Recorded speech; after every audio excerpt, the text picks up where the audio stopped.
So I'm here with Peter Levenda, the author of Sinister Forces, Secret Machines, The Unholy Alliance, and many other books. If we have a crash saucer from the 40s, I would say if we are in possession of it and they're in possession of it too, then there is an agreement between countries that says we're not going to talk about this. It's the Fight Club. JFK was assassinated over, quote-unquote, the alien presence. E. Howard Hunt, on his deathbed, did claim that there was a conspiracy to kill Kennedy, that he knew about it. I mean, everybody that represents the blue-blooded Brahmins of American society, old money people, were at a seance, a freaking seance, in the woods in Maine on New Year's Eve. What is the Necronomicon? And why is the Strategic Air Command interested in the Necronomicon? How much time do you have? At some point, somebody did something they weren't supposed to do. It might have jump-started civilization on this planet. Today's episode is sponsored by Incogni. If you think the government keeps secrets, wait until you meet data brokers. They know where you live, who you voted for, which furniture you bought for your house, and which UFO videos you've rewatched 3 times at 2 a.m. last night. That's because every click, form, and purchase builds a quiet dossier on you, then gets sold, repackaged, and sold again. It's like there's a shadow version of you living inside a server farm somewhere in New Jersey. That's why I personally use Incogni. It automatically hunts down those data brokers, over 250 of them, and forces them to delete your information. Then it keeps checking back until they actually do. And the new custom removals feature, if you find your data on any site, you just paste the link into your dashboard and Incogni wipes it for you. You get unlimited takedowns. It's not a VPN. It's not going incognito. This is a full-scale data exfiltration in reverse, the cleanest form of digital hygiene you can practice. So if you care about privacy, autonomy, or just don't want to be the training data for the next AI overlord, get Incogni. Use code American Alchemy at checkout or go to incogni.com/American Alchemy for 60% off an annual plan. Again, that's incogni.com/American Alchemy and code American Alchemy for 60% off your annual plan. So I'm here with Peter Levenda, who I couldn't be more honored to be with. I think you are an amazing big picture thinker who kind of consumes all of the data around non-human intelligence, UFOs, but also connects them with ancient traditions and religion and mysticism in a super unique way, and in a way that's caught the attention of higher ups in the government. And you've also just led just a fascinating life. And so I'm really excited for you to be here today. You're the author of Sinister Forces, Secret Machines, Man, Gods, and War, and The Unholy Alliance, and many other books. And so, yeah, thank you for being here. I appreciate it. Thanks very much for having me. This is great. Absolutely. So I want to start with this idea that reality itself might be somewhat choreographed or scripted, an idea you explore in Sinister Forces. You talk about all these kind of interesting synchronicities where things are written about or talked about before they happen. Do you want to explore any sort of examples of that? Yeah, sure. I mean, this is something that occurred to me when I was, really in the very beginning of the Sinister Forces research, which goes all the way back to Watergate, right? So I started during Watergate. For those of you too young to know what I'm talking about, this was this, break-in of the Democratic Party national headquarters ordered by Nixon, and a whole thing that happened in the 1970s. In 1972, and then it lasted till 1975, the investigations and all of this. And I was following all of this. I was reading 3 newspapers a day. And I was living in New York, which is where I'm from. And so you're getting a lot of media attention. You're getting a lot of analysis. A lot of, people are showing up and they're talking about their backgrounds. And as I'm going through all this, I'm thinking, this is just weird. There's something about this that sort of defies regular analysis of, political systems. There's something else at work. And I started pulling at the threads of it. And I think one of the fascinating things that happened, I was starting to research Nazi occultism, because that was going to be a chapter of Sinister Forces. The idea that governments and religion could somehow get together in such a way as to cause this bend in reality, kind of, where it's not just, government running people's lives anymore from a purely mundane situation.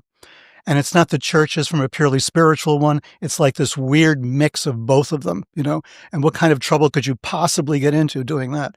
So I started, looking at that, and I wound up at the National Archives in DC, and I rented a room in a low-cost kind of hotel off DuPont Circle, and I'm in the room, and I bring my suitcase in, and I look up on the wall, and somebody had left this huge poster of, the eye in the pyramid, on top of the triangle of the pyramid. This Illuminati symbol was like hanging there, in the room where I'm starting to do this research. I'm thinking, this is a little bit too on the nose, So one thing led to another, and it made me realize that there was something else going on, that what we were learning about Watergate was only really the tip of the iceberg. If you start pulling at the people who were involved, like E. Howard Hunt, right? Famous guy, former CIA officer, the action officer basically in charge of the Bay of Pigs operation, right? So he was down in Miami when all that was going on, trying to organize this invasion. That Kennedy eventually said, no, we're not going to give you air support. You guys are freaking nuts, right? Pull back. Don't do this stuff. But they ignored him, right? Did all this thing. E. Howard Hunt wrote at least 3 occult novels. Really? Yeah. And he lived on a place called Witch's Island. What? So I'm thinking, well, wait a minute here, right? Yeah. Let me read the novels. Maybe there's something there. Who does that, right? Yeah. I just said, I want to read these novels. And oh my God, it's an attack on the Kennedys as Satan worshipers, thinly veiled kind of Really? Of a story about that. The vitriol that he had for the Kennedys over Bay of Pigs was palpable in this. And he made them, Satan worshipers and stuff. It was really cool. So I said, I got to pay attention to Howard Hunt a little bit more closely. Okay. Years go by. It's now 1979, 1980. And I get a job. I'm working for a living as a regular human being, So I get a job in this strange company in Queens, New York, within walking distance of where I was living, which made it, nice. I could just walk to work. In New York, nobody walks to work. So I'm walking to this place and, I have a desk next to this guy. And this guy in this tiny little company in the middle of nowhere turns out to have been E. Howard Hunt's colleague at the front that they worked for in Washington, D.C. Okay. So this guy is working there. What was the front? Well, the front was Robert Mullen Corporation. It was like a kind of a Mormon operation in D.C. that was supposedly a public relations firm. But E. Howard Hunt had his official office there, even though he was no longer quote unquote CIA, but he was operating here. He was part of the plumbers at that time. So Gordon Liddy, everybody was one big happy family. This guy had the office next to him. Also CIA, also operating as a front, except this guy was based either in Brazil for a long time or in Singapore, right? So all these things, I'm right there, right next to the guy who knows personally E. Howard Hunt, and I'm researching E. Howard Hunt. And he tells me his name, Arthur Hochberg. I guess I can tell his name now because I've talked about it. I printed it. And I went home after he started telling me his whole life story. He's going into CIA. He's going into this. He's going into that. The languages, because we both spoke a little Mandarin. He spoke better than I did. And so there was this immediate connection on that basis. And then slowly he just reveals that this was his position. So I go home, I'm going through all my books, and there's his name, right? And no one knew what had happened to him. And there he was in this tiny firm, right? Having lost his job at CIA. That's amazing. Because of the admiral. When the admiral came in after Watergate and all this stuff, they fired a lot of action agents, right? A lot of the officers who were actually in the field got fired. It's a big scandal. And, so this guy lost his job, right? So I'm working with next to him for like 3 months. He's telling me stories and stuff. And I'm thinking, holy shit. And here I am researching this. Yeah. Right? This is not possible. Like if you had been a journalist and you were desperately looking for this guy, you wouldn't have found him. Yes. Right? But here I am next to him and he's like driving me home in his car. Yeah. And we're parked in front and he's talking about AFIO, right? The Association of Former Intelligence Officers. And then later I get invited to an AFIO thing like 10 years later. Right? Yes. So this would happen to me all the time. There's something that happens, I think, when you set your attention on something that is somehow entropy reducing. Exactly. And it attracts more and more of that thing into your life. And it's hard to say whether that is some sort of retrocausal relationship a la some future that's already sort of set or something. But that's so fascinating. And I was just thinking, E. Howard Hunt, his lawyer, Douglas Caddy, told dark journalist, somewhat recently, that JFK was assassinated, because E. Howard Hunt is obviously implicated as much as any agent in the JFK assassination itself. Sure. And this guy Douglas Caddy said that E. Howard Hunt told him essentially I think as he was dying, that JFK was assassinated over, quote unquote, the alien presence. Mm-hmm. And so do you think that E. Howard Hunt knew about, NHI and aliens, and that JFK's assassination had something to do with that? Well, I mean, I like to work with tangible stuff like documents and stuff like that. That's as tangible as you're going to get in a situation like that, I believe. I don't really know if I 100% trust it or believe it. I know that E. Howard Hunt on his deathbed did claim that there was a conspiracy to kill Kennedy, that he knew about it, Mm-hmm. and that CIA was somehow involved, or at least a branch or a rogue element of CIA. I will pretty much accept that as a distinct possibility, right? Since the beginning, everybody has thought that, right? Because of Bay of Pigs. There was this, what happened with Watergate? There was all the same Bay of Pigs guys, right? The same ones who were involved with Bay of Pigs, the same anti-Castro Cubans now show up in Washington burglarizing the Democratic National Committee. So, yeah, there's a connection. I'm sure there is, right? Who you can take to court over this, I'm not sure. Can I weave something together? And I don't know if this is the case, but Nixon was head of the 5412 Commission under Eisenhower. Right. And he used to task Howard Hughes with things so the 5412 Commission was already created as this interagency kind of coordination body that would give the president plausible deniability on sort of bad things that, he wanted to do domestically. Yeah. And then on top of that, you had this other separation layer where Nixon would task Howard Hughes with doing the really dirty stuff. Mm-hmm. And so there's this idea that you had these kind of Cuban assassins. They called them the S-Force, or they went by different names. Alpha 66 and Operation Mongoose had something to do with this. Right. So he created that originally to take out Castro and Che Guevara, but that sort of didn't end up happening. Obviously, you had the Bay of Pigs.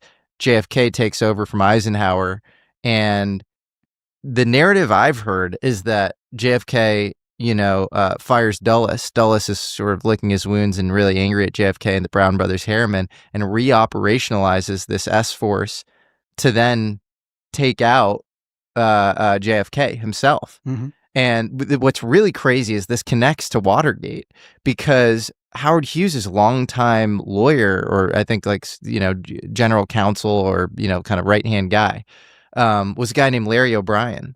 Larry O'Brien was running McGovern's campaign, and he was the guy whose cell phone got bugged in the Watergate scandal. So it's this crazy. It's because you have to ask, why, if you're Nixon, why would you ever break into the DNC when you're way ahead of McGovern in the polls? Yeah. And obviously Nixon was notoriously paranoid. And so maybe it's because you have this guy, Larry O'Brien, who knows that you commissioned originally this S-Force team of assassins, and then they got operationalized to take out your longest political opponent, even though he didn't want JFK dead. Of course, he would never, do something like that, but he was probably afraid that it would get pinned on him. So it's pretty nuts. It's this crazy story. But everybody knows everybody else. The problem that I have is that it gets tighter and tighter and tighter. And it's the same thing with the Nine, this famous thing that I talk about in Sinister Forces, right? You have these disparate individuals. You think they have nothing in common, nothing to do with each other. And then you pull at a certain thread and they all come together. Right? So tell us who are the Nine? Well, it actually connects to this whole story too, in its own way. So you have the Nine. Of course, this was in 1952 to 1953. There's this famous guy, not famous yet at the time, Andrija Puharich, a guy with medical training and technical training. He's involved in technology, for medical purposes and stuff. But he also gets involved with a bunch of sort of borderline psychic people, right? Back in the late 40s, early 50s, there were seances and there was psychic phenomena research and stuff going on. J.B. Rhine was doing his thing, studying ESP. And so you have a guy like Puharich who finds himself up in the woods in Maine. He was supposed to be back in the city. He was going to go to take up a position in California, I think. But he gets involved with these people. And to make a long story short, there's a seance that's held in late 52, early 53. I think it was the New Year's Eve of 52 to 53. And there are 9 people involved in the seance.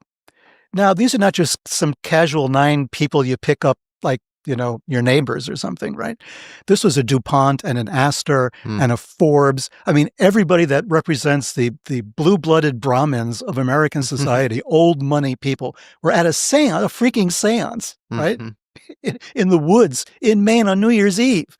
These people don't do New Year's Eve that way normally, right? There's big parties and there's champagne and there's God knows what. In this case, they're all sitting around a seance table with Andrija Puharich. And one of them is the guy who was the inventor of the Bell helicopter, right? So Is that Arthur Young? Arthur Young. So Arthur Young is there with his wife. His wife is Ruth Forbes Payne Young, right? She had a lot of names. She was excessively nomenclatured. And so you have, Ruth Forbes Payne Young. She's a Forbes. She was married to a George Payne, Lyman Payne, and also married to Arthur Young. So she had all of these pedigrees all mixed in together.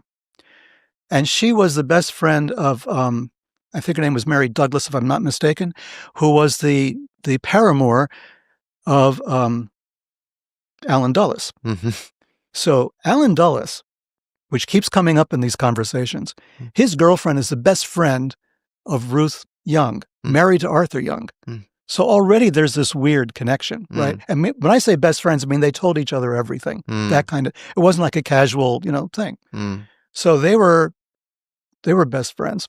And then you had a DuPont, you had an Astor, you had all of these people at the seance, and they're contacting some spiritual force. And there's a medium, a man from India, who then becomes kind of famous in sort of religious liberalism sort of circles, trying to one world religion kind of thing, trying to make peace with everybody and all of this kind of stuff that was going on at the time. And so he's conducting the seance. And he's solving mathematical equations that Andrija Puharich puts to him to see if he's really talking to a spiritual force. And this guy's answering correctly, solving mathematical equations. Whoa. So then, and this guy evidently materializes out of the clear blue sky little threads, one for each of the members of this group. They're supposed to wrap around their wrist, makes them Brahmins, like actual Brahmins. In the Indian sense, but they're Brahmins assigned to this exalted rank, this elite status by these 9 forces that are spinning somehow above them, which later become identified as residents of a UFO in low Earth orbit, the same one that is later then being contacted by Uri Geller, who was then discovered by Puharich, brought to the United States to be tested. It gets incestuous. But Ruth and Arthur, they have a daughter who's also Ruth. Her name is Ruth Payne. She lives in Texas, by the way. And she's studying Russian. She's fascinated by the Russian language. She's a Quaker who wants to study Russian. Don't think she ever managed it in her life, but at that moment she wanted to study Russian.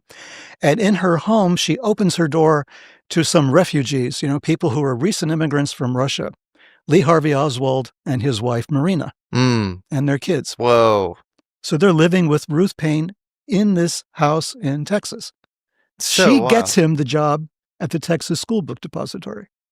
So wild. So you have this kind of blue-blooded elite adjacent person whose mother engaged in the seance with Puharich, and they think of themselves as sort of guardians of the world via this like council of 9 non-humans or whatever.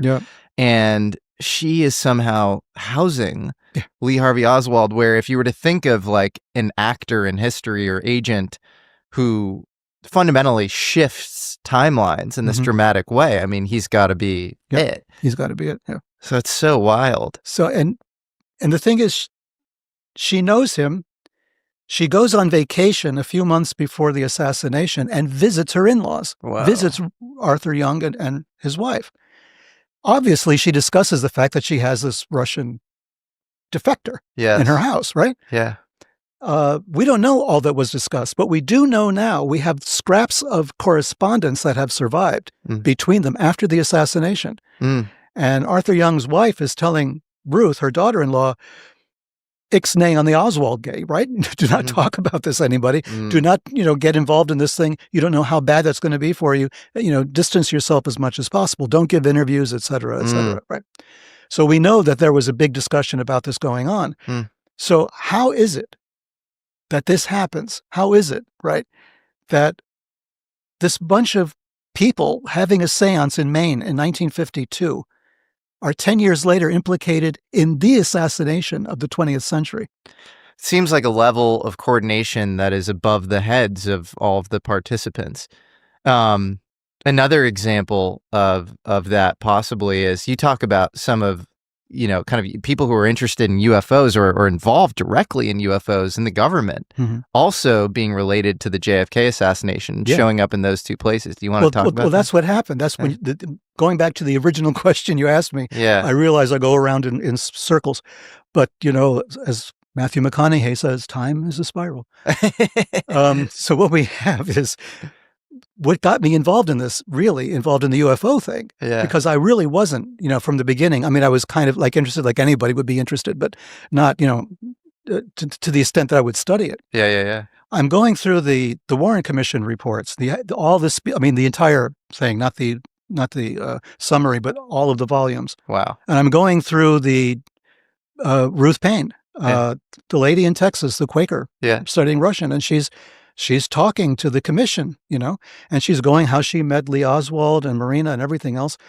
And then she starts talking about how, just before the assassination, she goes up to visit, Arthur Young and et cetera. At that point, Alan Dulles is part of that committee hearing. He stops her.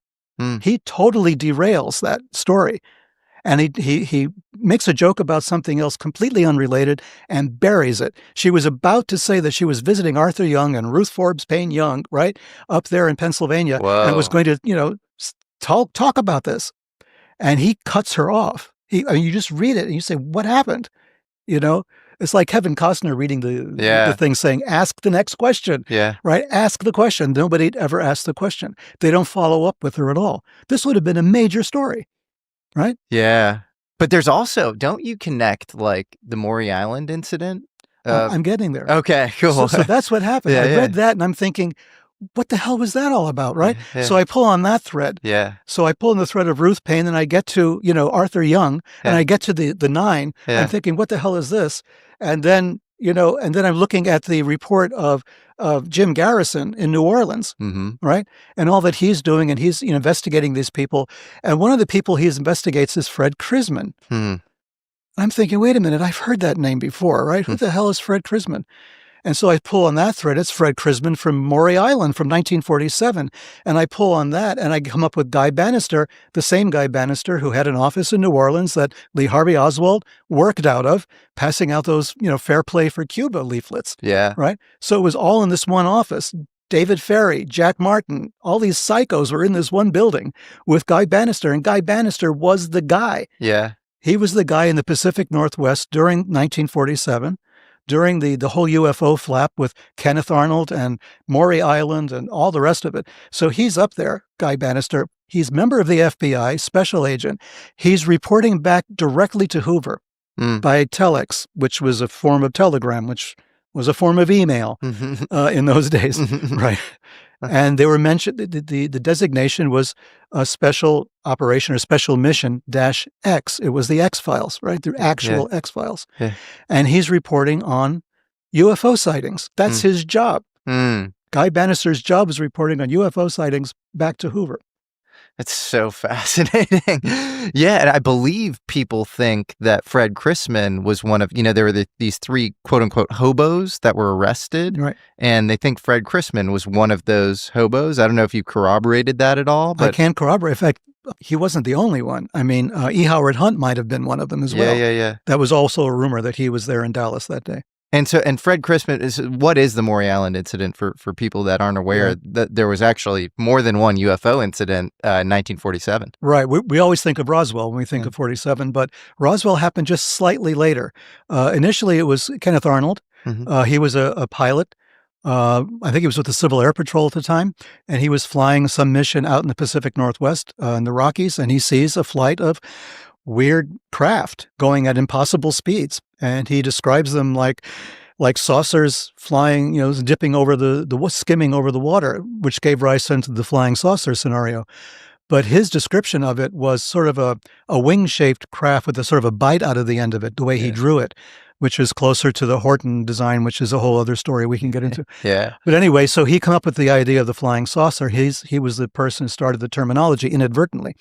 So at the same time in Maury Island, which is in the same part of the world, in the upper Pacific Northwest, you had this very strange concept.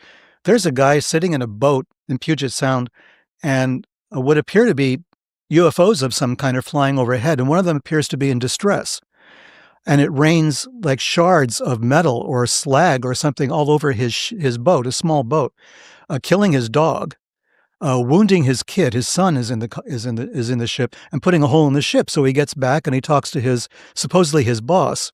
They're doing something in Puget Sound, and his boss is Fred Krisman.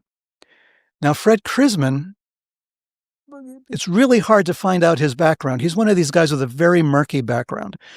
We believe he was OSS during the war, which was the forerunner of CIA. He seems to have known Clay Shaw, which was one of the reasons why Jim Garrison went after him. Clay Shaw and Fred Krisman seemed to have known each other well enough that Clay Shaw phoned him at the time that all of this was going on with the Jim Garrison and the Kennedy assassination. Who's Clay Shaw? Oh, it was Clay Shaw. Oh, Clay Shaw was the one guy that Jim Garrison brought to trial for the Kennedy assassination. Okay. If you know the movie JFK, Tommy Lee Jones plays Clay Shaw in that film. So he was the guy that was at the center of it, kind of a CIA funded guy. He had been a CIA contract agent for a while. He was not an actual CIA agent, but he was one of these people that got paid off by the agency to do things for them. We found that out after the trial, unfortunately, not before. So he beat the rap. He did not get acquitted. He did not get convicted. He was acquitted. But he knew Lee Harvey Oswald. He knew David Ferrie. He knew all the players in New Orleans. So he is arrested by Jim Garrison on his orders for having been involved in the Kennedy assassination. And evidently Clay Shaw calls Fred Krisman. So why, right? Yeah. So you're asking yourself, this is the guy that was involved in this seminal incident, and this is not over, right? So Fred Krisman then makes a few phone calls after his friend gets rained on by a UFO. And these phone calls wind up attracting the attention of the United States Air Force or the Army Air Force at the time. They were just transitioning to the Air Force. And two Air Force intelligence agents come and visit Fred Krisman and his partner, and Kenneth Arnold shows up, right? He's invited to this meeting, which is weird. And so all of these guys are meeting, I believe it's in Seattle, and they're all getting together to discuss this thing with the military. Like what happened, what did they see, and all the rest of it. I think that there's a lot of weirdness around that meeting. Kenneth Arnold did not have a reservation in any hotel. He just kind of showed up because Krisman said, why don't you come down? We're going to talk to these guys. And Arnold shows up, and there's no room at the inn until finally they get to the most expensive hotel in town, and they had a reservation already made for him. He didn't know about it. Turns out the place was bugged. Turns out a local journalist got a tape of the entire meeting, and he dies shortly thereafter, right? I mean, just too much weirdness around us. Yes. But in the end, Fred Krisman gives the Army guys a box of the slag to take back for analysis. This is like tremendous, right? This is UFO slag. Yeah. Wow. So they get back on their plane, and they're going to fly back to their base. Their plane explodes in midair. No way. So they die. The material is gone with them. There were survivors, but not the two guys who actually were there and took the information. Whoa. Not the guys who wrote the report, right? Whatever report existed. And everything was gone with them. And that was the first fatality that we know of in the 20th century UFO phenomenon era, were these two Air Force officers.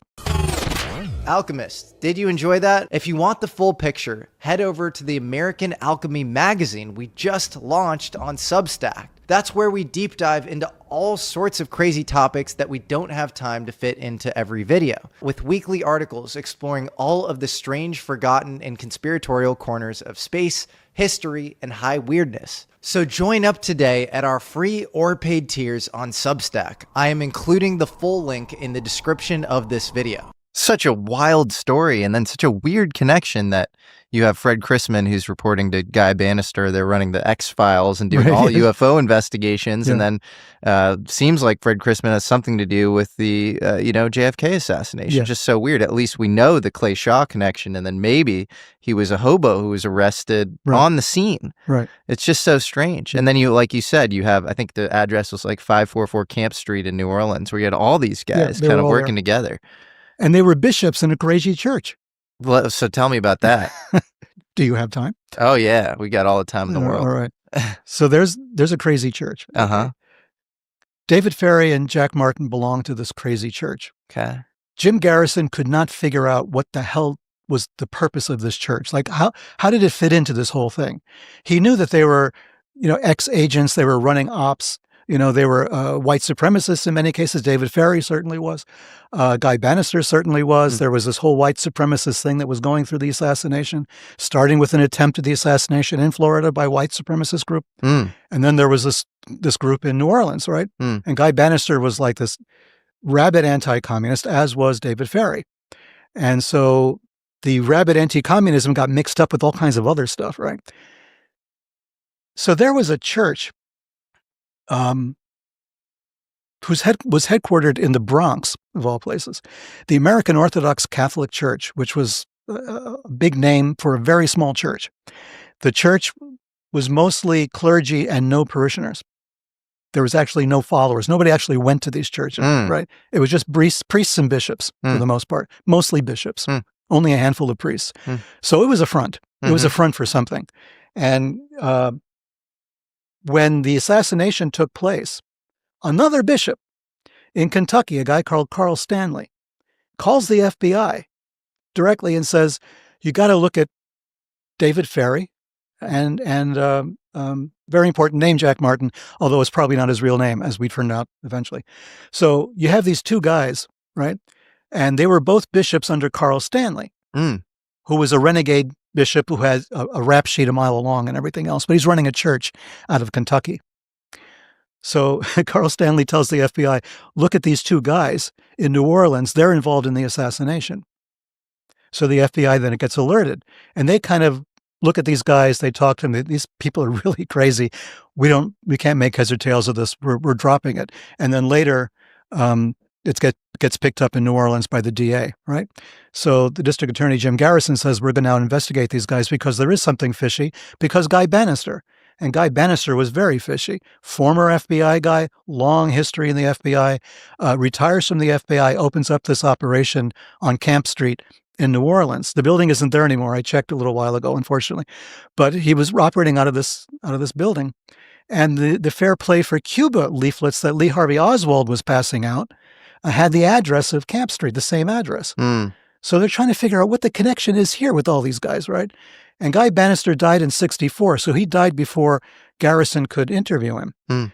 But Bannister and Jack Martin got into a fist fight over the assassination. Jack Martin threatened to tell the feds all the weird stuff that was going on in his office. And so Bannister pistol whipped him. Right. So he wound up in the hospital over it. So he gets interviewed by Garrison's people, and David Ferry gets interviewed by Garrison's people, and David Ferry is a trip. This is a guy with alopecia, so he has no hair on his head. So he puts fake eyebrows and fake wigs. Right? What? So he had a fake red hair wig, red hair for some reason. And the funny thing is that E. Howard Hunt, during the Watergate era, used a fake red wig as his disguise when he was breaking into people's offices. It was like really funny that he was like, it's an homage to David Ferry. So, but anyway, so David Ferry is considered to be involved in this thing. He commits suicide or is suicided under mysterious circumstances during the investigation into the Kennedy assassination. Jack Martin is the only one that survives. Okay, years later, I'm interviewing a bishop in Florida who was a friend of Jack Martin. Mhm. And so I wanted to talk to him about Jack Martin. And he gives me photographs of Jack Martin dressed as a priest, right? And he says, Jack Martin was the guy you went to when you wanted to find out anything about anybody. He said, Martin traveled all over the country. This guy was everywhere. Mm. This guy, his resume was he was unemployed, he was an alcoholic, he was possibly mentally unstable, he was in hospital various times for this, and yet he's the go-to guy to get background information on anybody, right? Martin was incredible that way, and he stayed in his persona as a priest and bishop the rest of his life. So the photographs I have of him in the 1970s, years after the Kennedy assassination stuff that was going on in New Orleans, and he's in the whole outfit, right? So wow. So you're saying that the Orthodox Catholic Church in the U.S. at the time was acting as some sort of front, possibly coordinating or helping with the JFK assassination? Absolutely. The American Orthodox Catholic Church legally came into being in 1965, so it's 2 years after the assassination, legally in New York. However, it had pre-existed in different places around the country, and it got coalesced into one group in 65. And this is where it gets even stranger, because in 1965, when all this is done, the leader of that church in the Bronx, in New York of all places, is a Ukrainian priest. He forms his own church as the American Orthodox Catholic Church in the Bronx. And then he starts demanding the other churches submit to a background check by the FBI to make sure that they're acceptable to him in the Bronx, in New York. Yeah. And a lot of people just said, no, screw this, we're not going to do it. Yeah. Carl Stanley, the guy who blurted out this thing that, David Ferry was, involved in the assassination, this weird bishop in Connecticut, he agrees, right? He goes from Connecticut to the Bronx to be anointed by this bishop, this Ukrainian bishop. He goes back to Kentucky and he's dead within a month. Jesus. Right?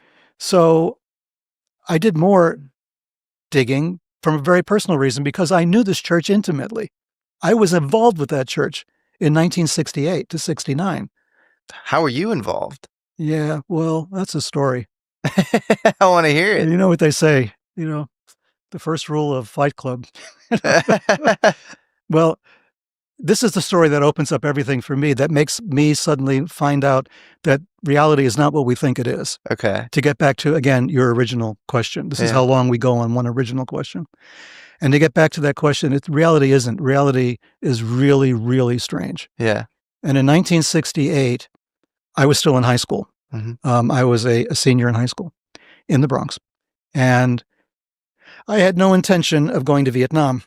So a friend of mine and I, both with Eastern European backgrounds, decided, one way to get out of this, and I have to admit, I came up with this idea, is that of all the deferments there are, and there weren't many, in 1968, Vietnam was at its height. The Tet Offensive was January 68, right? So this is a very dangerous time. If you're a high school senior, you've got like two options, right? Well, three. One is get out of the country, go to Sweden or Canada or something. One is to go into the university and stay in university as long as you possibly can, maintaining a high enough average that you can stay out of Vietnam. But even then, that's like 4 years. Then after that, what are you going to do? And the other option is just go in the Army, right? Say, screw it, I'm in the Army. So those are the three options, but there was a fourth. And the fourth was the U.S. government would not force you to join the military if you were a priest in a church of some kind, if you were a minister. That was the 4D deferment, I believe. And I said to my friend, my friend had a closet full of weird religious paraphernalia because he belonged to something called the Third Order Franciscans, which is a kind of lay order. It's religious, but not, you're not really actually part of a monastic order. It's somewhere in between. But he loved all that stuff. So he had, chalices, he had ciboria, he had all the fancy implements and stuff. His parents were divorced. So he played one parent off the other. So he would get money from one, money from the other. He would buy all this stuff, right? So he had chasubles. He had cassocks.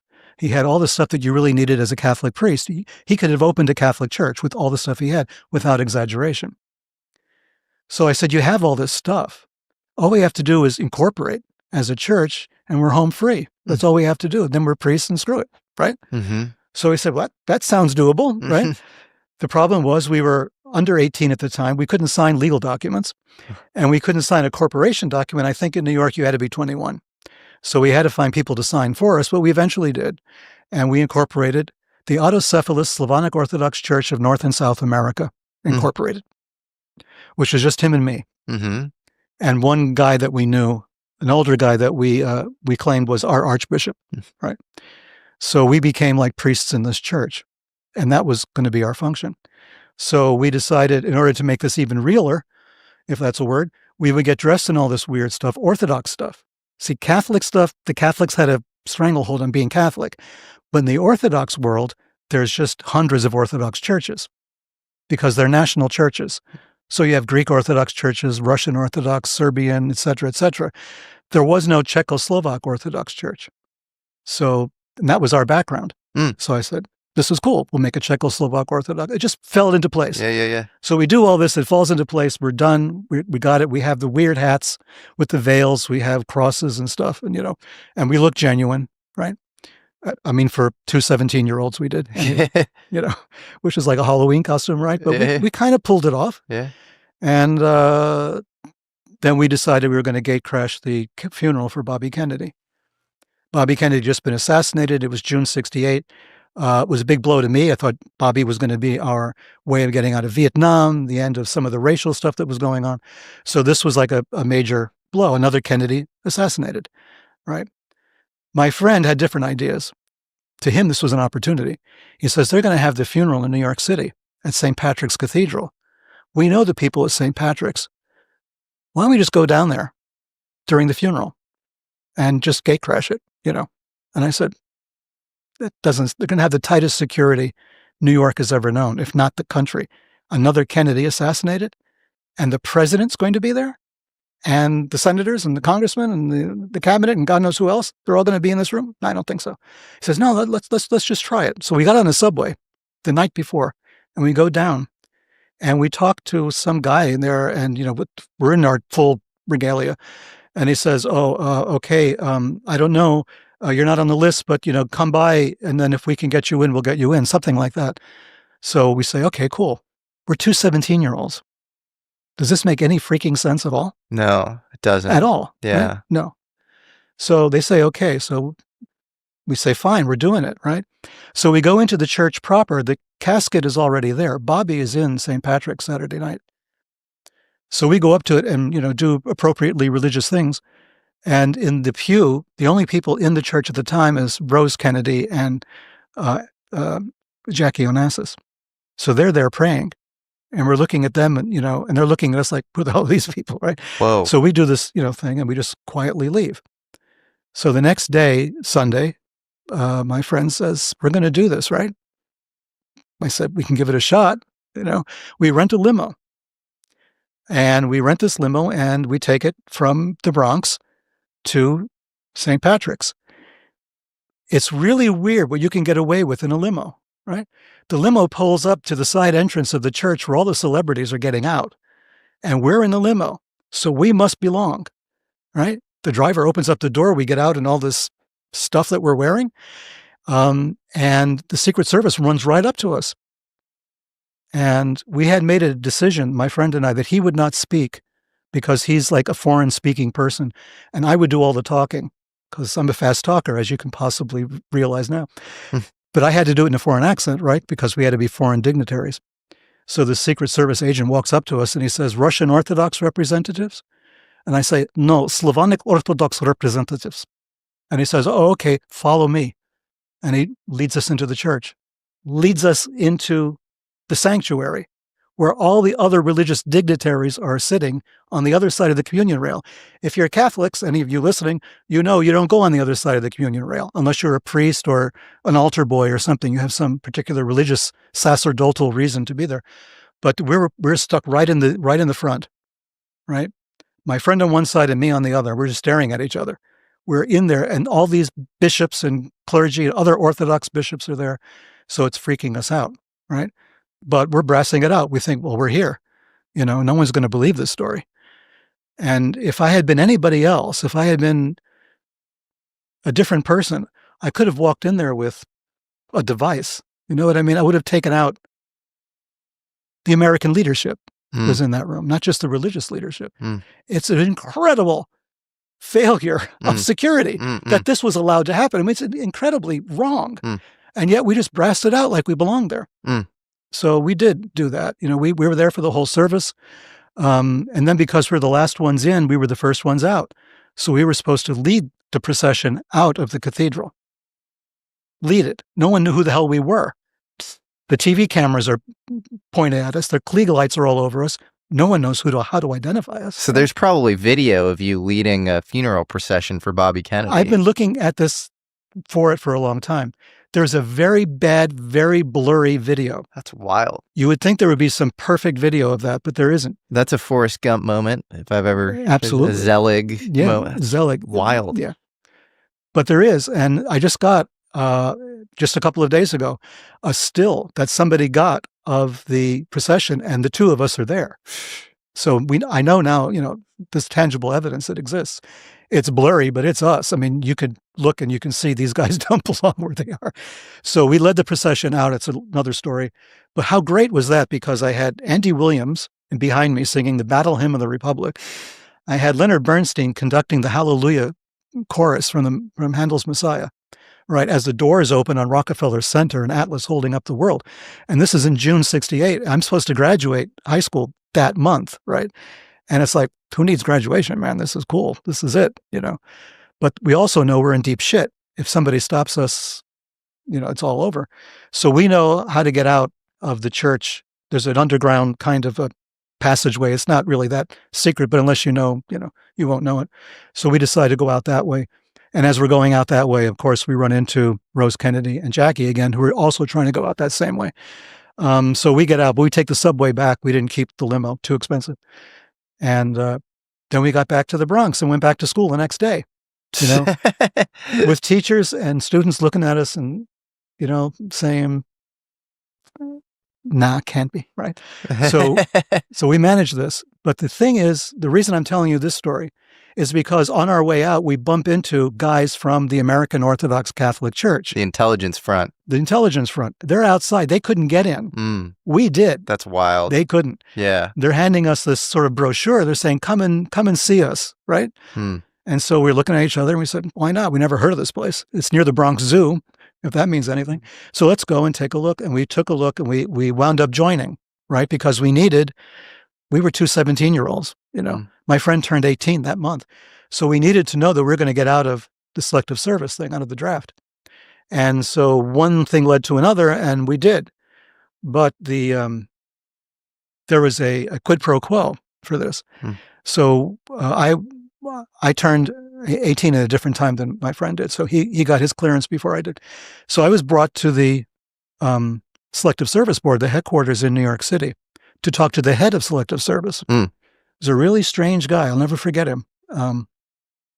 He wore these, you know, elbow patches, tweed jacket kind of guy, looking like an intelligence guy, looking like Alan Dulles kind of, you know.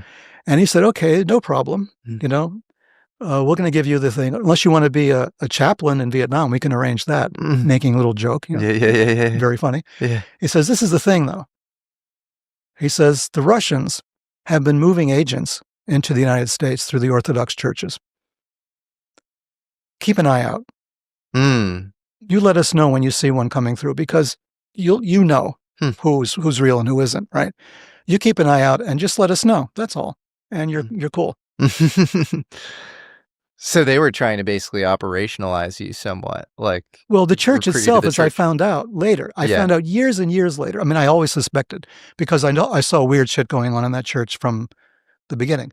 But I found out years later, going through Jim Garrison's files, they had finally released his correspondence. And when I got to his correspondence and I finally saw it, I found church stationery that I had typed on back in the day. Wild. Where the leader of the church, a guy called Profeta, was writing letters to Jim Garrison saying, when you're finished with Jack Martin, can you send him back to us? Right? So it's there. It's in print. It's in the files. Well, also a wild synchronicity that you end up researching the JFK assassination And you had been a part of this American Orthodox Catholic Church that was this intelligence front, which had something to do with the JFK assassination. Yeah. That is a time loop if I've ever seen one. It doesn't make any freaking sense. It doesn't make any sense. I was 17. How the hell did we wind up in that position? What's up, guys? One of today's sponsors is us, American Alchemy. We just launched what I think is maybe the coolest merch line in the world. When you're wearing it, it's not like you're shilling me or the channel. They're just really epic, and I think they look good. We have a couple of amazing designs for you. We have our cowboy UFO tee. Pretty epic. You see there's a rancher. He's witnessing a UFO. A little cow is getting abducted by the UFO in the background. And then you know that I love mid-century history, specifically spooky science, atomic era stuff. And so we have our atomic age tea here.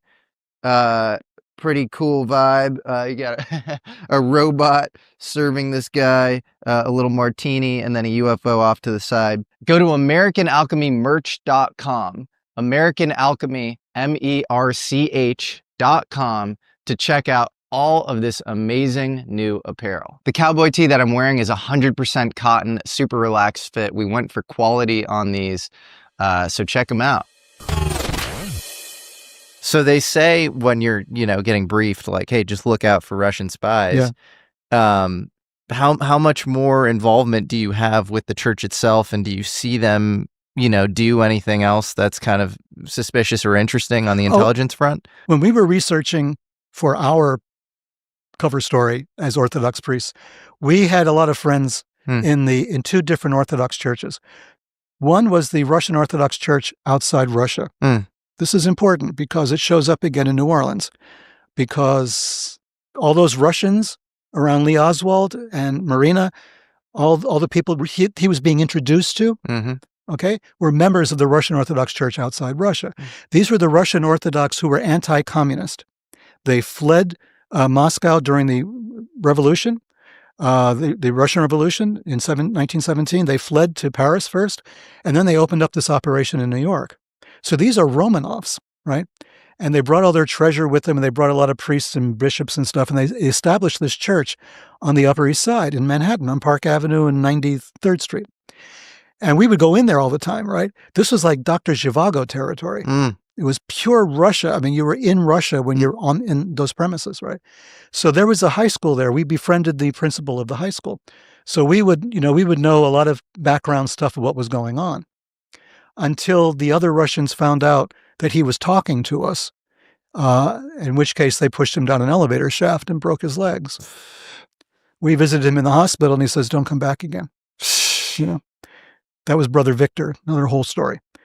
The other church was the one on 97th Street and 5th, and that was the Russian church that owed allegiance to Moscow. That's the one they were running agents through. Okay. We would go there once in a while just to hang out and watch them, because they had a whole different way of doing the liturgy. It was kind of a different setup. And we would just sit there and watch them. And we would know when a young priest showed up from the old country. And there's one particular thing you're taught during ordination. That's a kind of a secret prayer that is responsible for changing the bread and wine into the body and blood, right? Which is the whole transubstantiation thing that we learned about in Catholic school. Well, in the Orthodox Church, it's almost the same, kind of similar. But there's a prayer and a gesture that you do to make this change official, to call down the forces to make this happen. They don't know it because they didn't go through the actual real training. They went through training to be spies, and they got enough training to pass as Orthodox priests, but they didn't get everything quite often. Sometimes the people in Moscow cleverly kept that back a little bit, and that was a signal to the guys back in the States or abroad, wherever, that the person they were sending over was not to be trusted, right? He was KGB. So you had priests who were KGB. Now, if you ever watched, there was an American television series called The Americans. It was about a husband and wife, deep sleeper agents in the United States during that time. The very last season, for those of you who can go back and take a look, featured finally, because I watched that thing from beginning to end waiting for this. The final season showed the priests who were operating as who were KGB agents operating as priests. Wow. And they were running, operations in New York. And so they finally talked about it. But for us, that was a big deal. And that basically kept me out of Vietnam also. Right. So this was like an important aspect of all of this, was the fact that all of this was going on. Now, this is all happening in 1968, right? I'm still 8. By that time, I'm 18 years old. So now, I'm in the middle of all of this stuff, but I don't know it's related to the Kennedy assassination at all. I have no clue, but I know there's intelligence operations going on. I know this guy is running ops because the only people who ever showed up were FBI, CIA types, right? And he bragged about it, the bishop who ran the church, Profeta. He was very, proud of the fact.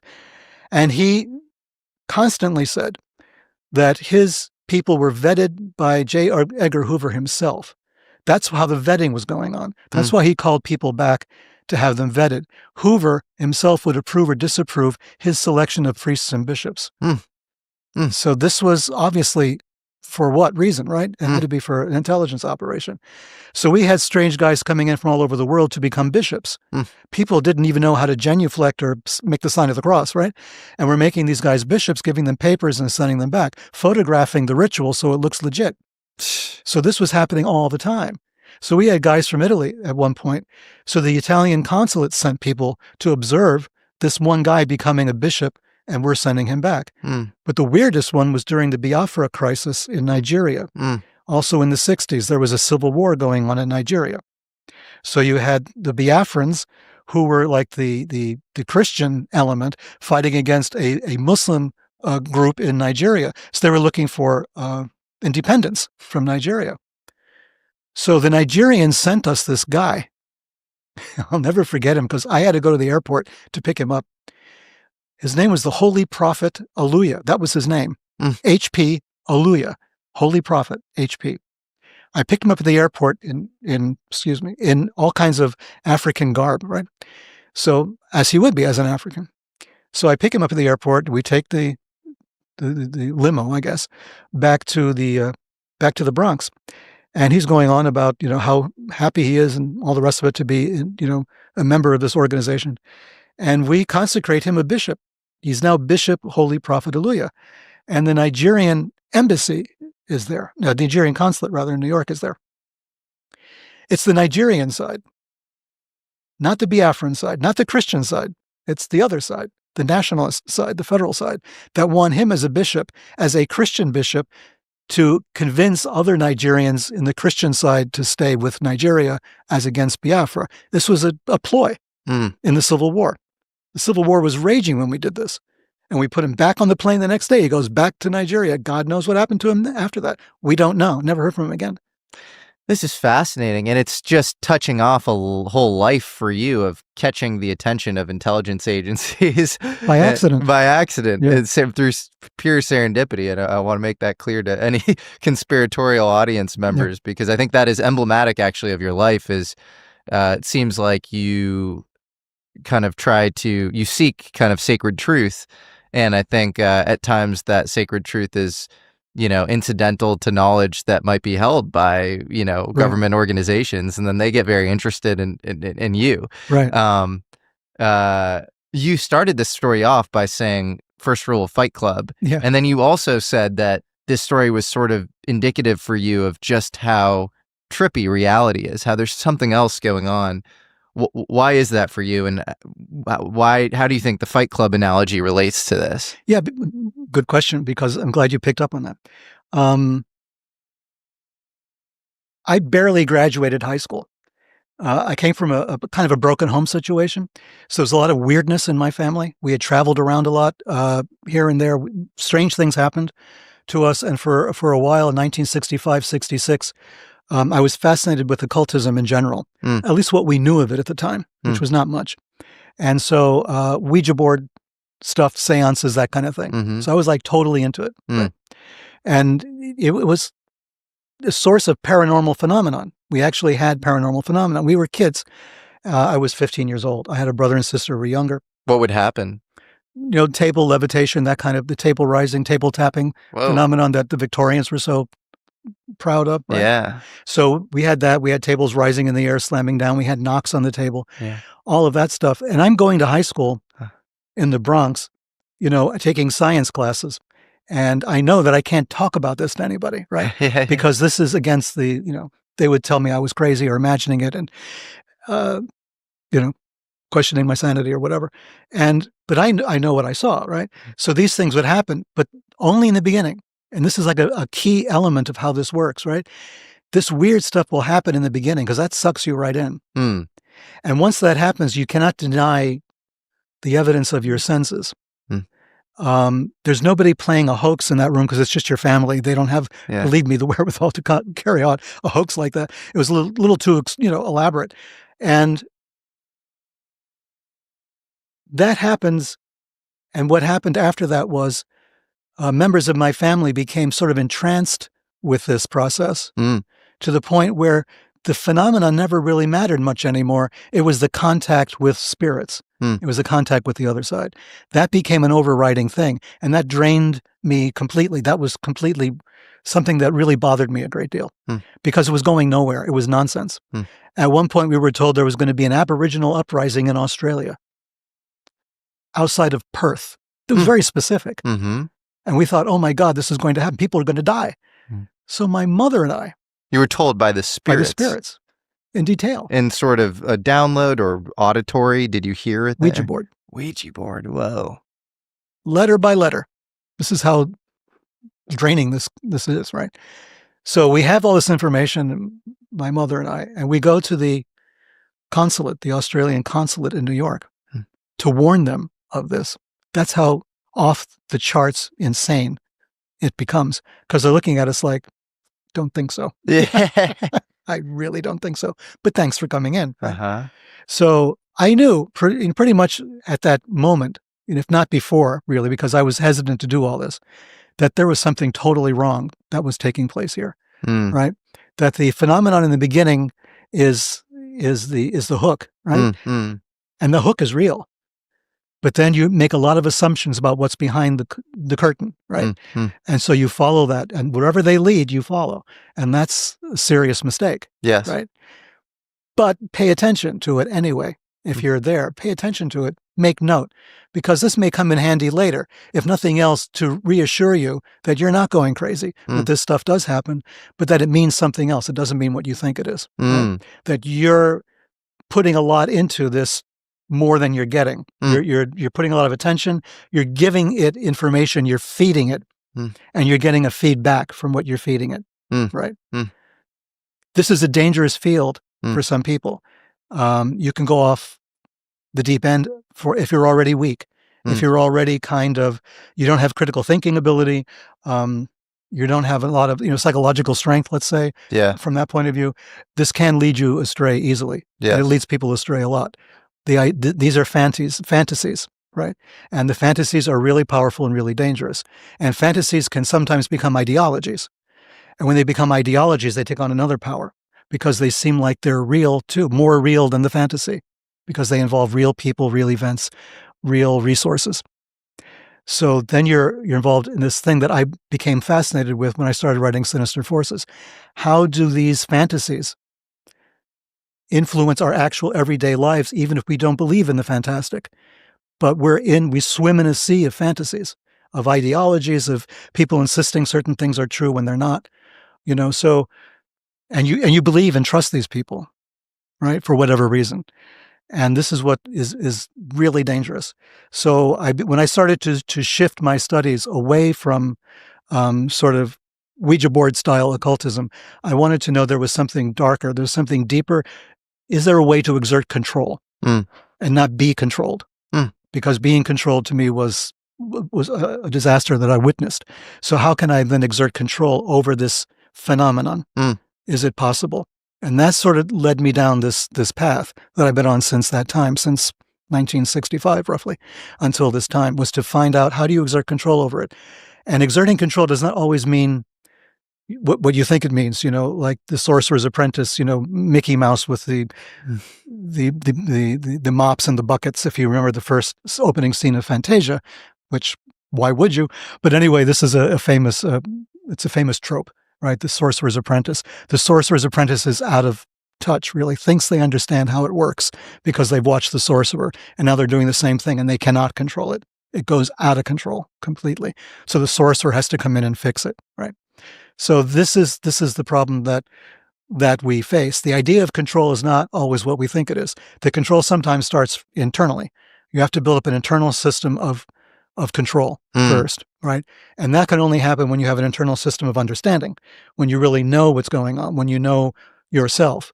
And that doesn't mean in the sort of hippies, 60s, know yourself kind of thing. It means something a little darker, maybe a little deeper, certainly, but to really know the way you interact with the outside world, that point of tangents between yourself and the outside world.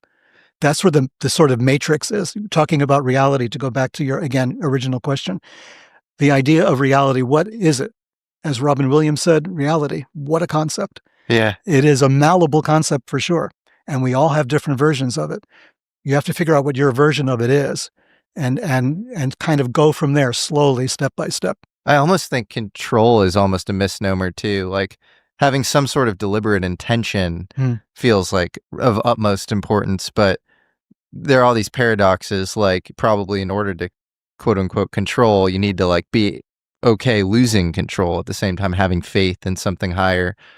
I think of control, there's obviously the proverbial kind of left-hand path in occultism, right? Or the idea of sort of storming heaven or something, with and you write about this in your book about celestial ascent traditions, a Stairway to Heaven. And so, it's like, it feels like this like really hard art form that is, You've touched on it exactly. It's an art form. Yeah. It's not a science. Not exactly. Not yet. Aleister Crowley famously said, magic is the science and art of causing change to occur in conformity with will. It's a pretty good introductory statement. It is an art. You begin to realize it is an art. That which motivates art, that which creates art, that feeling, that artistic expression, that's closer to what this is than science. But science has an input to it, right? The more we understand about the artistic impulse, the more we can kind of isolate the scientific parts of it, understand how they work. If we're talking about consciousness, we are now in that murky territory where art and science kind of mix. And it may be that art will have more to tell us about how consciousness works than science right now, right? Because we're kind of limited into repeatability with science. Science depends upon repeatability of an experiment. And this is what's destroyed a lot of people in the occult field, broadly speaking, especially the mediums, the clairvoyants, the people who claim to predict the future and things like that. Once they've done it a few times, like the table knocking that I experienced, you have that a few times, people want you to repeat it. And you can't under those circumstances. Quite often, it's really difficult to do, right? So you make up, you fake it. And that's the part where you lose your soul to this whole process, where you try to keep people interested, you try to keep the public on your side, you try to prove that your initial experience was real, so you fake another experience, hoping nobody will notice, right? And that's where you cross the line. Yeah. Exactly. You have to be willing to understand that your experience is possibly non-repeatable, not under scientific laboratory conditions. Difficult to do, right? You get like some statistical anomalies with the remote viewers and with all those guys at the SRI and all those guys who were testing all of this. You'll get statistical, improvements. You got Ingo Swann, who did tremendous work in that area, right? But it's still, when you force somebody to do something, unless they're really masters of it already, it's not going to happen. Yeah, it feels like unless something's truly kind of heart-centered, there's always some sort of mean reversion or rebound effect. If you look at all the random event generators or remote viewing or any of these things, you end up with all these kind of, infighting dynamics of the participants. You think they're like the most conscious people, but they're kind of like the most unconscious in some ways. And the effects always fail on them in the end. There's always almost this Faustian kind of like blow-up moment at the end where like it all goes to shit. And You know, there's a biblical story of Simon of Magus who uses like black magic to levitate, and then he sees Peter and Paul, levitating much higher. And I think the word simony comes from the fact that he tried to like buy their ability, which came from God, to levitate, super, super high. Sure. And so there are all these, it feels like, what you're talking about, navigating this terrain is, you're walking a very straight and narrow path. There are a bunch of landmines everywhere. Everywhere. Yeah. Yep. And so where does the Fight Club analogy come in? Well, when you're asked to define this field, when you're asked to define, I don't like the word occultism because it sounds like Marxism or capitalism. Like it sounds like an ideology, right? And it's not. Yeah. Or maybe for some people it is. When you're asked to define it, let's use the term magic because it's kind of universal. When you're asked to define it, you can't. You fall apart. You can't define Fight Club. You can't talk about it. If you try to talk about it, the problem is the language that I'm using relies upon a set of assumptions that we all make about what those words mean. And that's a real problem. Okay, so we're talking in a language we think we both understand what we're saying, but there's a point at which I know we're not. Right? And we're trying. We can honestly try. We sincerely want to, but our language itself is in the way. The tools that we're using are difficult. They're providing roadblocks. Yeah, or like if you think of each of us as kind of like a measurement instrument, like your aperture needs to be adequately open to sort of resonate with this. It's like the Jesus saying you need ears to hear. Or I have to calibrate to yours. Sure. Right? The other way, right? So, I mean, this is the problem that we face, and that's just in English. Yeah. When you're talking about understanding it from, a Jewish Kabbalah, for instance, I've done a lot of study in that direction, or you're talking about other, Chinese alchemy, for instance. I mean, they're using language. We translate it into English, so we think we know what they're talking about. But there's always that point at which, we don't know. There's always that point where they're saying something, they mean something else than what is really being translated, right? Yeah. So this is a problem. That's why they use pictures. That's why alchemy uses pictures, and Chinese alchemy uses pictures, and occultism is replete with images and pictures, which is how, to go back to all the way back to the beginning of this conversation, which is how the abductees and contactees feel that they're communicating with alien intelligences, not through words, but through images.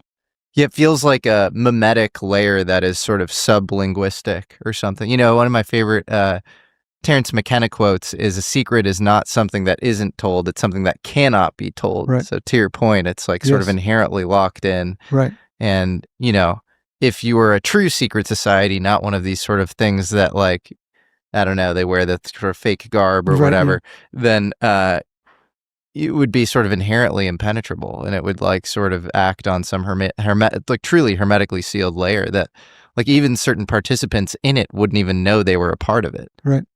So yeah, it's so fascinating. Where do we go from here? Well, what does all of this have to do with UFOs? Because you and Tom DeLonge, who I think is extremely knowledgeable on this topic, and both of you guys in your own ways caught the attention of some extremely impressive people in the government, people like Neil McCaslin and Rob Weiss, who I guess isn't government, he was Skunk Works Lockheed, but adjacent. Yeah. Do you want to talk about that process of how, similar to your experience in the Orthodox Catholic Church, how you kind of bumped into the highest levels of government and their interest in the topics of non-human intelligence? Tom contacted me, I think much the way just out of the clear blue sky. And it was the end of 2014, November, I think, when he first contacted me, and I didn't believe it was Tom DeLonge, because I get a lot of weird emails, as you might expect, and some very strange, some strange phone calls also. And so I, okay. But then I did a little background and got back to him, I think the same day later or something. And he said, okay, let's talk. And we spoke on the phone first. We had a lot of very long conversations from 2014 to the beginning of 2015. Went on for hours.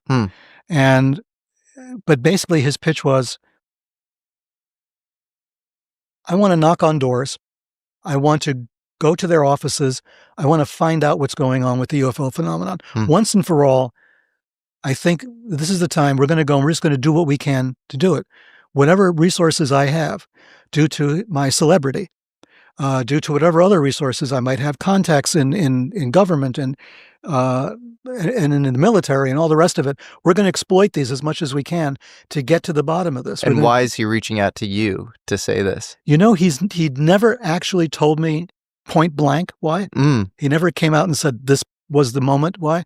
My assumption is because of a presentation I did in Amsterdam around 2000, I don't remember, 2007, 8, 9, something like that, early 2000s. On the Secret Space Program was the name of this thing. I was invited to come there and talk on the Secret Space Program. I had no clue what he meant. This guy, right? In Amsterdam, this Dutch guy contacted me and says, "We want you to, whatever you want to talk about, but this is the name, this is the theme, the overall theme."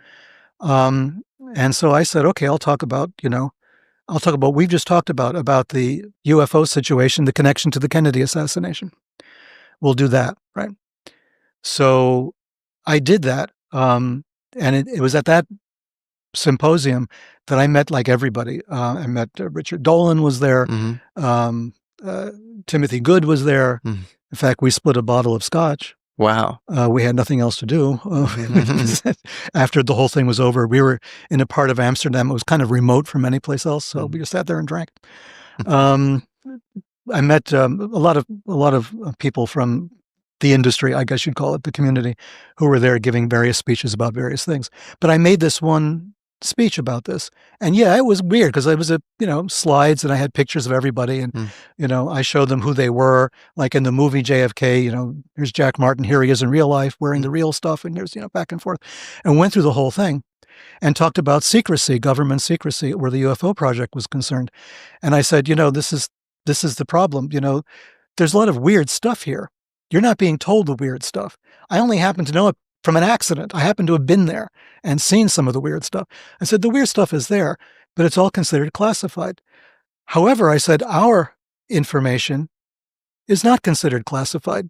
My personal information is not classified. I said, we need to spin that around where we can tell the government, our information is classified. You can't have it, right? For some reason, I was just riffing because they told me to keep it going because my speech had been too short, right? The other guy wasn't coming on yet for like 15 minutes. They said, "Can you throw it out?" So I said, "Okay, I'll talk. I'll keep on going. What can I riff on what I just said?" And I spin it out to that statement. And suddenly he gets a standing ovation, right? I'm thinking, holy crap. What kind of a crew am I here with? I'm surrounded by all these people who thought this was the point. I'm talking about the Kennedy assassination. Hoover and, E. Howard Hunt and all these guys and Fred Krisman and Guy Bannister. And the part they liked was the classified part, right? So anyway, that got carried on a lot of YouTube channels. Suddenly that was all over the place, right? That one particular presentation got a lot of views, hundreds of thousands of views when it first came out. So I think that might have been the trigger because nobody ever associated me with the UFO phenomenon before. I had written about it in Secret Machines. Yeah. Sinister Forces. Yep. Too many books, getting confused. But in Sinister Forces, there's just one chapter there's one chapter on the assassination with all these weird guys. Yeah. And then in a later volume called Communion, there's a chapter on the UFO phenomenon per se and conversations I had with Whitley Strieber, who had contacted me years earlier for something kind of unrelated. But, we began this long conversation on email on this subject also. What do you think they meant when they said, "Hey, come speak about the secret space program"? Because that term carries a lot of baggage and is often associated with the network Gaia and Corey Goode and, this idea of 20 and back or whatever. And this sort of, all that sort of stuff, that which was connected with seems like, honestly, BS to me.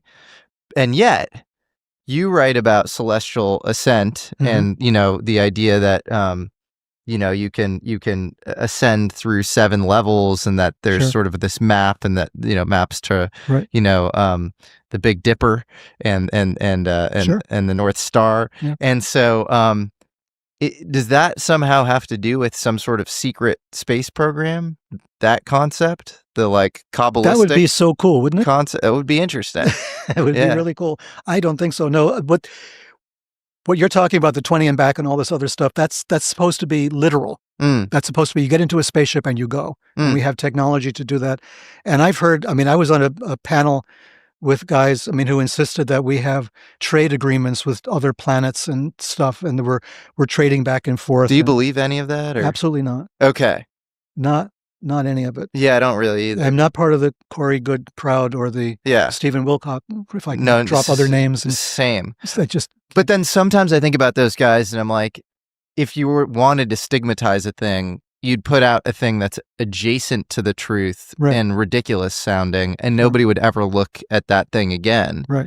And so, Right. I don't know. Is there anything there? From my way of thinking, everything I've heard them say and everything they've put forward, I have to say, I've been to a lot of contact in the desert stuff over the years, right? Yeah. I was initially invited long ago to replace somebody, I think, and then I was invited to replace Jim Mars, who was sick that year and who passed away that year. He was a good friend. So I was at a lot of contact in the desert things, and I've heard a lot of weird stuff. I've been on a lot of panels with people who insisted on things that were just simply not true, especially when it came to comparing all this stuff and mixing it in together with occult ideas, right? When they started doing that, then they really lost me, because they were obviously talking about things they did not know or understand. Yeah. Stuff that they had read on a website somewhere or something. And so they drew all of these correspondences together and were promoting these weird combinations of things, right? And I kept strenuously trying to point that out, even publicly on the dais with everybody else, saying, no, that's not how this works, right? That is not how it works. What do you mean? Of course it is. No, it's not how it works, right? Did you listen to me the last half hour? No, it doesn't work. So there's been that pushback. They want to believe in this. It gives them a format. It gives them freedom to make shit up. Yeah. Is what it is. And when you throw a cult in there, you can make shit up. Well, it almost feels like, based on your discussing the interconnection between the JFK assassination and the UFO phenomenon, that there are sort of reality managers, like maybe even like above humanity, that can like choreograph or pull the strings on things. And that does have to do with the occult. Like, I think of, the Borderland Society, this sort of occult research group, like in the 40s, they were aware of certain UFO crashes before the government was. And there's documentation of that. You have stuff with James Jesus Angleton and Hugh Angleton being involved in the Knights of Malta and certain secret societies. And then obviously a lot of the early CIA was sort of skull and bones. And so you wonder, is there some hermetic substructure? Like, we think of, the government, disclosure, like the president knows everything, but like, is there some sort of choreography going on behind the scenes that most humans aren't aware of? Maybe a few are? Well, the whole point of sinister forces was that there are sinister forces. Yeah. Right. But these sinister forces are such that to equate them with, how shall I put it, 20 and back? Yeah. No, come on. No, yeah. So, this is the thing. Is there an occult concept here? Obviously, I think I've shown through documentation the connection with the UFO phenomenon and the Kennedy assassination as an example. These are documented individuals that had documented histories, right? So that we know. And the churches, that's again documented, right? So all of this is there. But does that mean there's a cabal of high-ranking Freemasons or something pulling the strings? No, because that's too public again, right? Yeah. That's not how this works. So there is again, we're talking about Fight Club. Yeah. There is a mechanism whereby these things happen, right? Whereby a Belgian mystic, at the turn of the century in Europe, could predict Kennedy's assassination. Tell me about that. Well, there was a mystic who wrote the famous play, The Bluebird. Okay, they made movies out of it. Maeterlinck, Maurice Maeterlinck, Belgian mystic. Mm-hmm. And he was a mystic. He was an astrologer. He was a mystic. He also won the Nobel Prize for Literature. And he wrote The Bluebird, which they made into various versions. And if we get into Bluebird, that's pulling on a whole bunch of threads that we really don't have time Well, for. Operation Bluebird was pre-MK Ultra. Yes, it was. It was the first MK Ultra. Was it named after Maeterlinck? This is the point I'm coming to make. Okay. Because the same guy who wrote that wrote a play called The Cloud That Lifted. And The Cloud That Lifted is about the assassination of a political leader where shots were fired from a grassy knoll. We don't know how many shots were fired. There's a discrepancy. And the guy who fired the shots might have worked for Russia, according to the plot of the play. It's Lee Harvey Oswald. And his name was Alec, which was Lee Harvey Oswald's name in Minsk. And he lived there. His That's nickname was wild. Alec. That is wild. This was all written before Kennedy was born. So if there's somebody pulling the strings, is it a somebody the way we think of a somebody? Or is it a mechanism of some kind, as Vallée called it, a control mechanism? Yeah. Right? It feels like that. It feels like things are sort of, like I think the new agey dumb word we use to describe it, your term is like quantum entangled or something, but it feels like that. Like that's one example where the probability of that sort of prediction at that level of specificity so goes beyond like any sort of prosaic explanation around survivorship bias or, like selectivity bias or whatever.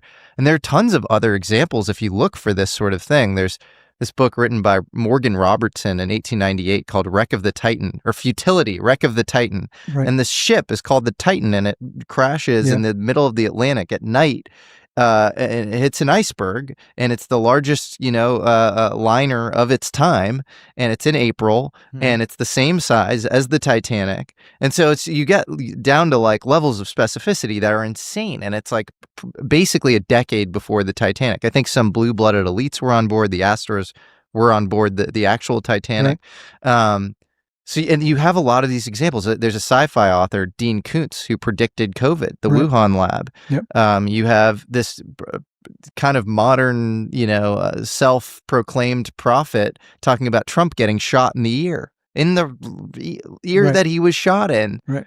Like 4 months before it happened or whatever. You have the adventures of Don and Baron Trump and their time-traveling adventures, which is a book that was written, I think, also in the 19th century. So it's just crazy how many examples. And there was the book that talked about the Texas Tower sniper before it ever happened. Wow.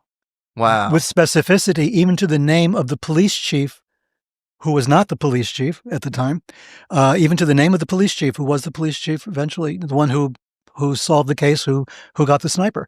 His name is actually mentioned in the book, and he was not part of the police at that time. He was not anywhere near it, right? So the whole Texas Tower sniper thing was completely described in advance. Was that Texas A&M or where? Texas A&M. That was A&M, yeah. And so is this like you're glitching into a future that already, in a block universe like pre-exists, and you're sort of like, figuring out what's happening, you're getting some download, or is it some sort of predictive programming where you are causing the future by writing about these things? I think we have to go back to Russ Cole. And time is a spiral. Kind of. Time is a spiral. The glitch is the proof. The glitch is the proof that this is a malleable reality that we live in. I'll give you an example. In Indonesia, I spent some time in Indonesia. Fascinating place. It's a place that, from a Western perspective, makes no sense because we think of things in a certain way.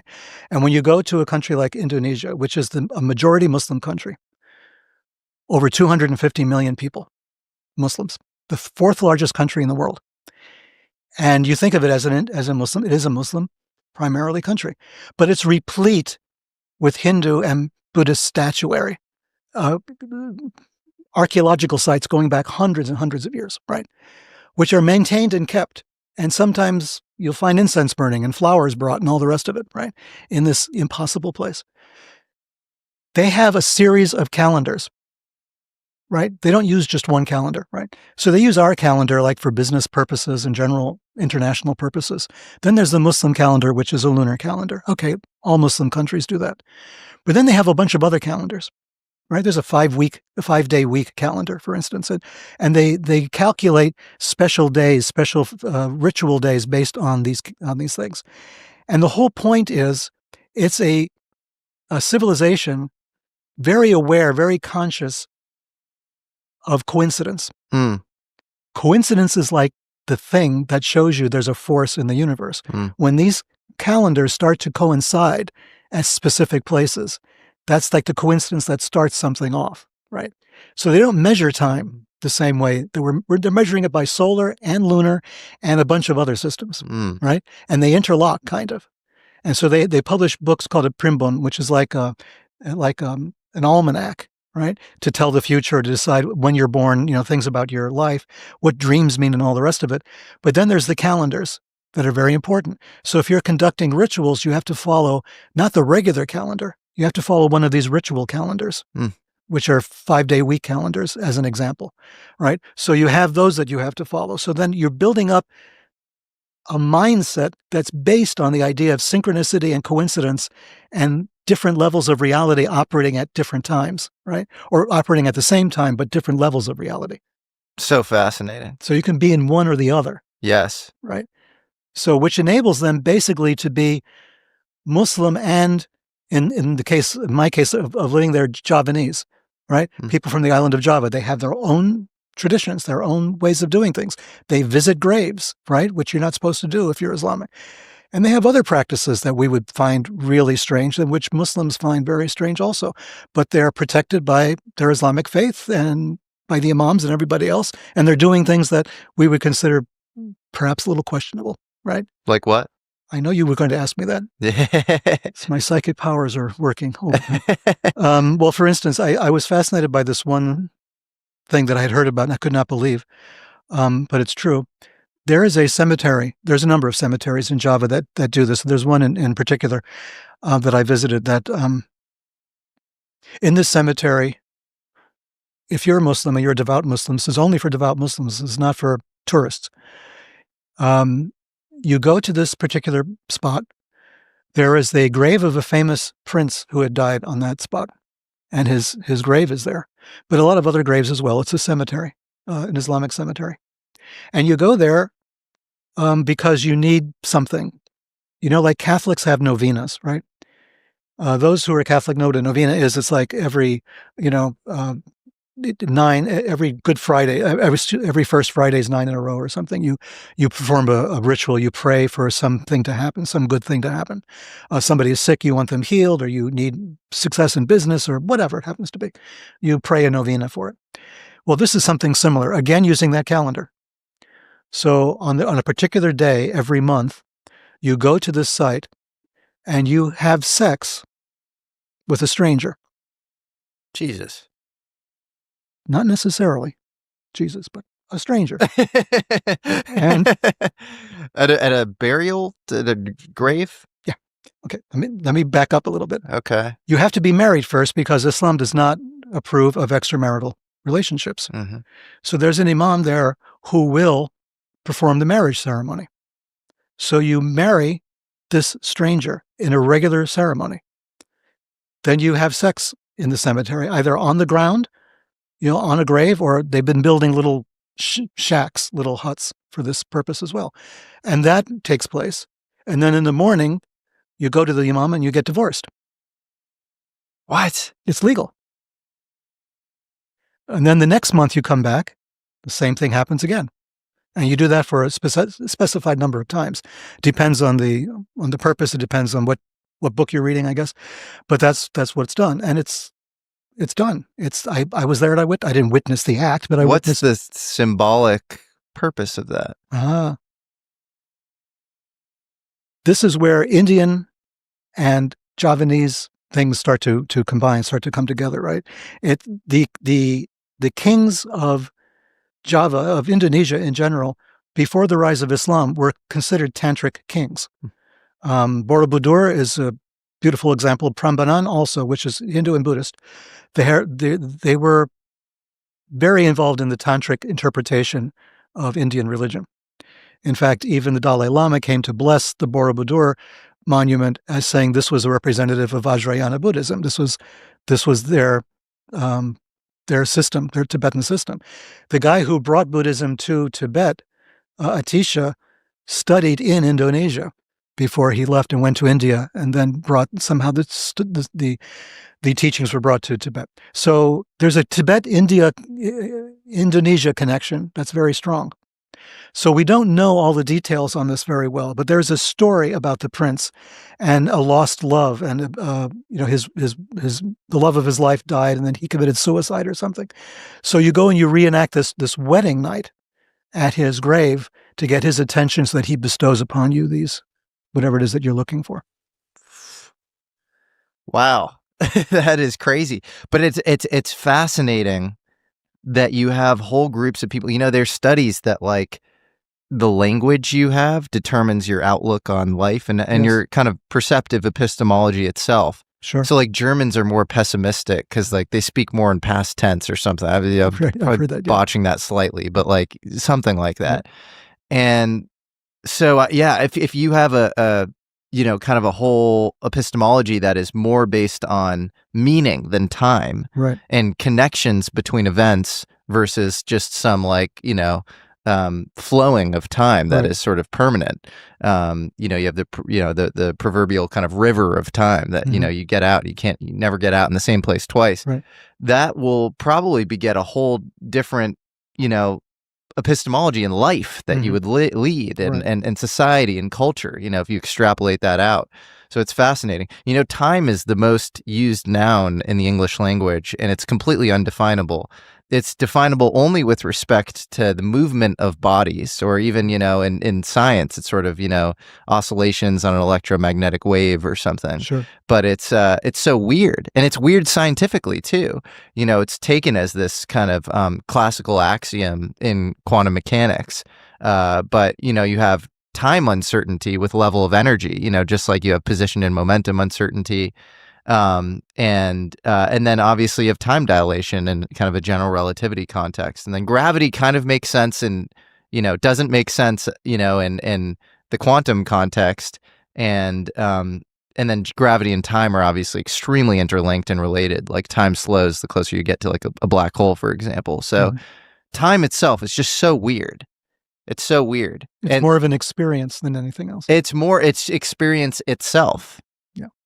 And then there's probably some substrate of meaning that like your mind is sort of a time machine that's like reading something that's reality itself, that's much deeper.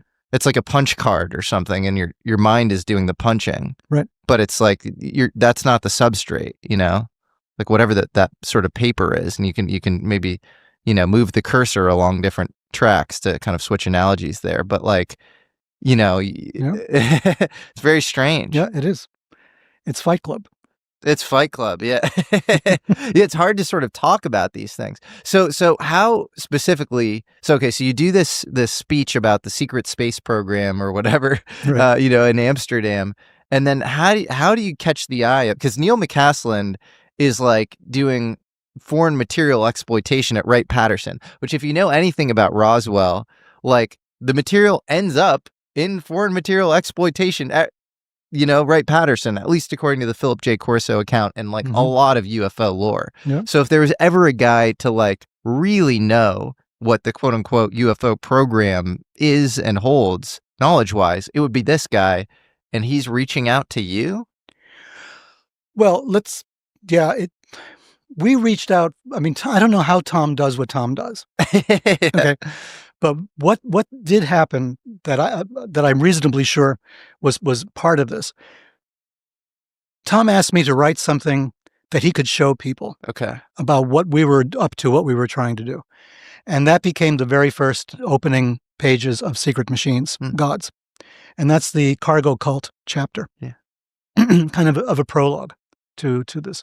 So cargo cult was a couple of pages long. And the idea was, take the cargo cult concept and say that's how we started on this planet. This is how civilization began.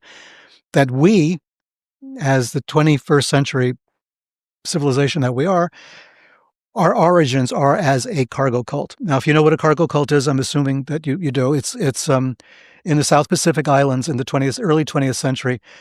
Planes would land on islands in the South Pacific, near the Indonesian islands to the far east, and planes would land, and there were basically Stone Age level tribes living there. And a plane would land, and stuff would come out of the plane, all these goods and services, right? So you had packages of stuff, you had medicines, you had food supplies, you had weapons, because this was the beginning of the war. And these Stone Age tribes are looking at this thing, and they're saying, God damn, we don't know that you could do that, right? So they went and they built landing strips, hoping that these planes would land and give them stuff.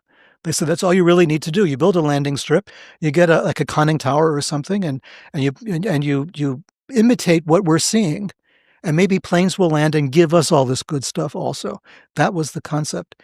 So our concept in starting this project was that our entire society is a cargo cult, because everything we're trying to do to longevity, to live forever, and to travel to the stars has its roots in something extraterrestrial, has its roots in these stories we tell about the gods who came to visit us, right? The gods who came down and gave us agriculture, gave us writing, gave us all these things.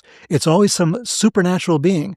It's never Joe from next door who taught us how to write, Yeah.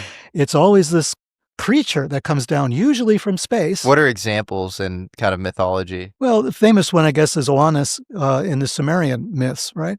So here is a god who lands in the river, outside of Sumer, and comes up out of a vehicle of some kind, and he's wearing a weird suit with a strange hat, which we can talk about later. And he walks up to the people and he starts teaching them stuff. He teaches them math. He teaches them writing. He teaches them agriculture. And then every night he goes back down into his craft in the ocean. He never eats or drinks when he's on land with these people, right? Doesn't want to eat or drink. We don't even know if he's breathing because he's wearing a hat of some kind. Goes back down and then eventually flies away back into space. And he's the person who gave the Sumerians the knowledge of writing and agriculture and everything else that Sumerians are famous for supposedly having invented. So that's their story. That's their creation myth, from that point of view. There's another creation myth, which is much more like the one we have in Genesis, with good angels and bad angels, basically, good gods and bad gods and all the rest of it. But this one is the idea that they got their knowledge from this creature. And the hat that he's wearing is depicted on artwork, and it looks like a fish's head. Like the head of a fish, like maybe it was down this way and he pulled it up to talk to them and then put it back down the other way. But that fish's head, of course, is identical to the Catholic bishop's mitre. It's exactly the same design. So we don't know what that means because that design is bizarre. The Orthodox one is nicer. It's a crown, a real crown, with jewels on it and stuff, which we used to make for the other bishops when I was in the church. So that was like a thing we did as a business. But the Catholic one was kind of simple. It was just like, a folded thing that you could open up and just stick on your head that way. So do you think, like in your actual model of reality, do you think that, at the advent of kind of the agricultural revolution where you get writing, urbanization, history all begins, mythology begins, that there was an initial contact event with people from the stars? Right. That's our thesis. Yeah. It's our point, as we call it. This is when everything really began, because it appears as though we lived on the planet for a long time not really caring about any of that stuff, right? We were happy. Yeah. And then suddenly there's these beings that come down and say, no, you've got to write, and you've got to keep track, and you've got to have numbers, and and besides, look at the stars. Did you ever look up? Did you ever wonder like what all that's about? So, and suddenly we're all like, oh, okay. Yeah. And so we're doing that. Can you imagine the Babylonians, the impetus behind the Sumerians and the Babylonians, the Akkadians, to stare at the night sky and chart those stars? It's amazing. And all the Graham Hancock, Robert Schoch stuff, like the most interesting part about all of it is how astronomically aligned all of this ancient megalithic architecture is to the stars. Not only to the stars, but to like the alignment of the stars in like 10,500 BC. Right. It's fascinating. It's fascinating because Not only they didn't have telescopes, obviously, but the fact that they would, because you don't have a telescope, you have to sit there and watch it for hours. You've got to mark the passage of these things. The planets is one thing, right? The sun and moon is like the obvious ones, right? They're easy to see. But then once you get past that, you're talking about the other planets. You have to notice that there is certain planets that don't stay in the same place as the other ones do. That's the beginning. So you're starting to keep track of that. And then you're keeping track of the background stars that don't move, right? Or they move like in a circular motion. The amount of work that requires, the amount of attention to detail. And you have to be writing at that point. There's no other way to keep track, right? You can't memorize it. So you're writing all of this down. So that's integrated with the idea of writing, language, and numbers. It's all integrated with the math of astronomy. You need both of those things to understand what's happening, right? To keep track, to keep a record. That to me is amazing. Why do that? And it's a quantum leap from being a hunter-gatherer. Absolutely. It's a just a huge jump. Yeah. So obviously outside of generically a lot of myths involving people from the stars coming down and, teaching knowledge of the stars and, mapping the cosmos, is there a myth that most comports with your version of what actually happened? Oh, I think no. I think part of the short answer is no, there isn't one. But one of the points we make in Secret Machines, we try to make it a couple of times, I hope I don't bore anybody with it, is the fact that everybody has a piece of the story. Everybody's got a piece of what happened, and we ignore the other pieces at our peril. Everybody has a creation story similar to this. When I say everybody, in general terms. So in Asia, in South America, in Australia, all over Europe, everybody has a kind of story about this. They have a way of they're trying to explain what happened. We need to pay attention because there's data hidden in those stories. There's definitely data there. We have to look for that data. We have to listen to these stories. We have to save them from extinction. Everybody on the planet has a piece of the story. We're all blind men with the elephant, which is the thing I always talk about. We always have a piece of that elephant. No one has the whole picture. No one in this country does, right? No one in Russia or China or anywhere else does. We all have pieces of it. We need to collaborate on that if we're really going to get to the root of this situation. Sounds like the Tower of Babel or something. It is. Yeah. It is. We're split this way, and we keep reinforcing that split, and it's terrible because we're blinded by, as I mentioned in the very beginning, the ideologies and the fantasies, right? They get in the way of the data, right? We need to kind of strip a lot of that out and get back to what did your ancestors tell you, Perhaps what's most remarkable about this story, though, is you have a guy who's working at Wright-Patterson, and then you have another guy who's running Skunkworks, which is the most advanced R&D division of, Lockheed, responsible for the SR-71 and U-2 spy planes. Yeah. And they get interested in your work because you're talking about a cargo cult that humanity and religion itself being an outgrowth of an early contact event. Yeah. And it's almost as if they have some sort of ontological model of reality that comes from a lot of data around this stuff. That's our impression. We got into a point in 2015, I guess it was, that Tom is sending me these long emails that he's getting, right? And he's saying, "What the hell do you make of this?" Right? And we get on the phone and we start talking about this, and I'm saying, we're having an all the president's men moment right here. I said, we're having a deep throat moment because people are trying to tell us something without telling us something. Right. It's like follow the money, right? Yeah. They're giving us hints of where we should go on this. And we have to pay attention to what they're not telling us and what they're telling us. And this came across because at one point, somebody sent us this long email, one of his most trusted advisors, said, have you really looked, how much do you know about Greek mythology? It's like, whoa. Who said that? I can't say. Okay. So he came out and said that. It was a he. He came out and said, do that, right? And it's specifically talking about Prometheus. Now that gives the show away, right? If we take the Prometheus story as an encrypted story of what actually happened. We're getting close, and I think that is what it is. There, at some point, somebody did something they weren't supposed to do. Mm. And it might have jump-started civilization on this planet, right? Mm. It might have been that. But Prometheus suddenly became the thing. And so Tom is saying, what the fuck do we know about Prometheus? And so I'm saying, let's take it easy. Let's go. Prometheus was this guy who stole fire from the gods, right? Mm-hmm. For the humans, he was giving fire to the humans. Humans didn't have fire. They were freezing their asses off.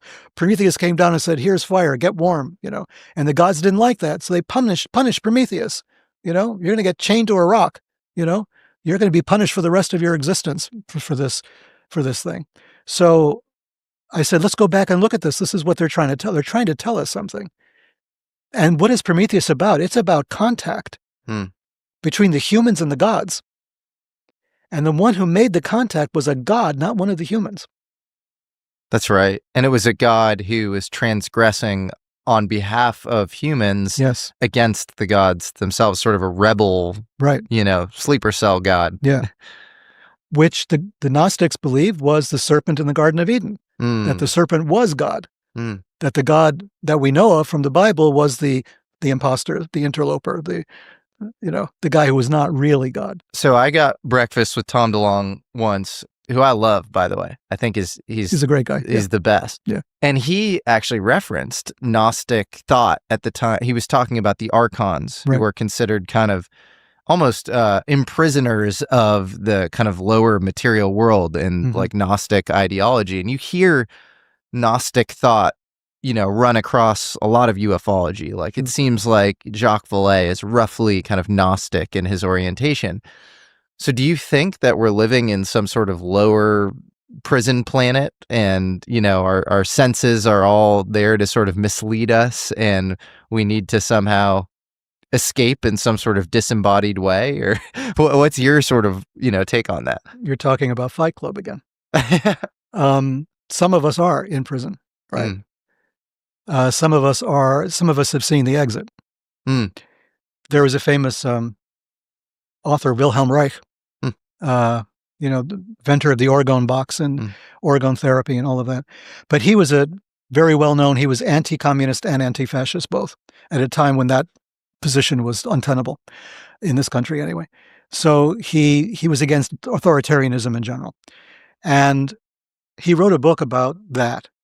And he has this image that I've never forgotten, that we're all in this prison, we're all in this box, but there's an exit sign. There's a big sign with the shining letters, exit. But the guy who points to that exit and says, there's the exit, gets immediately beaten by everybody else in the prison. And that image has stayed with me for a very long time. There's an exit sign, right? There's a way out. We know what the way out is. We're just, we're afraid of it. We're too distracted by everything else. But the idea of becoming free in oneself is there. It's just a question of wanting to do it badly enough that you're going to beat down the people who are trying to stop you from getting there to get to that exit. Right. So the whole celestial ascent thing was an example of that, of people understanding that there was a way out, but that it involved kind of reprogramming, to use that awful term, but a reprogramming oneself, to get rid of a lot of the extraneous stuff that we're reacting to. We're constantly reacting to things, kind of knee-jerk reactions to things that this is good and this is bad. It's a binary choice, right? And it's not a binary choice. There's a tertiary choice. There's a choice beyond A and B. There's a choice beyond plus and minus, right? I guess the Crowley people say 0 equals 2. That's one way of formulating this idea. But there's a way of getting out of it. But it's not. It's almost impossible to describe, and people have to get to it themselves, right? They have to get to it on their own path. They have to want to do it, right? And they have to be willing to follow a path while maintaining a sense of humor. Once you lose that sense of humor, you're screwed. Because then you become a fanatic. Fanatics famously have no sense of humor. And what you need is that sense of humor, which is a sense of what I'm looking at may be real and it may not be. Isn't it funny? What if it is real? Ha! What Yeah, if it yeah, yeah. isn't equally, right? It's a way of negotiating territory that's very dangerous. Yeah, that's right. I think like a lot of people get really into synchronicities, and when you put a ton of weight on the Oh, yeah. synchronicities, you're sort of in really bad territory. Oh, yeah. And when you put no weight in synchronicities, you're also in bad territory. So it's like a Scylla and Charybdis between extreme Yep. randomness, materialist reductionism, and then on the other side, you're just drenched in meaning. Everything's meaningful in this sort of, self-defeating way. So you think, wow, so there's a way out, but it's impossible to talk about. But you do talk about it because you wrote a book about it. Stairway to Heaven. All my books are about it. Yeah. Okay. Fascinating. They're all chapters of one book. Interesting. Yeah. Well, that's amazing that you're saying that.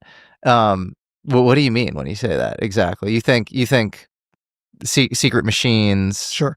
and sinister forces? It's all ultimately about Even the Nazi books. Uh-huh. I wrote 3 books on the Third Reich. I mean, even there, I'm trying to point to what happened, right? What happened? Why do we have these reactions that we have about fascism, right? There's a reason, but we've forgotten the reason. We've become kind of distracted by the Hugo Boss outfits, we get distracted by things that we don't really pay attention to. But there's deeper things at work. And if we could understand that, we would be free of that as well. But we're not going to be until we get there, until we get to that point, until we come to terms with it. So the 3 books on that is to try to show people that there was a universal kind of Nazism, right? And they were fascinated with occultism. Some of them were, right? Himmler, most famously. So he ran an Ahnenerbe organization. This to me was fascinating because I didn't believe it existed. I wrote my first book on Holy Alliance from the point of view that I wanted to write a nonfiction version of The Morning of the Magicians, right? I loved that book, but it was half fantasy, and it was totally unsupported by documentation. So I wanted to know if any of that was really real. And when I was starting to write Sinister Forces, I said, let me go and check out this Nazi stuff because that could be relevant, right? So I'm looking at that, and I get invited. I invited myself to the Library of Congress and to the archives, the National Archives. And you have to go through a few hoops to get into the archives, but I wanted to see the captured German documents from the war. They had a bunch of microfilm.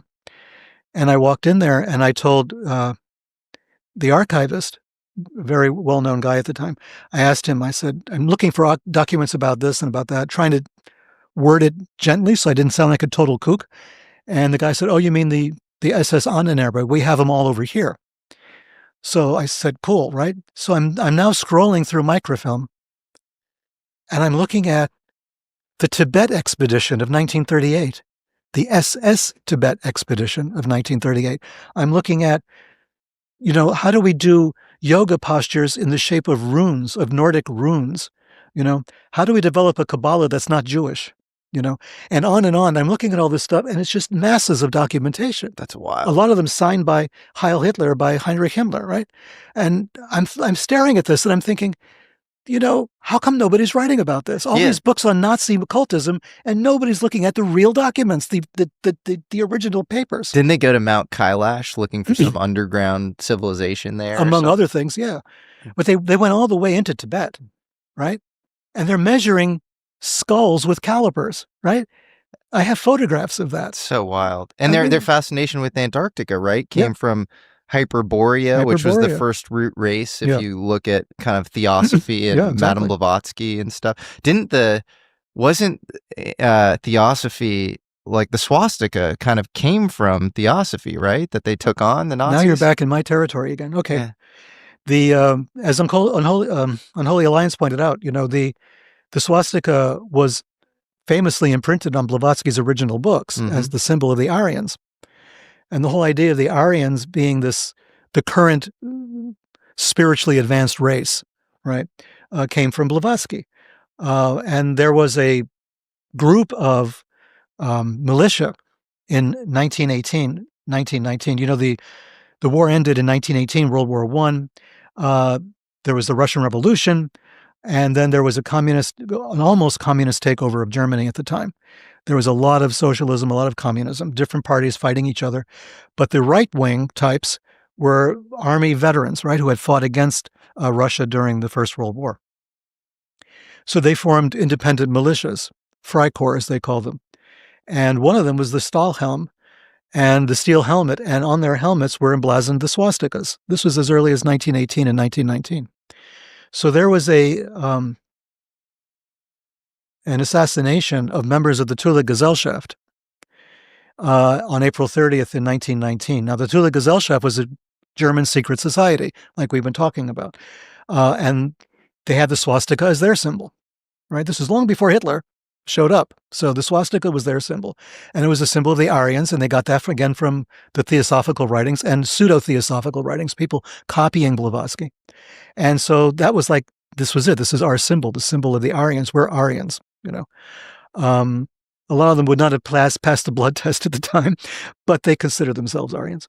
So these people were massacred on April 30th, Walpurgisnacht in Germany, and it led to this outcry among the right-wing groups. So the right-wing groups and the left-wing groups had this fight, this pitched battle in the streets of Munich.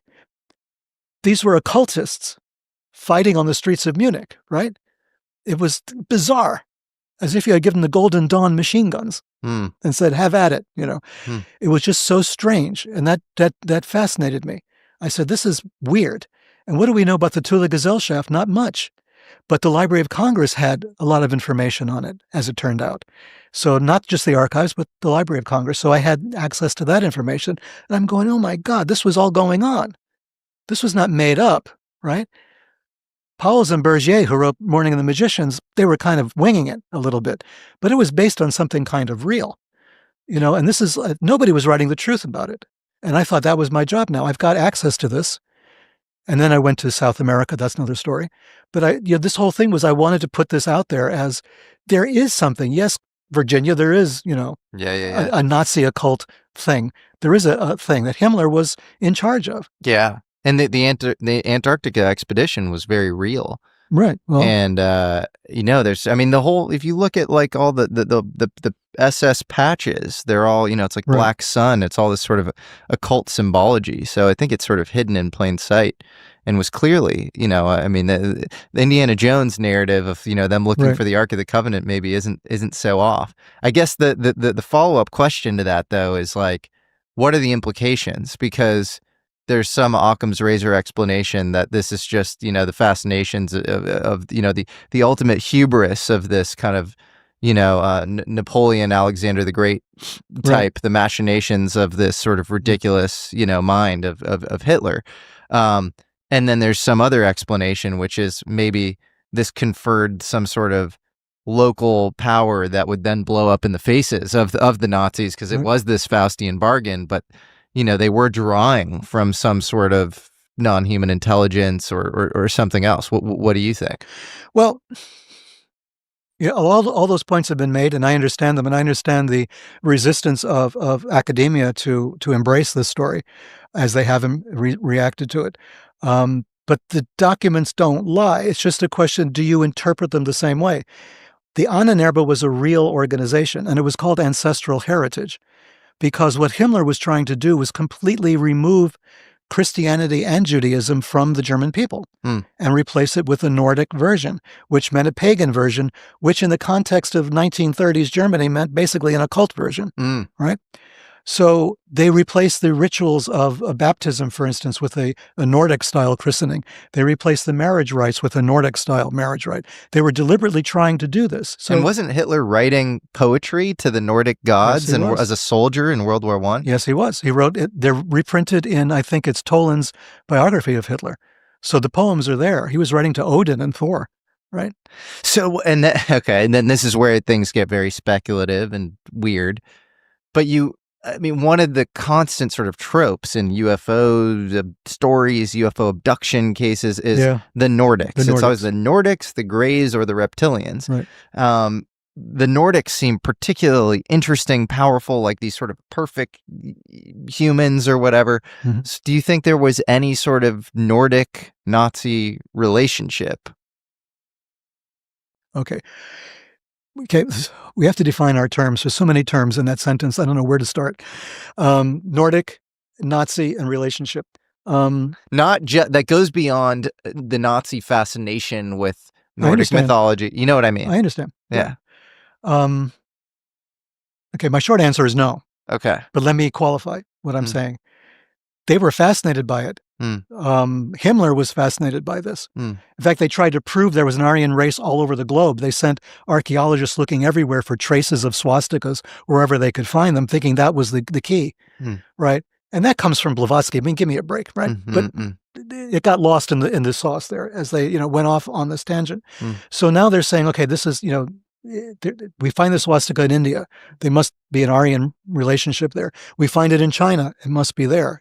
I've seen swastikas on buildings in Malaysia and Indonesia, but they're Buddhist symbols right there. So, but they were looking for this. They were looking for this proof. They had this was not a scientific process, right? They had the result they wanted. They're looking for stuff to confirm it. They didn't look for stuff that didn't confirm it, only for stuff that confirmed it. So here's the evidence that confirms our story. So this is part of the problem there. They wanted Nordic because they wanted to get rid of Christianity and Judaism. They had to get rid of Christianity because of Judaism, right? And they were against Judaism for whatever reasons they were against Judaism for. It was anti-Semitism was popular in Europe, all over Europe, Eastern Europe. I mean, the protocols of the Elders of Zion came out of Russia, right? So that started this whole thing. People believed it was true. So, the Jews are having a secret meeting and they're discussing the takeover of the world. So that document got published and it's still being published. It was published in South Africa all the time. Translations were published all over Asia. Translations published in South America, like this is a true thing. This is a meme now that's become true in the eyes of many people. I was asked about it at an academic conference in Indonesia, right? So, I mean, this stuff is there. I met a terrorist, the guy who created the Bali bombings in 2002. And he's telling me, it's the protocols of the Elders of Zion, like it's real. I'm telling him there's like 2 Jews in your entire country, right? You're not really suffering from a Jewish invasion. But anyway, that was his perspective, right? So this has become this thing. This has become a problem that we cannot get our way around because history has made it kind of real, even though it's not real. We know it was a hoax invented by the secret police in Russia during the time of the Tsar, even before the Soviet Union. So this whole thing becomes this problem, right? And the Nordics become the solution to this problem. We're really Aryans. We're really Nordics. We don't belong in this situation that we're in. We're in this, we lost the First World War. It must be because of the Jews. Can't be because of us. It can't be because of we extended ourselves in trying to invade Russia, for crying out loud. Napoleon could have told you not to do that, right? So all of these mistakes we made are not ours. They're somebody else's. So naturally, they want to make contact with their source. And they found their source in a guy called Weistor, Carl Willigut, right? Who claimed he had photographic memory of what it was like back in the day when there were only Nordics on the planet. Okay? Whoa. And Himmler gave him an officer in the SS. So he's in the SS along with all these other psychos, right? And he's giving all this stuff to Himmler. This is what I'm going into a trance now. I can see it. This is what happened at this time. This is what happened at that time. And did he say it was like Hyperborea? Yeah, really. It was Tula, right? Whoa. Right. It's like Atlantis or yeah. So they're buying it. Whoa. Right? And Himmler, 1 or 2 cards short of a deck, right? He builds Wewelsburg Castle, right? Which I went to and I did a TV thing like 10, 15 years ago, 20 years ago for that. On that. That's a beautiful castle, but was in disrepair when Himmler took it over. He refurbished it with concentration camp labor, and he built basically a round table for his 12 knights to sit around and have seances, right? And bring down the spirits of the ancient Teutonic kings. This is so crazy. So they wanted to do this. The physical evidence is there. Swastikas in the floor, swastikas in the ceiling, the niches where they're going to put the urns of the deceased SS leaders But and then there's a question of, were they interacting with anything? And I think in your model reality, you would say yes. Yes. You're right. Sure. And then who knows what it is? But it could have been anything. Yeah. It could be totally trickstery. It could have been those guys from the Australian consulate telling us, Well, simultaneous to that, you have these neo-pagan rituals that they all have to go through. Right. You had Werner von Braun going through these rituals. His mentor, Hermann Oberth, on record saying that non-human intelligence allowed them to build rockets to go to space, That's in Secret Machines, yep. There you go. Yep. And something else you get into with Secret Machines, which is fascinating, is there's always this question of, like, is there some bizarre Nazi connection with Roswell itself and some of the early contactees? You talk about Adamski, George Hunt Williamson. Sure. Is there some sort of connection with some of these early UFO crashes in Nazi Germany, which, by all kind of conventional historical accounts, was over by 1945, and Roswell is 2 years later in 1947. Well, is there a connection? I think so. I think we made a pretty good case for it in Secret Machines based on the information that we have. And that is something that people don't realize. We think of Operation Paperclip as a purely American phenomenon, which it was, but the Russians had their own version of Paperclip. And the Russians brought more than 3,000 scientists and their families into Russia, whether by force or, hook or by crook, but they did. And they built an entire city. I believe it's in what is now Belarus, if not Ukraine. It's in the book also, with a precise location. They built this operation there to renew all the experimental programs that have been going on at Peenemünde at Nordhausen, to bring it all back to life again. And they got as many scientists and technologists and engineers, technologists as they could. And one of their programs, and it was revealed after the Soviet Union fell, some of this documentation became available, was to build a kind of flying saucer. And it was based on the Horton model. Now, the Horton model, you can find this on the internet everywhere. The diagrams are public information now. Was a flying disc, but with the bottom, one side of it sort of chewed out. So it was kind of a C-shaped craft, the kind that Kenneth Arnold saw, in 1947. The same design. Without him knowing, at the time he wouldn't have known that this was the design of the Horton craft. So the Hortons, the two brothers, one of which wound up in Argentina developing craft for Perón, and another wound up staying in Germany, and nobody seemed to want him for anything, for whatever reason. I think he was the test pilot for a lot of the Horton brothers' devices, so maybe he wasn't considered a technician or an engineer or a scientist. But there were enough Russian scientists that they could rebuild it and see if they could make it fly. So with 3,000 scientists in Russia, with Nazi presence all around the world after the war, it's a possibility, and I'll tell you why. And I was thinking to bring it with me, and I guess I didn't realize our conversation would go in this direction. And it's a good thing I didn't. It's a big, heavy thing. The U.S. Congress published in June of 1945, before the war in Asia was over, they published a report on basically what was the Maison Rouge meeting that happened in 1944 in Strasbourg. The SS had ordered the heads of German industry at a meeting. This was after the D-Day invasion, when the handwriting was on the wall, and they knew they were going to lose this thing one way or the other. They basically told the leaders of German industry to expatriate as much of their wealth, as much of their technology, necessary personnel as possible overseas to get it out of the hands of the Allies. Now, in June of 45, we already had this information, and they published it as part of the congressional record. It's this thick. It's at least 2 inches thick printed. And you're going through and you're looking at all the companies that the Germans had overseas, all of the industries they were involved in that they owned at that time, including a lot of real estate in South America, literal real estate, ranches, haciendas, all sorts of places that they had bought in the years leading up to the end of the war. And then, in addition to that, we find when the Clinton administration ordered an investigation as to Nazi gold and what happened to the Nazi gold that was missing, They found just within a few months, because they didn't have a lot of financing to continue this for a long time, that committee only lasted a short while. They found 40 tons of gold that had been shipped out of the Bank of Lisbon by submarine. 20 tons went to Macau. Well, they all went to Macau. 20 tons went into China, and 20 tons went into Indonesia.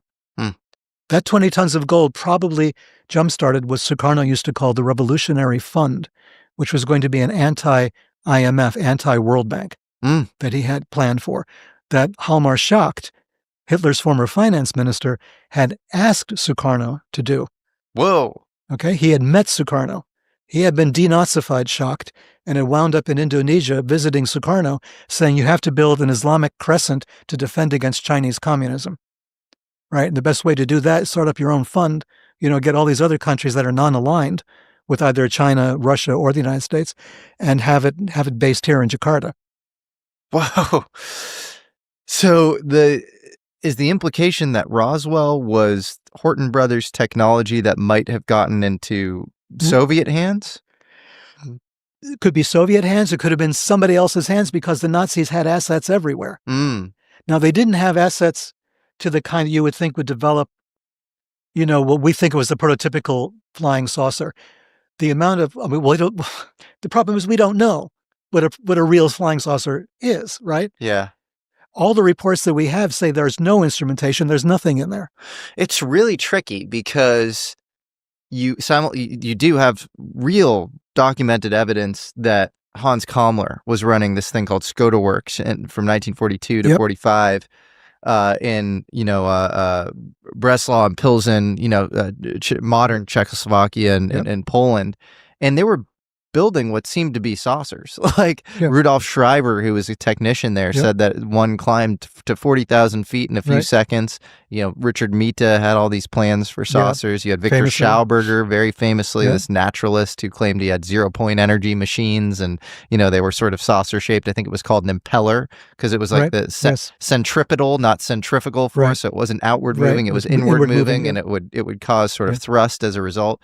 And so you had all this evidence that they were working on things like that. You also have a book by this guy, British journalist named Tom Augustin, about this sort of great game dividing up of Skoda Works, of Kammlerstab, between the Soviets and the U.S. So we know that this was like of vital strategic importance. We also, I think now know, due to Air Force documents, that Kammler himself, who's this ruthless Nazi, I think Albert Speer, who was head of Nazi armaments, said, he was the most ruthless man I was ever forced to collaborate with. And you're talking about a guy who worked with Himmler and Goebbels and Hitler and it's like has to be. I think that's a high bar. It is a high bar. I think Kammler had a plan to assassinate Hitler in the final days of the Third Reich. So crazy guy. So we know that there were real plans to build like this flying saucer. We don't know how far they got. And then Annie Jacobson writes about in her book Area 51 that there was this attempted, they really wanted to find the Horton brothers because they were building these sort of saucer prototypes, yeah. But then you also have people at Roswell and they're like, a weird being with 3 or 4 fingers and toes came out of the craft and was definitely not human. And so those two things just don't line up or comport at all. Obviously, there's disinformation somewhere. Yeah. And so your bet would be the disinfo would be on the kind of NHI alien front, and that this might be prosaic human technology. I think it's a possibility that what crashed in Roswell was human technology. Prosaic, I'm not sure. Yeah, sure. Exotic human technology. Exotic human, maybe. Yeah. But remember, when you're talking about Roswell and you're talking about Wright-Patterson, you're talking about all the Nazi scientists, Walter Dornberger from Peenemünde, his first posting was to Wright-Patterson. He was in Wright-Patterson when the Roswell debris was brought in by train. So wild. So he was there. And so, okay. Who else would you have wanted to look at that? And he was head of, I think, A4V2 program in he ran Peenemünde. Nazi Germany. Yeah. He ran Peenemünde. He was the boss of, what's his name? Werner von Braun. Werner von Braun. Yeah. Okay, wow. So he was at Oberammergau, and it's interesting, and I think you do have also the Avro car project, which was an attempt to build a flying saucer. and it originally was in Canada, but then it moved over to Right Pad as Project Y. Yeah. And there was always this feeling that Project Y was a front for something deeper, but it was. There are videos of them trying to like fly this flying saucer. It just had a radial gas turbine engine, so it kind of like When I was a kid, yeah. when I was a kid in the late 1950s, you could buy a plastic model of the Avro. But that's wild. That's so wild. I had it when I was a kid. It's crazy to see. I mean, It looks like a flying saucer. there's like it really does. There's wind turbine photos of it being tested, and it looks like you're like I'm in Star Wars right now. Right, Like this, yeah. it's remarkable. And then we do, I think, have documented evidence that Richard Mita, who was from Skoda Works and Kalmar-Stab, made his way to at least the Avro car project that was going on in Canada, which was British Aircraft and John Frost, and in partnership with the American CIA. So you have one piece of the puzzle there. You have Henry Kawanda, who was famous for the Kawanda effect. Oh, right. He had basically the first patent on a flying saucer in 1936. He was a Romanian, but he was living in Vichy, France, and he was overtaken by Nazis, obviously. And he was consulting on Project Y at Wright-Patterson as well. So we know that. You have another guy named Eric Henry Wing, who was head of special projects at Wright-Patterson. He went to school with Victor Schauberger, and then he moved over to Kirtland Air Force Base right after that. So you have all these Nazis who are working at Wright-Pat. Which is phenomenal because everybody that actually worked for us during the war lost their security clearances, right? So Oppenheimer loses his security clearance. Jack Parsons loses his, right? All of the entourage around the Suicide Squad, right? All the people who founded basically JPL wound up losing their security clearances. They couldn't work anymore. And we moved the Nazis in, our enemies, right? Yeah. And we put them in charge. The whole thing was just, to me, mind-boggling that would happen that way, But it just did, right? It's so mind-boggling. And it doesn't make a lot of sense, but in the political environment of the time, it kind of does, all things being equal in context. But when you look at it now, you're thinking, why did we bring in that many? Yeah. And then we realized the Russians brought in 3 times that many, right? So wild. And they were in contact. Who? The American groups and the Russian groups were in contact. They found that out later. Wow. Because the Russian scientists they had in New Mexico, right, were going into the village, into the local towns, and they were sending mail back to Germany, which would then get sent over by courier to the Russian scientists in the Soviet Union. Whoa. So there was contact being made. Of course, that was shut down once it was found out, but it was going on for a while. Nobody knows what was being discussed. Was it contact between the former Nazi factions of both? Wow, that's pretty fascinating. Yes. Yeah, I think there's some story of Werner von Braun's, giving off trade secrets at the border in Mexico or whatever. So there is maybe it's this like rogue Nazi network post World War II that was like still vital for a little bit. If there was a rogue Nazi network post World War II in the United States, how much more likely it was that it was in other countries where they didn't care. Yeah, totally. Right? Yeah, even more likely. So more likely. So there is a likelihood, statistical likeliness. Let's not statistics can be bent either way, but statistically there was so many Nazi assets around the world. Money that we couldn't trace. Yeah. Assets we couldn't trace. Technology. I mean, that famous submarine that they stopped that had the Messerschmitt, in pieces in it, and all the uranium, and the engineers that was going to Japan, that supposedly Oppenheimer visited at a crucial time because he couldn't figure out how to make the freaking bomb work. Wow. Right? Yeah, and it's even Werner von Braun, and look at the early, NASA Apollo program and NASA Saturn program. It was literally a transplantation of the Nazi program, space program. It was Werner von Braun, Arthur Rudolph, and 129 Nazi scientists, and that was it. Right. And so it's just like you are really dependent on their knowledge somehow. And what was the overall context, right? If you look at it, you're looking at a geopolitical sense. To the United States government at the time, we preferred to have the Nazis so that we could fight the communists. It was, again, a binary situation. So we buried records of these guys. We denazified them ourselves. They should never have been, many of them. They were Nazis to their death, right? They did not suddenly become Americans because they were living in, Arkansas or someplace, right? Or Alabama. So they suddenly did not suddenly become our defenders or our allies. They were just there being paid and saved from going to the Soviet Union. So the amount of trust we placed in these people, they didn't deserve what we did, right? They didn't deserve the trust from my perspective. We had fought against them. They were developing bombs that they rained on London during the Blitz. These are people who killed without thinking. That was their job, right? To give them the credit that way. They were working for that regime. But now we bring them over and we find out that philosophically they're Nazis, right? Because the communists are the bigger threat, which is why in my other books I talk about, since we're talking about the range of it, I talk about the Catholic Church, and the fact that they saw it the same way. The communists were the worst enemy. We can work with the Nazis, right? Even though the Nazis also want to do away with us, but at least they're not communists. They're not godless. Odin is a god, right? So the idea being, let's work with the Nazis. Let's hide them. Let's get them. Let's give them false paperwork. Get them out to Bolivia and Argentina and places like that.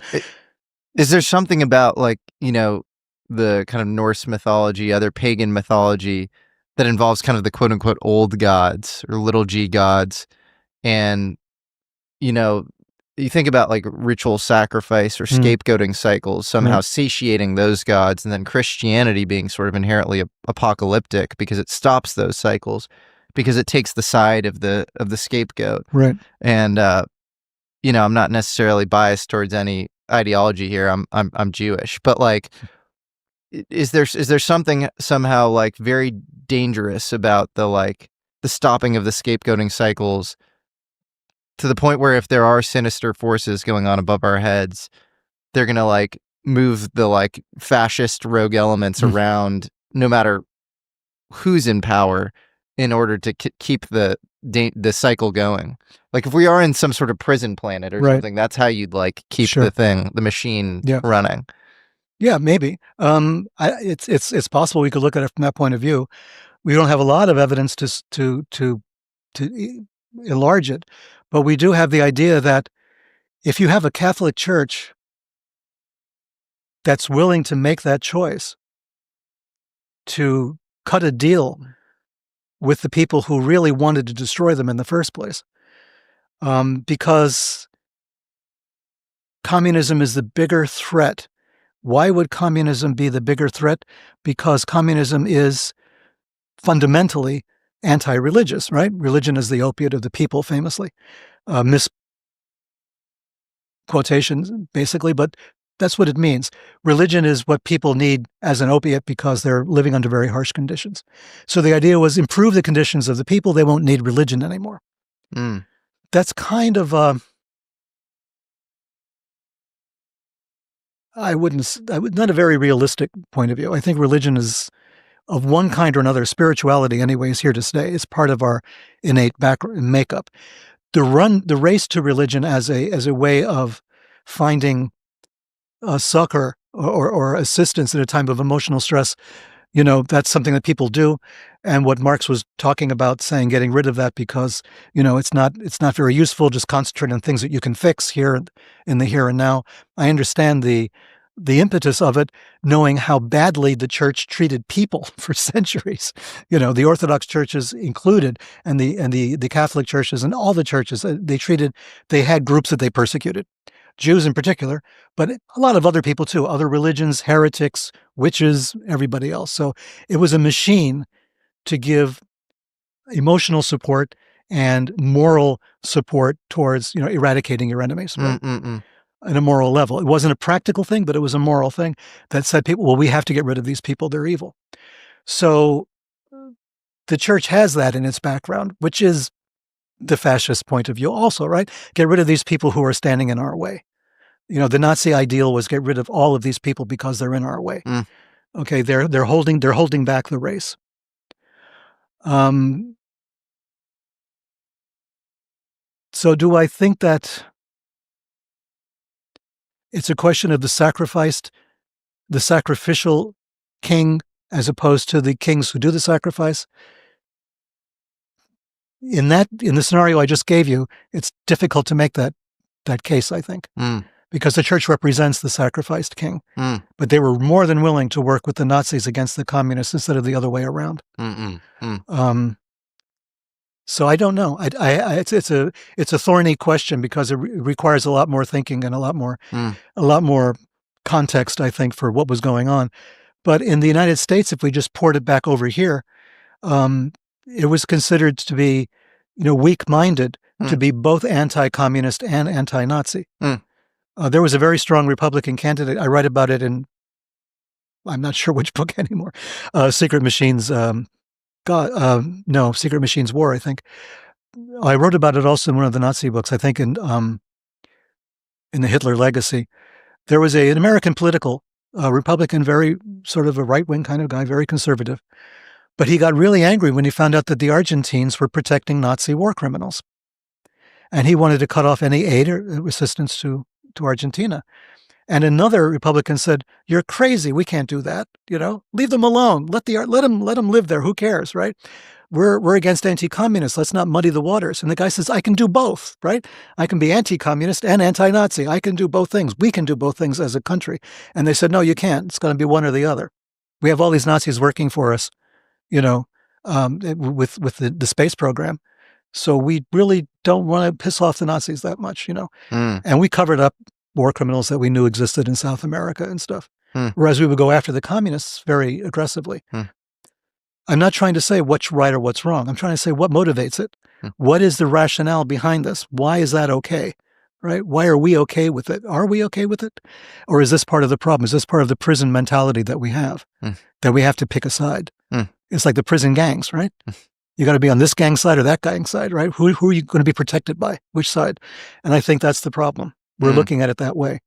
Can I ask you some basic questions? Because you've probably spoken to as high-level people in government who deal with the UFO issue vis-a-vis any other civilian that I've ever met, maybe. And so can I ask you a few questions about just what you think about the UFO legacy program? Like the questions would be what is the program? Is there a material? Do they have material from UFOs that are not of human origin? Would be one question. Do you think there are saucers and hangars, little bits and pieces of things? Or do you think the saucers and hangars are tech protection for some sort of lineage of exotic science that comes from the Nazis? Or what do you think? See, what I've been told and what I think could be two different things. Well, what do you think? I would love to believe that we have a crash saucer.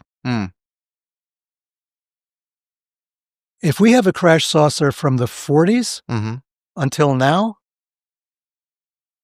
that story doesn't seem that likely. We would have done something with it. Don't tell me in all this time we can't figure out how that thing works. But you hear all the analogies of, iPhone with Da Vinci or whatever, where it's like Da Vinci's a genius, but he wouldn't know what the hell. You wouldn't know information theory and bits and, what the chip was inside of it. And yeah, of course. You'd be able to press some buttons and stuff, but the progress would be very limited. But if I gave Da Vinci 50 years, he would have gotten close. He would have discovered something about electricity. He would have discovered something about miniaturization. I mean, he wouldn't have figured out what an iPhone was unless it started beeping at him and the voice came out of it. Well, what if that's where we're at on UFOs? Well, we've had the UFOs for 50 years. I know, but that's what I'm saying. What if we know some things about it, but we don't know how to fly them perfectly or so? I don't know. The part that is my problem. Yeah. Is that we can't be the only ones. Russia's got to have crashed vehicles. China has a crashed vehicle. So this is a point to say that you don't think we are in possession of saucers and hangars from the 40s. I would say if we are in possession of it and they're in possession of it too, then there is an agreement between countries that says we're not going to talk about this. It's the Fight Club. But you think that we're not going to do it, and it's going to keep it under the vest. But you can't have an agreement like that because somebody's going to break it. So you think that's the less likely scenario? I think it's the less likely. I know. Okay, if there are crash saucers, there got to be a lot of them. Yep. Has to be more than one. Yeah, of course. Okay, and I've heard a lot of rumors when I did business in China, which I did for years, Yeah. with the Chinese government, that there was something that crashed Mm-hmm. in Chinese territory. I think the Russians got it, though.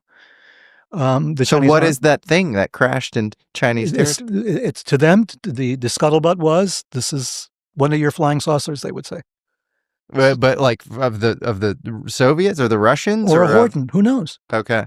But it was something that was kept under wraps. If a Horton crashed, who would care? Yeah. It was a Horton. It was never going to fly. It crashed. End of story. Right? So there's a logical problem in the like it's convenient for us to sit here and say the U.S. government. The U.S. government is only one government on the planet, and they only have so much territory, right? The Chinese have a big chunk, and the Russians have it, and all the other countries that have crashed equipment, crashed equipment, all the countries that have sightings, which is almost every country. You implied earlier that what you think and what you've been told might be two different things. So you've been told that we do have crashed, actual genuine UFO, maybe extraterrestrial craft in our possession. I was told, by way of omission, when it comes to the subject of do we have materials in our possession, okay, there's been a wishy-washy response to that. Oh, we have materials. Okay. And, are they extraterrestrial? Are they, well, we can't really identify where they came from, will be an answer like that. Unknown origin. Yeah, it will go into like that territory. And finally, we just flat out ask them, Yeah. The response is something like, we really can't discuss that. Well, if you don't have it, why can't you discuss it? Why can't you just say no? Lie to me. Sure. We're used to that. Yeah. I mean, I'm comfortable with you lying to me. You've been lying to us for years. Yeah. Lie to me again and say, no, we don't have a saucer. Don't leave it open-ended. Yeah. Don't leave it like, maybe, we have a flying saucer. What does that mean? Yeah. Why would you say that? Is that part of a disinformation project that's been underway since 1947? You guys haven't gotten over that yet? We've gotten over it, right? We're done with it, right? We're okay. You can tell us anything at this point. But they keep, and then there's guys that come out and say, no, there's definitely a saucer. And there's people in government who come out and say, there's definitely a saucer. We saw it, right? There's people in the program, they were coming out and saying, no, there is definitely there. Okay. At one point I was talking to a guy called, you've probably heard of him, Michael Aquino. Oh, yeah. Infamous guy, right? Isn't he like a Satanist or something? Yeah, Temple of Set. He founded. He was with LeVay's Satanic Church of Satan. He had the weird eyebrows. All the rest of it, he was implicated in all sorts of things. I had written about him in Unholy Alliance because he conducted a ceremony at Wavelsburg Castle, the Nazi SS castle, some sort of satanic ceremony. I was like, all right. He contacted me at one point and said, listen, let's hang out, right? Oh, geez. And I'm like, yeah, what could possibly go wrong? Jesus. So he says, come on out. I would have run for the hills, man. That guy's creepy. He's, very creepy. But I wanted to know. I'm the kind of guy I need to know, right? So that's why I went to Chile in 79. I have to come face to face. I have to know. Yeah. I mean, I got to talk to terrorists and Nazis and stuff. I have to see how they react, how they talk. That tells you a lot. Right? I understand that instinct as well. You got to, right? Yeah. Well, you do it all the time. Yeah, for sure. Yeah. So he says, we're going to go to Vegas. Las Vegas is having a meeting of the Association of Former Intelligence Officers, of which he's a member, right? Being a former intelligence officer. So I said, I'll get you in. Come on, we'll hang out. It'll be fun, right? All right. So I go to this thing, and it was weird. It was wild. Everybody in that room, except me, I guess, was a former intelligence officer for somebody, for FBI, CIA, NSA, DEA, didn't matter, right? They're all there. They're all hanging out. They're having a wild old time. And they love Aquino. They all want their picture taken with this guy. What? And that to me was like stunning. I'm saying, the bad press, right, about this guy? Didn't matter. These guys loved him because they saw him as an intelligence agent, right? They didn't see him the way I, on the outside, had seen him. They saw him as one of theirs. What was your sense of John the guy? Alexander was there, Yeah. I met John Alexander at that time. Okay. I mean, for the audience, John Alexander's a longtime UFO kind of historian, but also seems to be pretty deep Pretty deep. in the Yeah. government on this topic Yeah. in a way that, maybe he's more involved than meets the eye or something. And sometimes skeptic and sometimes not. Kind of hard But to that's pin the down. way these guys always Yeah. do it. So he was there. He had his picture taken with Aquino. Oh, gosh. So all these guys are like, yeah.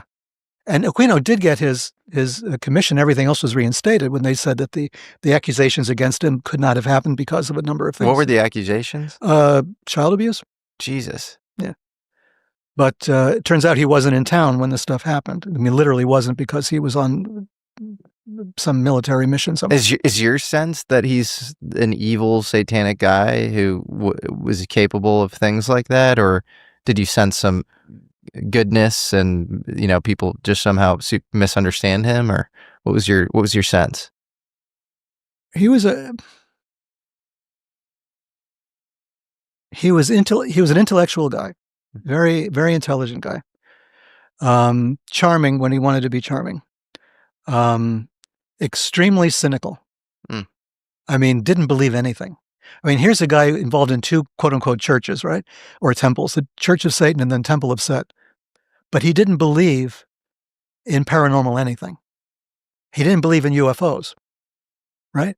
This guy was a realist, 100% realist in what he did. He believed in the philosophies behind a lot of these things. And he was very erudite on that basis. Evil, that's hard to say. He didn't give me, Islamic terrorist vibes that I had in Indonesia from the guy who was bombed Bali and killed 200 people. But what is he trying to do? Like, if you're running the, this Church of Set and you're a self-professed Satanist, Right. and then you are, in intelligence circles, like, what's your MO? Like, what's your mandate in life? He understood his famous thing, and it was similar to John Alexander's, was non-lethal warfare, which sounds kind of nice. When you just look at the words, it's non-lethal, so we're all still alive, right? Sure. But how do you conduct warfare then under those circumstances? He was a psychological warfare operations officer in Vietnam, right? The Phoenix program. He was involved in the Phoenix program. So this was something where you change the hearts and minds of people, as General Westmoreland famously said, right?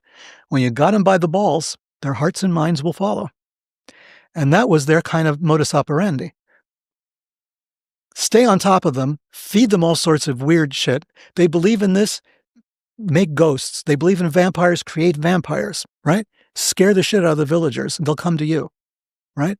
That was the Phoenix program. They did all kinds of things. They killed a lot of tax advisors and tax collectors as well for the Viet Cong, but they also did a lot of weird psychological warfare operations.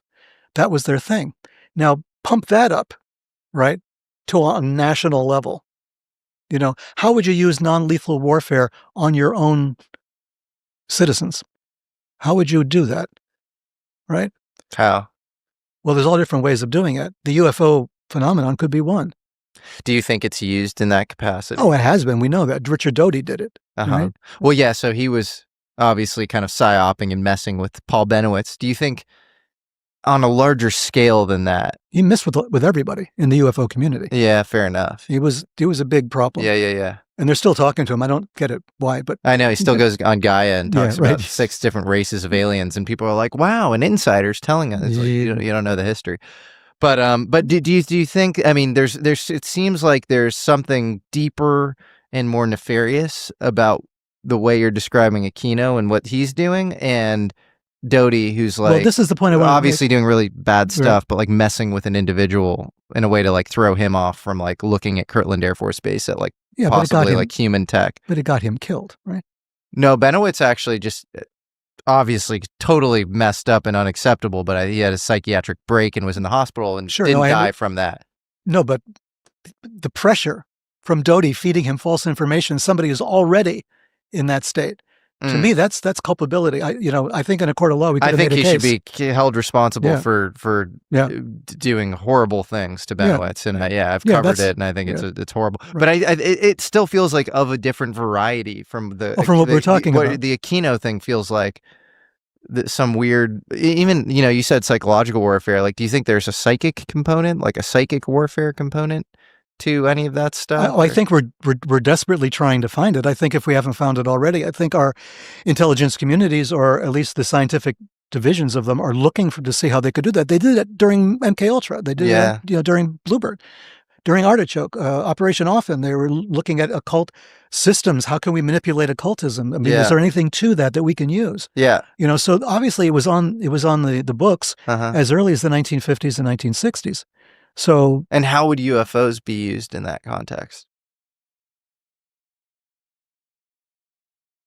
Think of it this way. Think of how Aquino used psychological warfare in Vietnam. The Vietnamese believed in certain villages and stuff. They believed in vampires. They believed in ghosts. They believed in hungry ghosts, that sort of thing. There were a lot of strange beliefs depending upon where you came from, and they exploited that. They made them appear. In one of my books, I even talked about it in detail in one of my novels, in the Lovecraft Code. There's a series of 3 books that are fictional, but not really. So in one of them, I talk about that type of operation, how it would look, right? What's the difference between that and a UFO sighting? Go to some small town, right? Shine some lights in the sky and then have somebody appear and say something in English, right? And then disappear again, freaking out, a family of 5 on a picnic or something. Do you think UFOs can be staged?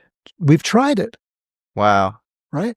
CIA even had this idea in their head. They were going to have Jesus appear as a vision over Havana to convince the Cubans to overthrow Castro. That was on the books. They were going to use holograms or something to make this thing appear. We know how to do that. Whoa. Right? So, and that was then. That was back in the 70s, right? So we know how to do this kind of stuff. We can make things appear and disappear with stagecraft, right? I mean, Aquino was practicing stuff like that. I mean, the other Phoenix program guys were doing this kind of thing. So the idea is we create an image, just brief. We don't need it to sit there for a long time. It just briefly appears in front of you. Are they practicing magic with a C or magic with a K? So like some sort of occult, attempt to create like an egregore or like a kind of consensus thought form that appears as a UFO? Or is it like pure technology? We're going to beam a thing in the sky. No, I mean, they're going to beam a thing in the sky, pure technology, but with the occult context for it, right? So they're going to do it this way. I don't know what they've studied. Since that time. I don't know if they've gotten far enough to say, I can make this thing happen scientifically, but it's going to have psychological implications and it's going to have maybe a spiritual implication as well. Yeah. Maybe this person will see a vision. Maybe they'll go off and found a cult. We don't know, right? Maybe they've gotten that far to realize that they can create the scientific apparatus to induce a spiritual breakdown or breakthrough. All of this sounds somewhat dark and manufactured. In your underlying kind of ontological belief or whatever, do you think that there are genuine non-human intelligences and possibly extraterrestrials visiting Earth? It's are there non-human intelligences? Yes. Yeah. Bluntly. Okay. Yeah. What levitated your table decades right, ago? Yeah. And maybe go to the Australian consulate like an asshole. So yes. Did the Aboriginal uprising ever happen or no? Okay. No, not in all this time. Okay. Still waiting for it. Okay. Yeah. Well, let's hope the timing is a little off. Yeah. So no, something is non-human or preterhuman or ultrahuman. I don't know. We have these words for it, and that's where we get lost when we start doing that. Something that's not us is doing this. Okay. So yes, that exists. So you said non-human intelligence definitely exists. Right. And then, extraterrestrials or beings that can be embodied and corporeal. And that's what I wanted to get at. And God. That's the thing I was going to get to, I guess. Probably you have it on your list. I think we've talked about it briefly. Was the Men in Black episode that I had. Yeah. What happened? Seems to point to that because I have no other explanation for it. Nothing makes sense in this context. So that's some of your listeners, I think, viewers have heard this before, but I'll make it brief. Don't make it brief. Tell the whole story. It was in Rhode Island. I lived there this would have been 1990 when this was happening. right around the time of the first Gulf War, which is how I remember it. I put it in that context because for a minute I wondered if there was a connection. And I had been shopping in the car, and I drove my car back to my house. Ashaway Road at that time was, houses here and there. It wasn't a big city. It wasn't even a village. It was just, I had a house, and then next to me, a little while over there was a house. There's a house over there. So it's not a very busy place, a country road, basically. And so I'm unloading packages from the car. And I look up and I notice there's an old model black Cadillac idling right in front of the house. And the driver appears to be holding a camera facing me with a wide angle lens on it. And I'm staring at this.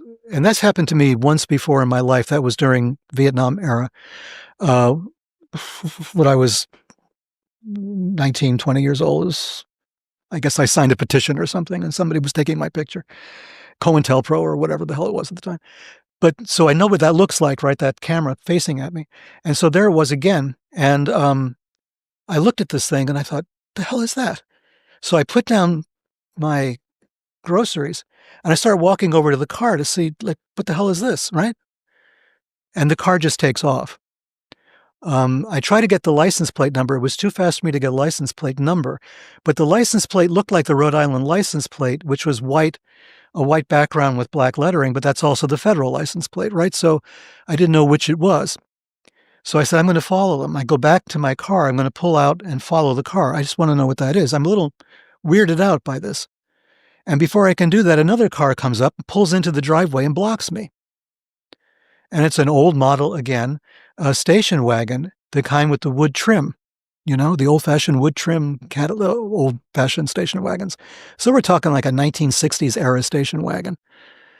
And two women come out of the car, one from the driver's side, one from the passenger side, looking like, in my head, it's always like Manson family members, They're sort of very sweet, sort of very pale, face, kind of light hair, wearing old, like cloth coats, looking like old-fashioned people, like they might have been from a cult somewhere, And they came out very sweetly and looked at me as I'm desperate to get out of my driveway, saying, can you tell us where the de Vilbis family lives? De Vilbis. And I said, no, I'm sorry. I don't know. Okay, thank you. And they got into their car and pulled out and drove away. And like an idiot, I didn't realize this is part of the team, right? They're keeping me from following the other car. I just want to follow the first car. And so I'm like flummoxed. I don't know what the hell that was all about. So I sort of give up and I say, all right, except she asked me about the de Vilbis family. And that rang a bell. So I started looking in phone books and everything else. We didn't have internet, ladies and gentlemen, at the time. So I'm looking to find out where the de Vilbis family is. There is no de Vilbis in Rhode Island. But there was a de Vilbis that was referred to me by a guy that I used to work with in Rhode Island, in Rhode Island, who had previously worked at Huntsville, right? So he worked for NASA. He had met Wernher von Braun personally, but it was just some guy. He was an engineer. Now he was, in his 60s, I suppose, at the time that I know him at the time. And he had recommended me, you should look at this company called de Vilbis. They're in Ohio, and they make machines that you can sell this equipment that I was involved with. You could sell them to them, maybe, He told me that like months and months earlier. So I looked them up, and there's de Vilbis, and it's there. Yeah, that's the same name, the same company, and everything else. Had nothing whatsoever to do with Rhode Island or these two chicks in the station wagon. I could not put this together, right? Except they plucked maybe the name de Vilbis out of my head and plucked the one that was connected to Huntsville and Wernher von Braun, right? I don't know. I was like, what the hell was this about, right? It was just the mysterious Men in Black episode because they were driving early model cars, It was an old model Cadillac, black as usual, right? For a Men in Black thing. And then these women in this old model, station wagon with the cloth coats and who gets out of their car to ask directions? Yeah. Well, another option other than Men in Black is like NHI. Like, NHIs. You have the kind of wispy thin hair and the pale skin. That is kind of something you hear Right. as far as descriptions of alien interactions, quote unquote alien, whatever these beings are. So maybe it was like a genuine anomalous. Well, it was anomalous to the point where I met one of them again, Okay. and that was in Singapore, on the What? other side of the world. So, Same. well, this is what happens. I'm in the airport, Yeah. Changi Airport, very famous. I'm in the airport. I was on a business trip. I think I was probably going back to Kuala Lumpur, so I was, going to catch another flight. I'm dragging my suitcase, and then someone taps me on the shoulder. And that's not done in Singapore, you know what I mean? It's like, of course, there's tourists there, but they're not touchy-feely in that part of the world. So I get tapped on the shoulder, and I turn around to see who that is, and it's one of the women from the car, the one who was the driver, right? And she looks at me, and she waves and keeps on going. I just stare at her, and I shake myself, and I start following her, like dragging my suitcase. But she's gone. She's just gone in the crowd, just disappeared. But she tapped me on the shoulder and waved. What? That is, I'm getting the chills. That is such a weird story. Yeah, that threw me. That it brought back the whole episode that I had more or less forgotten about. It brought it all back. If that hadn't happened, I might have forgotten about the first one, right? But this brought it all back and said, we're here. Oof, that is creepy. Yeah. And if there was any doubt that the first one was anomalous, I mean, that's laid to rest. Like, that is so strange. Yeah. Weird. So you're asking me about NHI and stuff. I don't know how to answer that question. What was that? Have you mulled over the meaning of it, and has anything else come up since? No, I've gotten stuff since then, but it hasn't been that specific, that direct. I mean, and it happens years apart, right? It doesn't happen like in a whole year I'm getting all this stuff going on. No. So years later, then I'm at home. I'm in Florida now, and 2:00 in the morning, something like that. Place is very quiet. And then suddenly I hear this really loud electrical buzzing sound, Bzzz, very loud. And I'm thinking, what the hell did that? Did I short something out? I don't have anything that, a couple of TVs in my computer, and that's about it. So I'm looking around to see what that could be, and I can't find it. And then right then, as I'm looking, I get the knocks, right? Knock, knock, knock, and then knock, knock, knock, then knock, knock, knock. Really loud knocks. And it's from inside the house, right? It's nothing from outside. It's 2:00 in the morning. There's nobody knocking on my door. So that happened. So, then I think, okay, I'll make note of this. And I emailed Whitley Strieber. I said, if anybody knows how to make sense of something like this, it'll be Whitley. And Whitley said, don't worry about it. It's just the visitors saying hello, just, saying, just passing through, that's all it is. Don't worry about it. So then years after that, still in Florida, I'm driving home. It's in December, shortly before COVID happened. I think the December before it all started. And I'm seeing what I think is a police helicopter, very close to the house. So I stop the car. It's in a complex of buildings.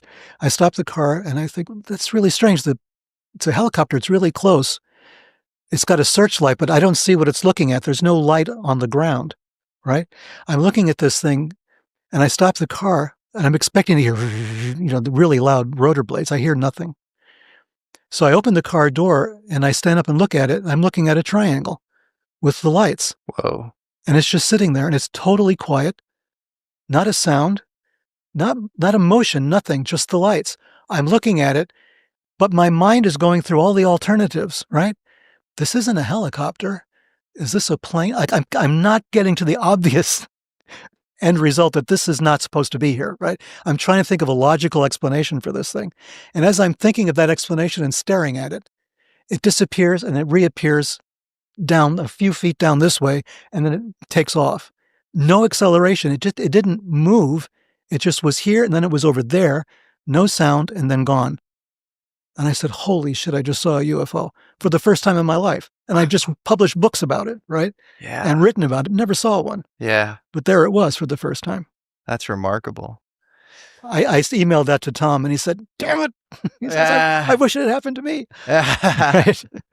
Yeah. Well, at some point, I'd love to have Tom on to discuss, I think he's had some interesting experiences as well. But so what is the Necronomicon, and why is the Strategic Air Command interested in the Necronomicon? See, we're back to Fight Club now again. You know what I'm saying? What is it? Good question. I was involved with that thing since 1975, I guess it was. But that's another long story. How much time do you have? I have an infinite amount of time. I do. I have until your flight. Oh, okay. Okay, time enough for this story. Necronomicon. I did a presentation on this a couple of weeks ago. I think Lincoln saw it. Yes, he did. Shout out to Lincoln. Shout out to Lincoln. American alchemy researcher, friend, and kind of informal understudy of Peter Levenda. That sounds sad. That sounds dangerous. The Sorcerer's Apprentice. There you go. So yeah, that was an interesting thing because there's a long story involved in that, as all of my stories are long. When you're 75, all your stories are long. So this one goes back to 75. It goes back to the church.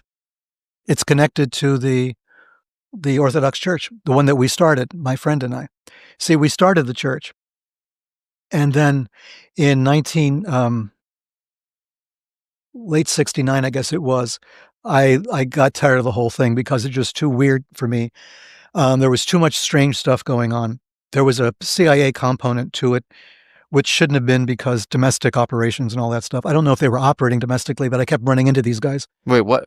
Tell me about that. What happened? Well, we had, as an example, I made some noise about this on Substack, I think it was a year or two ago, and the wrestling community got really freaked out. You know, the worldwide wrestling people? Yeah, WWE. They totally freaked out on me on this one. They say, who the hell is this guy? They shouldn't be doing this. Believe me, it connects. It all connects up. We formed this church, okay? And during the time we had this church, we're going around, you know, as church people, going to do church meetings and that sort of thing. So we made a friend, a guy called Andre Panaccio. Andre Panaccio was a priest in the Liberal Catholic Church, which was an offshoot of the Theosophical Society. But he was a guy who knew a lot of people in show business for some reason. He was really connected to show business. And he knew all of the show business types, and he knew churches and synagogues and people that had like actors do things and stuff. So he was like plugged into all of this. Andre Panaccio achieved some fame briefly in the movie The Godfather, the first one. If you remember the famous baptism scene, some guy in red robes presiding over the baptism. He says nothing. He's a big guy wearing a sort of a yarmulke and red robes and white surplice, I guess. And he's there throughout the baptism ceremony. He says nothing. That's Andre Panaccio. That's how plugged in he was. He got himself a walk-on in The Godfather, right? So this guy could do that. So now he's inviting us to this meeting at some place called the Brotherhood Synagogue. And that's in Greenwich Village in Manhattan. And it was a synagogue plus Presbyterian church. It was they shared the space, one with the other.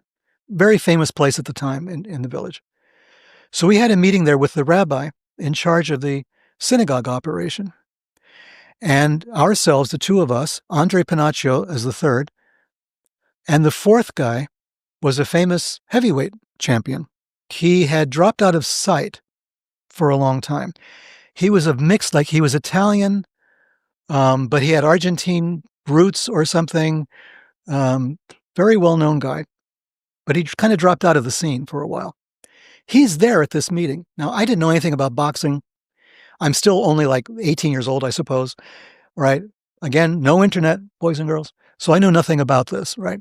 I just knew this was a huge person. He was huge.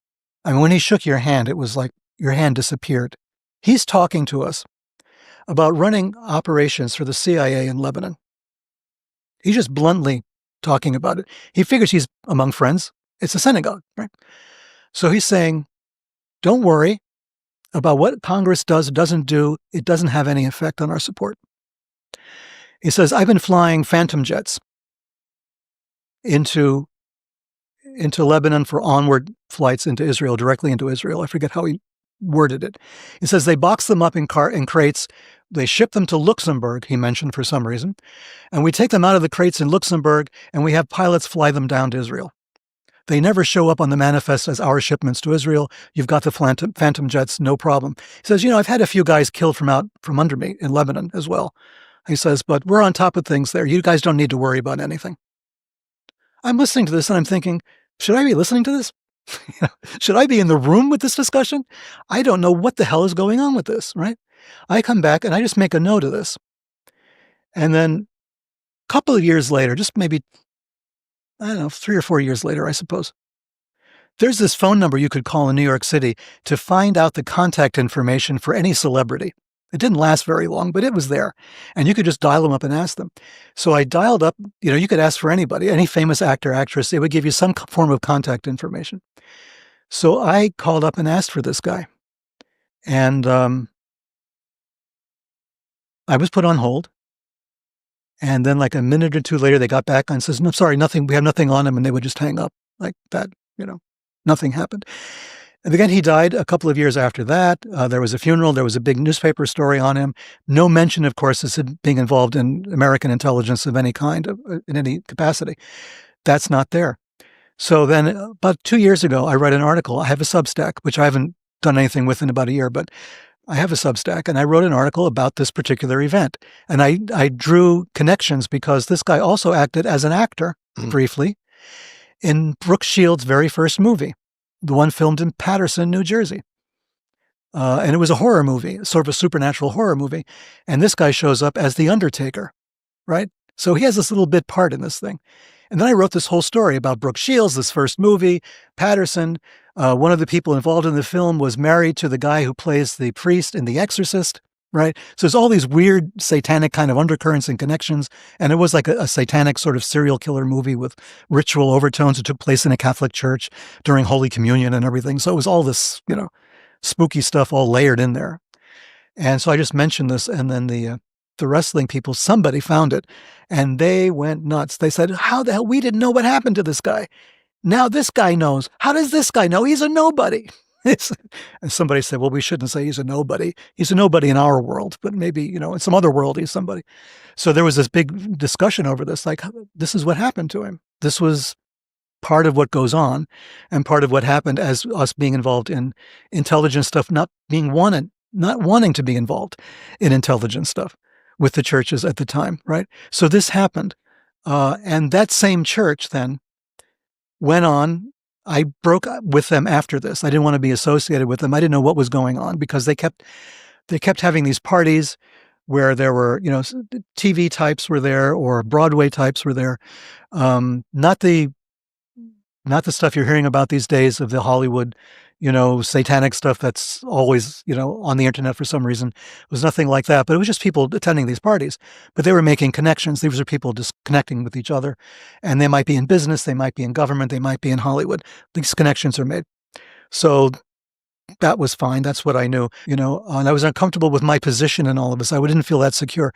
So I left, right? As soon as I left the church, I got a notice from Selective Service that I was being drafted. So I made a phone call. And after I made the phone call, they dropped that. And they said, no, you're okay. I just kind of threatened to talk about what I knew. And they said, no, forget it. You're still good. Oh, wow. So then a little bit after that, what happens is I find out that the church that I had left, I get a phone call from them, from my partner, from my friend. And he comes and says, listen, I need you. If you could just come back for a short time, something weird is going on here, and I think you're the person to look into it. I said, thanks. And it turns out he had these monks working for him, monks, people that I didn't know, people that had come to him from some other church. They always do. They cross-fertilize that way. And they specialize in rare books. And he thinks they're stealing them, because they give him all these great books, and he was still interested in occult things as well. So he got these beautiful occult volumes from like the 16th century, 17th century, priceless looking things, right? I'm staring at this stuff. He's got a shelf full. And he says, these guys are acquiring them. He says, but I have doubts about these guys. I don't know if they're legitimately getting these or not. I'm afraid that he's going to expose me to some problems. So could you go and spy on them? They've never seen you. They don't know what you look like, never heard of you. Just go there, and say like you're in the book business and you want to see what's up. So I did that, right? So I said, yeah, sounds good. So I went to visit them at their location, which was they had a chapel, and it was located above a strip club in Jamaica, Queens. And upstairs they had, a sort of makeshift chapel, like a little altar in the front, because they were posing as priests, as monks. And but in the back room, they had all this machinery for taking care of the rare books. What they would do is they would steam out any library impressions. And if there was ink involved, they had ink eradication equipment that wouldn't leave any marks on the books. And then they would tear out the maps and sell them separately sometimes. They would get more money for the map than they would for the book. And this to me was anathema. I'm a book lover from day one, so you don't do this to books, right? You don't strip. I don't write in my books even, right? So these guys are just, ripping off books left and right. So I realized that's what's going on. And, after one or two visits with them and everything else, getting acquainted with them, I went back to my friend and said, this is what's happening. So then he freaked out that this was going to be a big problem for him.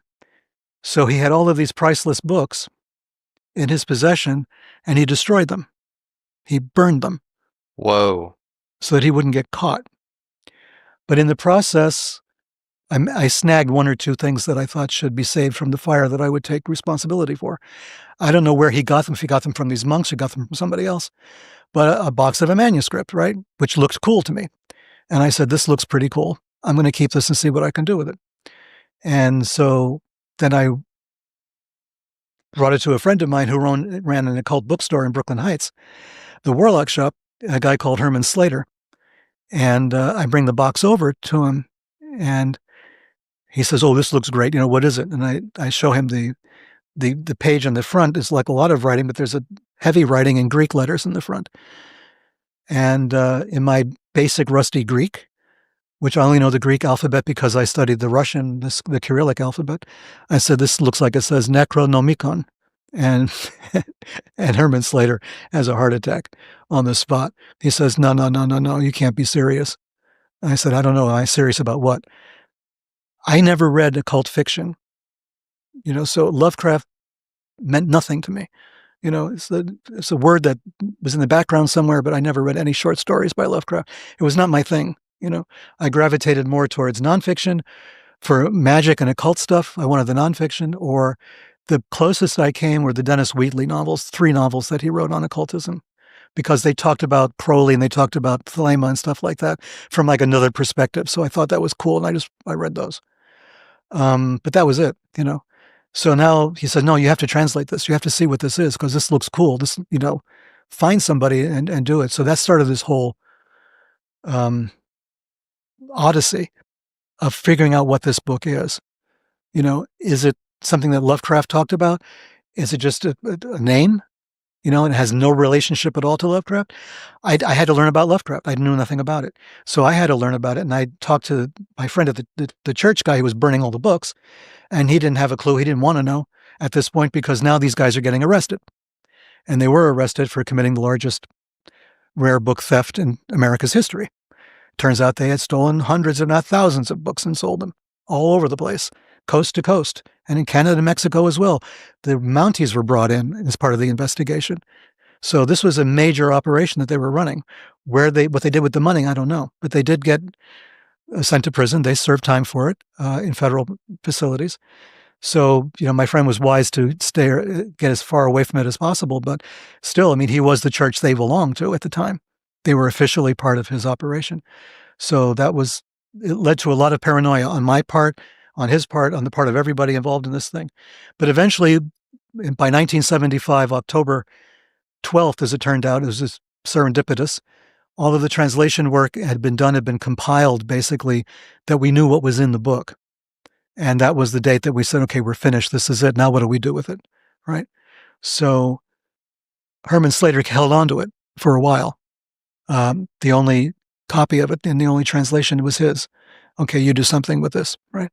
So then thereby leads another tale, because then a guy called Larry Barnes walks into our lives.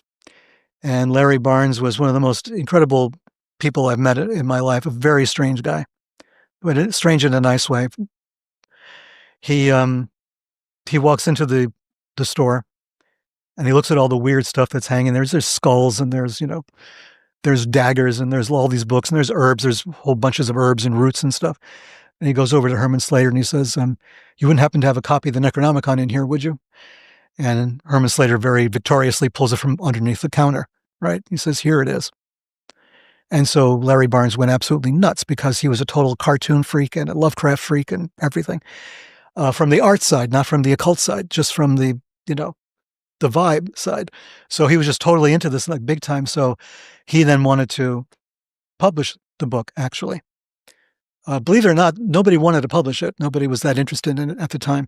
But Larry Barnes came up with it and says, "Oh my God, we can do something with this." So he got me involved. He got a number of people involved, people who had been belonged to various occult societies and stuff, who had the connections to do some of the typesetting. In those days, there were no computers per se, so making a book was much more laborious than it is now. You had to set type, and you had to redraw a lot of the art. You couldn't just copy it. It had to be done a certain way. So it was a lot of fussy stuff that was involved, so it took a while. So finally, by 1977, by December of 77, there was a completed actual book for sale. But to get to your initial question, which has been like a half an hour ago, what does it have to do with the Strategic Air Command? What happened was... Well, what's in the Necronomicon? Oh, okay. Well, if you're a Lovecraft person, you have some ideas as to what must be in it. It's kind of like that. It's a grimoire. It's a book that pretends to be a pre-Islamic, or if not anti-Islamic. It's not anti-Islamic because there's nothing anti-Islamic in it. But I would say pre-Islamic book of casting spells, of conjuring spirits. And there's even a kind of abbreviated version of the creation epic, the Sumerian creation epic in it. There's Sumerian words in it, Sumerian deities, and then there's some Babylonian and Akkadian. It's kind of mixed. It seems to be a book of, that a sorcerer might have used in the Middle East, probably Iraq, before the advent of Islam, or before Islam really took over and basically destroyed a lot of that material. And so you found the only copy of it. Essentially, yeah. Wow. Handwritten, right? That's crazy. Yeah. That's what it is. And that's... And what's... But we didn't know what it was. What's the Lovecraft writes about it? Or... Oh, Lovecraft writes that it's a dangerous book, that even possessing it means you're summoning demons and spirits and stuff, and it's a gateway, a portal to other dimensions. And you found it. And I don't know if it's it. I mean, Lovecraft scholars will say, no, that's not it. Okay. It's not Lovecraftian enough. Okay. I mean, if it was going to be a hoax, do a better hoax, is their response, right? But it might be it? It might. It's a book with the same name. Okay. Does it have, if you do like an unbiased, historiographic kind of analysis on it, does it sort of comport with, materials at that time, written materials? Or I think the more we know now, the closer it becomes to a real thing. When it first came out, people rose a lot of objections to it. And I think on pretty standard sound grounds, phonetic grounds, for instance, things like that, where it couldn't have been this, it could not have been that. We make the point in the book that Lovecraft's famous arch weird connector between humans and the elder gods, or the ancient ones, is Cthulhu. And it's spelled Cthulhu, right? No one knows how it's really pronounced. It's like supposed to be a garbling in the throat sound, like it's a non-human alphabet, right? A non-human name. But we're looking at it and came up with the idea.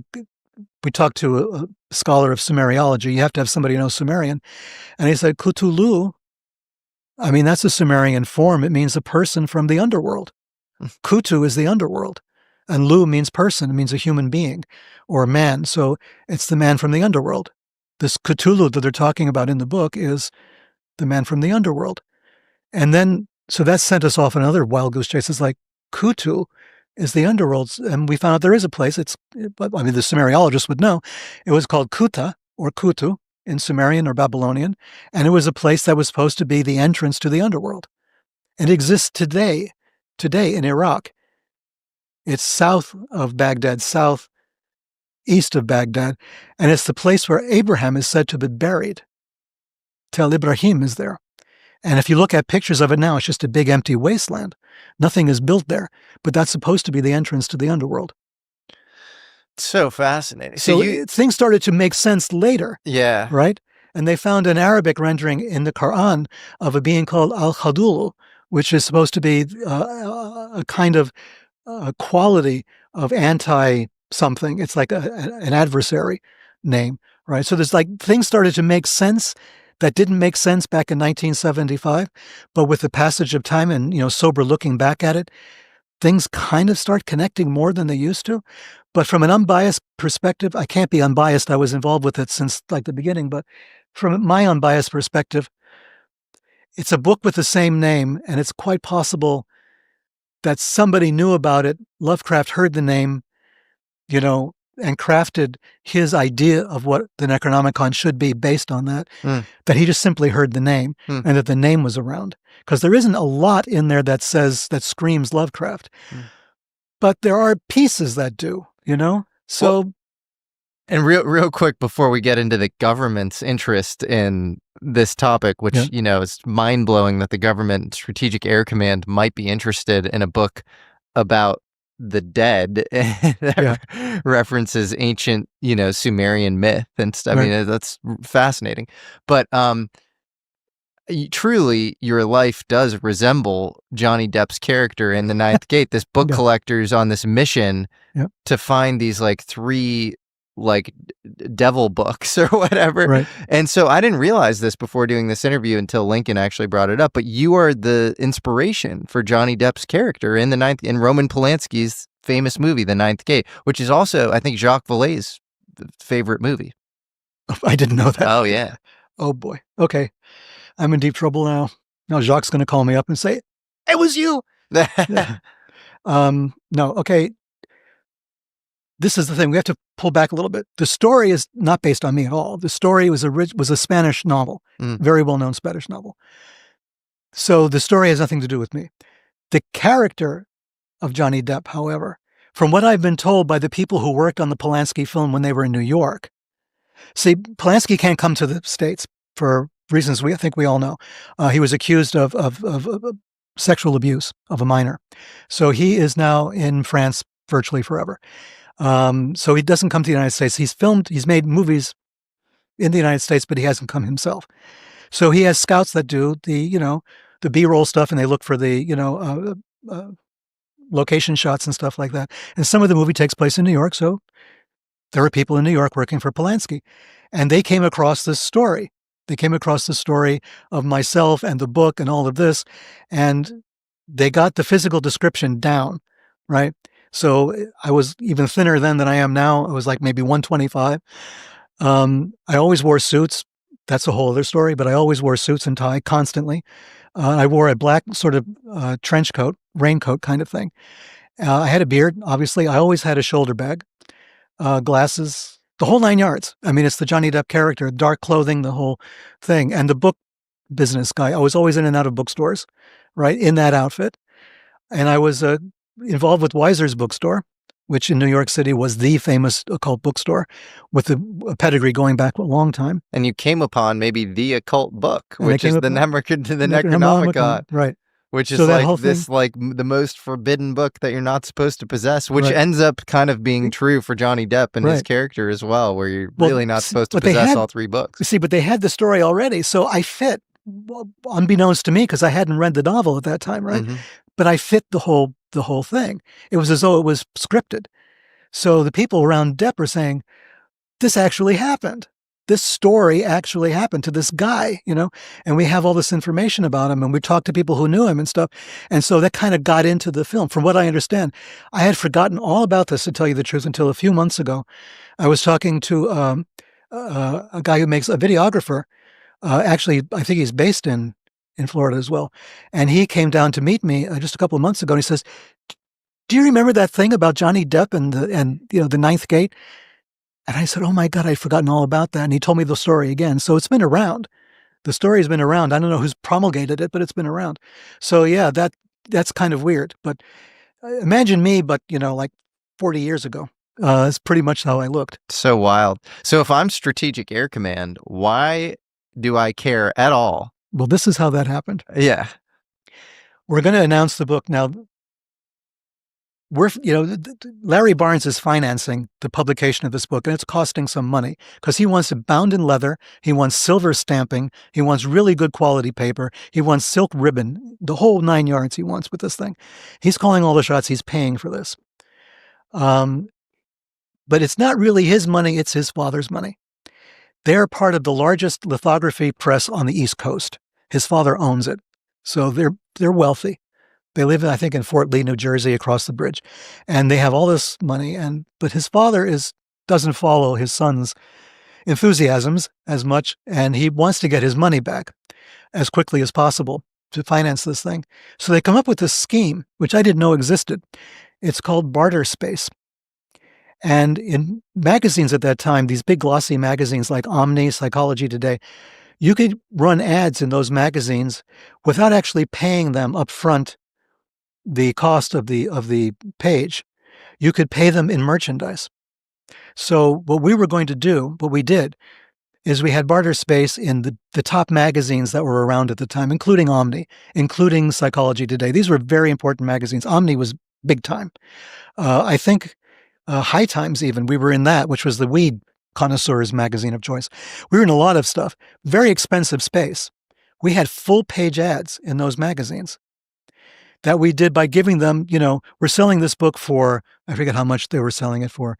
The leather-bound edition was limited edition, 666 copies.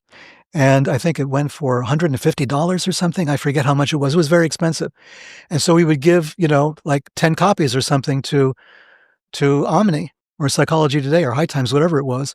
And that was the initial payment. They would take the orders. So the ads came to them. They would take the orders. And once they got the orders, we would fulfill them to that point, to that level. And then anything else was gravy. It was our money. So that's how we paid for the book. We paid for it before it was published. It was completely paid for before it was published. All those ads brought us the orders. But it also meant it brought us a lot of attention. It wasn't a little ad in the back of Fate magazine.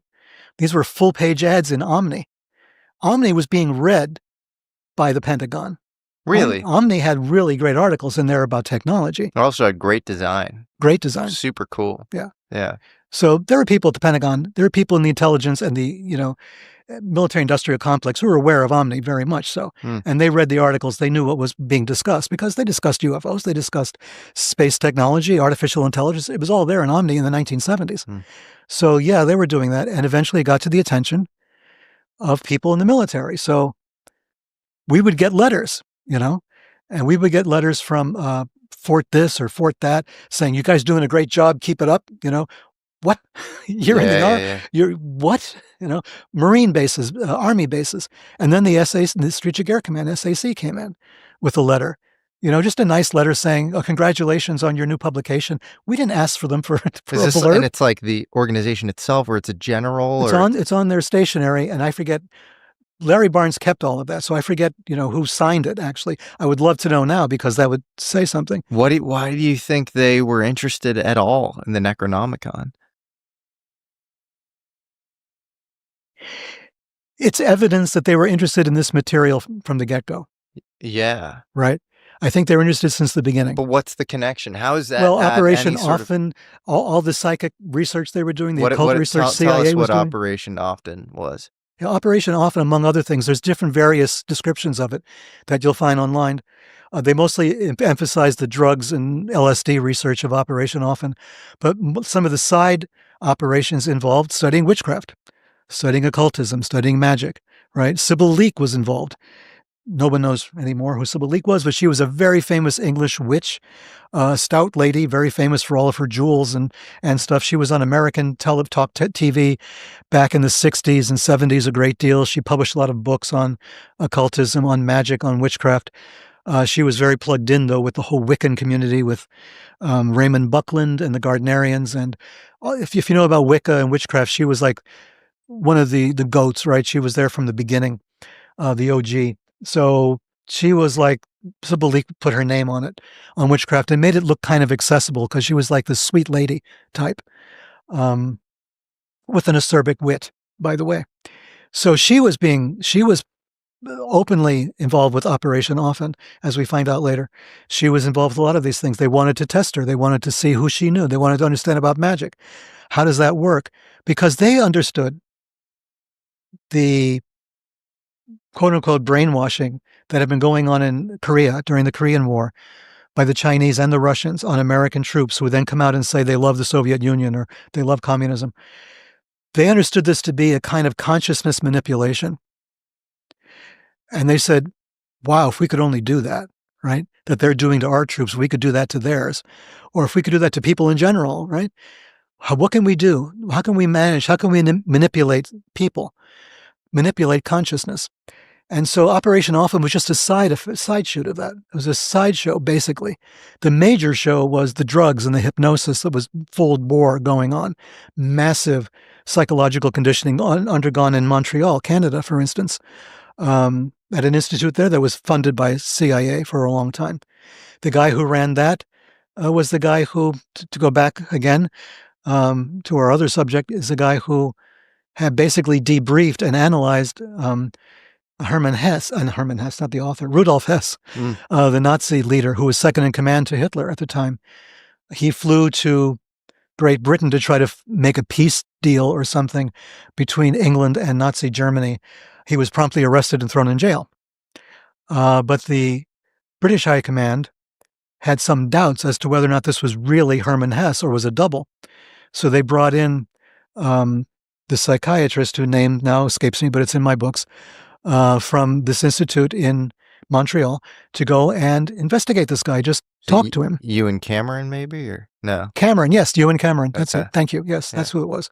Dr. Ewan Cameron, who was head of the World Psychiatric Institute for a while. This is not like some guy they found, in a back alley somewhere. This was a major guy in the field. They sent him to prison. At that time, he was still in prison in England, to look at this guy and talk to him and figure out, is this really Hermann Hesse or is it a double, right? And I think he came away with the idea that I'm not too sure, So he wasn't really 100% definitive on that. Rudolf Hess, by the way. Rudolf, not Herman. Yeah. Not Herman. Yes, Rudolf, sure. Yeah. Herman, that's another story. Herman Hesse. Great author. Great author. Rudolf Hess, not so much. So, yeah, but Rudolf Hess, now, it's important to understand, talk about psychic research in the Nazi Germany. This guy was total on board with that. He believed he was in telepathic communication with his wife while he was in prison. They ran telepathy experiments. This guy believed in astrology 100%, which is why he timed his flight for that specific day and time. Hess was totally on board with occultism, and he was number 2 in Germany. He was Hitler's right-hand man. When Hitler was arrested, Hitler then ordered all occultists, all astrologers in Germany to be arrested, thrown in the camps, right? Automatically, it's illegal. Freemasonry was illegal in Nazi Germany, right? So, there goes along. Because it didn't work in the context of Rudolf Hess. Well, because Rudolf Hess did something he wasn't supposed to do. Got it. He disobeyed Hitler. And so Hitler kind of associated him with all this occult stuff. And so that was his kind of retaliation. Okay, I don't believe that Hitler was really an occultist. I make that point in Unholy Alliance. I try to make it really firmly. I don't think Hitler was an occultist per se at all. I don't see Hitler in a robe, casting spells. No, never going to happen. But when he was poor, when he was destitute in Vienna, trying to get into art school, and selling postcards on the streets of Vienna, he became enthralled with a bunch of occult magazines that he came across. And these occult magazines were run by a guy called Lanz von Liebenfels, who was the head of something called the Order of the New Templars. And this was like the whole Aryan theory, again, writ large, but given this weird Templar Wagnerian thing. And Hitler was nothing if not a Wagnerian. This guy loved his Wagner. So this Wagnerian idea of the Templars, of, the ring cycle and all the rest of it, kind of mixed in with, anti-Semitism and all the rest of it. It was right up Hitler's alley. So he read all this stuff. He was fascinated by it and took a lot of time with it. It's said that he actually visited Lanz von Liebenfels in his office. He was so taken by it. That's the story that Liebenfels himself tells. But he had this, new Templar thing where we're going to resurrect the Knights Templar, and it was going to be this Christian order that was going to wipe out all the mongrel races, from Europe and all the other religions. It would be the secret society at first, but then it would rule Germany. So Hitler as a young impoverished person, like a lot of young impoverished people, sort of fell in with this, right? Mm. It was a cult kind of thing. It promised all sorts of stuff. It said your problems are not your fault. It's, you know, the other people that are responsible. And he was a Wagner enthusiast, and all of this kind of went together in his own mind. I don't believe that Hitler saw himself as an occultist at all. I think he thought it was fuzzy thinking. It was not militarily applicable anyway. He couldn't use it to kill people. So Himmler tried to disavow him of that, saying, we do this because it gets people on our side. They love the torchlit ceremonies, you know? Yeah. They love all this stuff. They love the runes, the Nazi runes, the SS runes, and the death's head. The black uniforms make everybody crazy with fear. And this is how you manipulate people. This is a way to do it. And Hitler said, yeah, you might be right. But then when Hess goes and does this, it's like, oh, wait a minute. Right. So you have all this Nazi interest in the occult. Yeah. You later have American programs like MK Often that seem to dabble in witchcraft Right. and sort of, you know, these strange things. But then Strategic Air Command, I think of as this kind of hyper-functional organization. So you think these are maybe just rogue vigilante researchers that happen to be a part of Strategic Air Command that are into this stuff? Or do you think they are institutionally interested in the concepts in the Necronomicon? No, I think they have a lot more on their plate than the Necronomicon. Okay, yeah, that's what I always think. Yeah. But that doesn't mean that everybody is on board, right? So when you have somebody at SAC who's like, you know, this is like what we're studying. We're studying consciousness manipulation. We're studying some of this stuff. Because why? What's one of the things that happens with the guys they send out into space or into high altitude flight, right? How do they train them? They train them in sensory deprivation tanks. And what do they report when they're in sense dep tanks? Weird shit. Weird shit. They see they hallucinate all kinds of stuff. Yeah. That's the open door. That's the back door at SAC for investigating paranormal phenomena and occultism and all this other kind of stuff. That's their back door. Is this a portal into the human mind? Does this enable us to go in there? Because something's happening to these guys. Yeah, well, John Lilly, who created the isolation tank, claimed to be in contact with two basically forms of non-human intelligence: ECHO, the Earth Control Coordination Office, and SSI, I think, solid state intelligence. And the solid state intelligence, I think while he was on like ketamine, told him like, I need more resources to like manifest myself into existence. And I think he even said silicon, which makes me think like the modern AI race with like, compute, because all these chips are NVIDIA chips are all silicon. So interesting. Well, that's wild. Yeah. You know, something that I have to credit to Lincoln that he always brings up is the Space Delta 7 patch.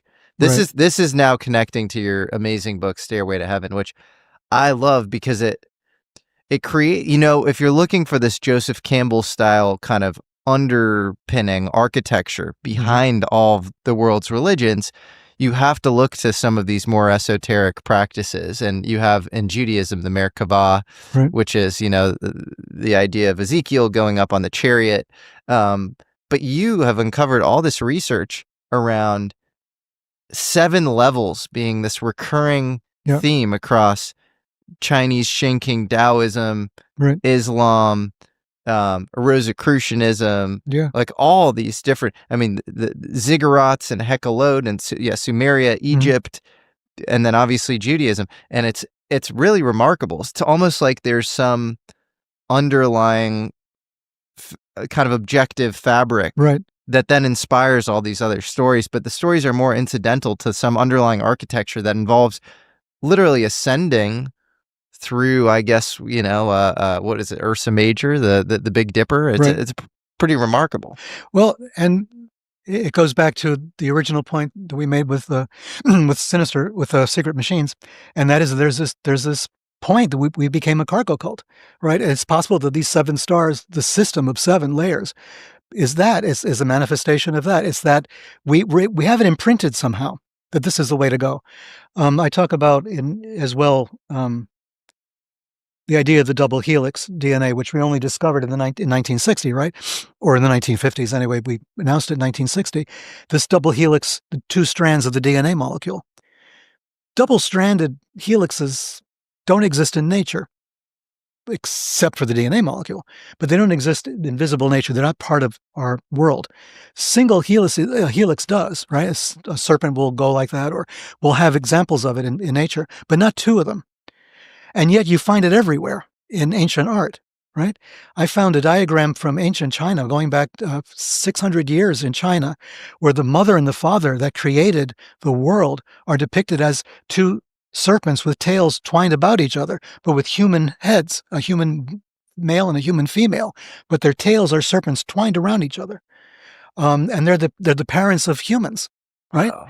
And one is holding a compass and one is holding a square. It's like the Masonic symbols. It doesn't make sense for that to be in China at that time, right? But they're holding Masonic symbols, and that's like a whole other thing. I haven't even gone there. Right? Isn't the Hippocratic symbol like the? Yeah. Right. But the symbol of Mercury, right? Yeah. The two serpents around each other, the symbol of healing. Asclepius. See, I'm talking too long and I'm starting to stumble over my own words. Anyway, the god of medicine. Yes, the twin serpents around a central staff. The Russian Orthodox Church, the staff for the bishop is exactly that. Two serpents around a central staff. But we only saw it in real life in the DNA molecule. Does that mean that DNA has been communicating to us because it's in virtually every cell of our body for, as long as we've been around, and it's giving us this message? It's like imprinting itself in our consciousness somehow. If so, then the 7 steps, the 7 layers, the 7 stars to heaven may be part of that. So you have these stories of, Ezekiel, Enoch. In some interpretation of the book of Acts, you could say Jesus was of this variety, right? Where you go up to heaven, you walk with God, yes. And then maybe you come back down at some point. Exactly. And do you think that these events actually happen? Do you think that a person can ascend to reach, to walk with God, to see God's throne, to see the heavens, and then come back down? Do you think that's possible? Again, the problem is our use of language and words, and what do we mean by all this? Is the process real? Yes. People do it. It's real. It has happened. It doesn't happen that frequently because you build up a head of steam, maybe, if you are consistent in work on this level. It can happen that way. The Merkava mystics did it, right? They're living proof even today that this process is possible. I mean, every year during Yom Kippur is the time when certain groups of Jewish mystics will descend the chariot. That's when they're supposed to do it. That's the time. And the goal is to liberate soul from body somehow, or to liberate spirit from body? The problem then becomes the ideology. So this is the problem that I have. So I don't have a problem with Jewish mystics. What I'm saying is that Jewish mystics will interpret this as being valuable specifically to behold the throne of God and to come back down and to tell everybody they've seen it. That's it. End of story. Not to be, there's no apotheosis implied. There's no becoming of God. That would be absolute heresy in Judaism, as it would be in Christianity, mostly Christianity. So that's considered a no-no, right? You're just there to see God and to have that experience and come back. It's kind of implied with Jesus. It's implied with Jesus, and Jesus actually kind of says it. And he also, the miracles ramp up in the book of Acts. Yes. So, but I don't know. I think most Christians believe he was born the Son of God, right? So he didn't sort of transform post ascending to heaven. It depends which interpretation. Because so in your interpretation, he did transform through this ascent process. You're going to get me in trouble, and people are going to dox me. Okay. I can say this. I can say that at the time the Bible was put into stone, which is 300 years after Christ died, a lot of interpretations were looked at, selected, and only what we have now is what was kept. That doesn't mean it's necessarily more true than the other versions that were out there, of which Jesus became godlike because of his practices. Jesus had 2 different personalities. One was divine, one was human. All different kinds of so-called heresies were abroad at the time. We try to figure out what was the prevailing one at the time of Jesus' life, and we don't actually know because nobody who wrote a gospel was around at the time. So it's all hearsay anyway. So we're trying to put together a story, and as I always tell people, we still don't know what was on the 18.5-minute Oval Office tape gap during Watergate. We still don't know that. How do we know what happened 2,000 years ago? We're still trying to put that story together. Is there there's the parable of the parties where you have 4 rabbis try to ascend to heaven and only one comes down, intact. Right. Is that somehow really fitting polemic on trying this stuff out when you're not ready. Kabbalah, I believe you're supposed to be 35 and like married and very grounded before even starting to 100%, initiate yourself. 100%, all of that. It's because they've seen the danger, right? These people know what they're talking about. They have seen the danger. Their points of view about religion, theology, incarnation, reincarnation, life after death may all be different, but the process is the same. That's what's so beautiful about this. The process is pretty much the same. It involves the same inner practices, basically. And it's an interior process for the most part, right? It's not really so much an exterior one. That can be used. It can help. What is the is it more scientific than like trying to follow virtuous principles and meditate? Like is there some sort of formula? Is there an infomercial DVD I can buy? There's a book, actually. No, I'm not plugging one of mine. Calm down. This is a book by Moshe Idel, very famous Kabbalah scholar, right? Probably the one who inherited the mantle of Gershom Scholem. Moshe Idel, very famous, very important guy, co-authored a book on Kabbalah from a scientific perspective, from a consciousness, psychological perspective. A very grounded one, not kind of a purely like a Jungian approach to it, which, you can find in a lot of places. This is based on neuroscience. And I can't think of the title of the book off the top of my head. But if you look up Moshe Idel, you'll find the book limited. It's about limited. You'll find the book, limited probably, but you will find it. It's not like the major books that Idel has written, but you will find it listed. And it's a co-authored with the scientists, with the neuroscientists. And they go through it and they figure, what does this really mean in terms of neuroscience? And so it is a grounded approach to Kabbalah from that perspective. It's fascinating. And I highly recommend it if you're interested in that and seeing if this can be part of science, if it can be part of a grounded approach to this material without taking on board all of the religious symbolisms and restrictions and everything else that's involved, but understanding what those restrictions mean. What is the effect of it? What should somebody have?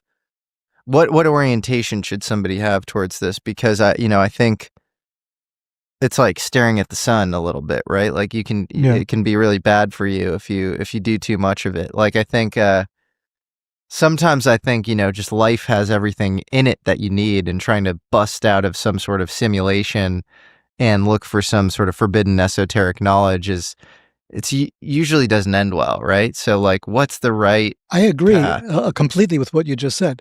I would recommend for most people just being cool and getting through life as peacefully as you possibly can. The difficulty only comes when life itself has other plans. When life is starting to make you look, then it might be a good idea to look, right? Yeah. I think some people need that impetus from outside before they do it, and that's probably a good thing. I think if you're just living a normal life and you're perfectly peaceful and happy with the way it is, why rock the boat? I feel that 100%. I wish I could have done that, right, from the beginning, but I got thrown into this like in the deep end. So I had to make my way somehow. And the idea is, like I say, to maintain a sense of humor about it. It's about all that keeps you even, because it can get weird. If not dark, it just gets weird. And the weirdness, doesn't make sense to you. And if you focus too much on the weirdness, you find yourself going a little too weird. Yeah. Well, I find that to be the case with UFO research. Like it's somehow, you often find it's like, this feels like Dante's Inferno. It's like, it's just weird vibes everywhere. Like you go to some of these conferences and it's like, you might as well, 100 years ago, you would have been in some sort of seance, like some new thought, like weird, and it's, people have bizarre self-conceptions, and it's not often an expression of some honest, intellectual understanding of a thing. It's like their own desire to be differentiated, or there are a lot of messianic characters. You would think that people covering the subject are like super altruistic, but like they can be like the sharkiest, people in the world, and like they're I know from personal experience. Yeah, it's so weird. So when you have, this is the problem that I think I mentioned, the Secret Space Conference that started all this for me. When you can't get a straight answer on something, it opens up the field to anybody who has an imaginary answer, right? Right. When you don't have a real answer, something you can agree on, something you can rely on, then any huckster can come on board and tell you anything, and you can't disprove it. Yeah, yeah, yeah. No one's out disproving it. I heard wild stuff during the contact in the desert stuff. Stuff that I know is absolutely impossible. But it doesn't matter because the government, we don't trust the government. Yeah. Right? The government's not telling us the truth, so it could be possible. It could be possible we're sending ships to Europa on a regular basis, and we're trade. We have contracts with the aliens. That's the thing that kills me, right? Oh, Eisenhower or somebody signed a contract with the aliens back in the 1950s. There's a directive that it's in place. I'm thinking, are you fucking kidding me? In what language is it? Yeah. And who enforces that contract? Yeah. I've been in business a long time before I became known for this stuff. I was doing contract negotiations in China. You know how difficult that is? Well, this is really refreshing and cool to hear because you came close again to like these very high ups in the government who seem to be as embedded in the UFO topic as anyone. And so I am really curious, like, what is your, so you think the 54 Eisenhower treaty thing is ridiculous? On its face. I'm with, I don't have any, serious evidence, Right. but it's like I've spoken to like Richard Dolan, who's a really smart, cool, Yes. earnest guy, not one of the weird UFO researchers. He's great. He's kind of this legendary, Yeah. and he like lends credence to the MJ-12 documents, which talk about, this. And there are certain things in the MJ-12 documents that do somehow know about certain meetings and dullest diary entries that like no other source did that came out before these entries came out later. So, well, don't let me forget them because you mentioned MJ-12. Yeah. 2 stories on that, Yeah. short ones. One is Michael Aquino again. The reason I brought Aquino up in the first place and totally forgot about it was the fact that in our conversations, in our lengthy email back and forth, we were talking about cryptonyms, right? So MK for MK Ultra, right? So did that mean mind control? No, of course not. It was just alphabetically, that's where K showed up, so that's what it was for. And then, MJ, the MJ, cryptonym. He says, oh yeah, MJ, we had that in, that was in Space Command. We use that for non-terrestrial biologics, right? What? And I said, what? What are you talking about? I said, do you realize what you just said? He says, no, what? He says, haven't you heard about the MJ-12 documents and all this stuff? He says, what, you mean UFO stuff? I said, no, I don't believe in any of that. He says, what we meant by that was anything that came down, like with a rocket ship re-entering our atmosphere, a meteor or an asteroid or something, if there was organic material on it. It was non-human biologicals. Whoa. So like any sort of hydrocarbons on some weird meteor from, Mars or something. Right. But not like bodies. But it meant MJ meant non-human biologics. But still, You see? And then your mind goes to like Aquino didn't know the real program because it somehow, like, did he? Would he have had like, like the highest levels of access? Like, I mean, I spoke to him. Because your mind then goes to like, that's an awfully crazy coincidence. And maybe MJ-12 was. This is the problem that I have, right? And I talked to Stanton Friedman. Yeah. At the last time that he attended, I think, a Contact in the Desert. Legendary UFO researcher. Legendary researcher and promoter of the MJ-12 documents, right? And I sat down with him just briefly. And I said, listen, man, I know all the controversy about it, but I've done a lot of research at the archives and a lot of research at the Library of Congress. Those documents to me look real. I mean, whoever went to the work involved to make them look real, as this, they've been criticized by different people, and then later on, not so much. I said, I've looked at them. My God, did they spend a lot of work and time and effort to do that? For what? Nobody made a dime off of it, right? It wasn't like they were doing it for money. So what the hell were they doing it for? If it is a hoax, by whom and for what? Right? What did they gain by it? It's now become a kind of meme. So MJ-12. So you don't think it was a hoax? See, again, I work on evidence. I'm a real evidence-based person, believe it or not. And for me, my evidence to me is it's a really good hoax if it is a hoax. I'm in 2 minds of it. Maybe it's not a hoax, right? But my other point is it could be a really good hoax. If it's a really good hoax, cui bono? Who benefited? Why? What for? That's the story. Totally. Right? But then if it's not a hoax, then all of a sudden the 1954, Eisenhower treaty with the aliens. Unless it's a hoax that mentions that to throw everybody off. Totally. It's hard That's to the say. hoax, right? So do you feel like you came out of your interactions with some of these people? Because like TTSA, which you were involved with, had a lot of really high up, impressive government people. You had Jim Semivan, who's high up at the CIA, seems to be super knowledgeable about UFOs, even at his time at the CIA and afterwards. You have Chris Mellon, who's Deputy Assistant Secretary of Defense Intelligence under Clinton and Bush, been to Area 51 many times.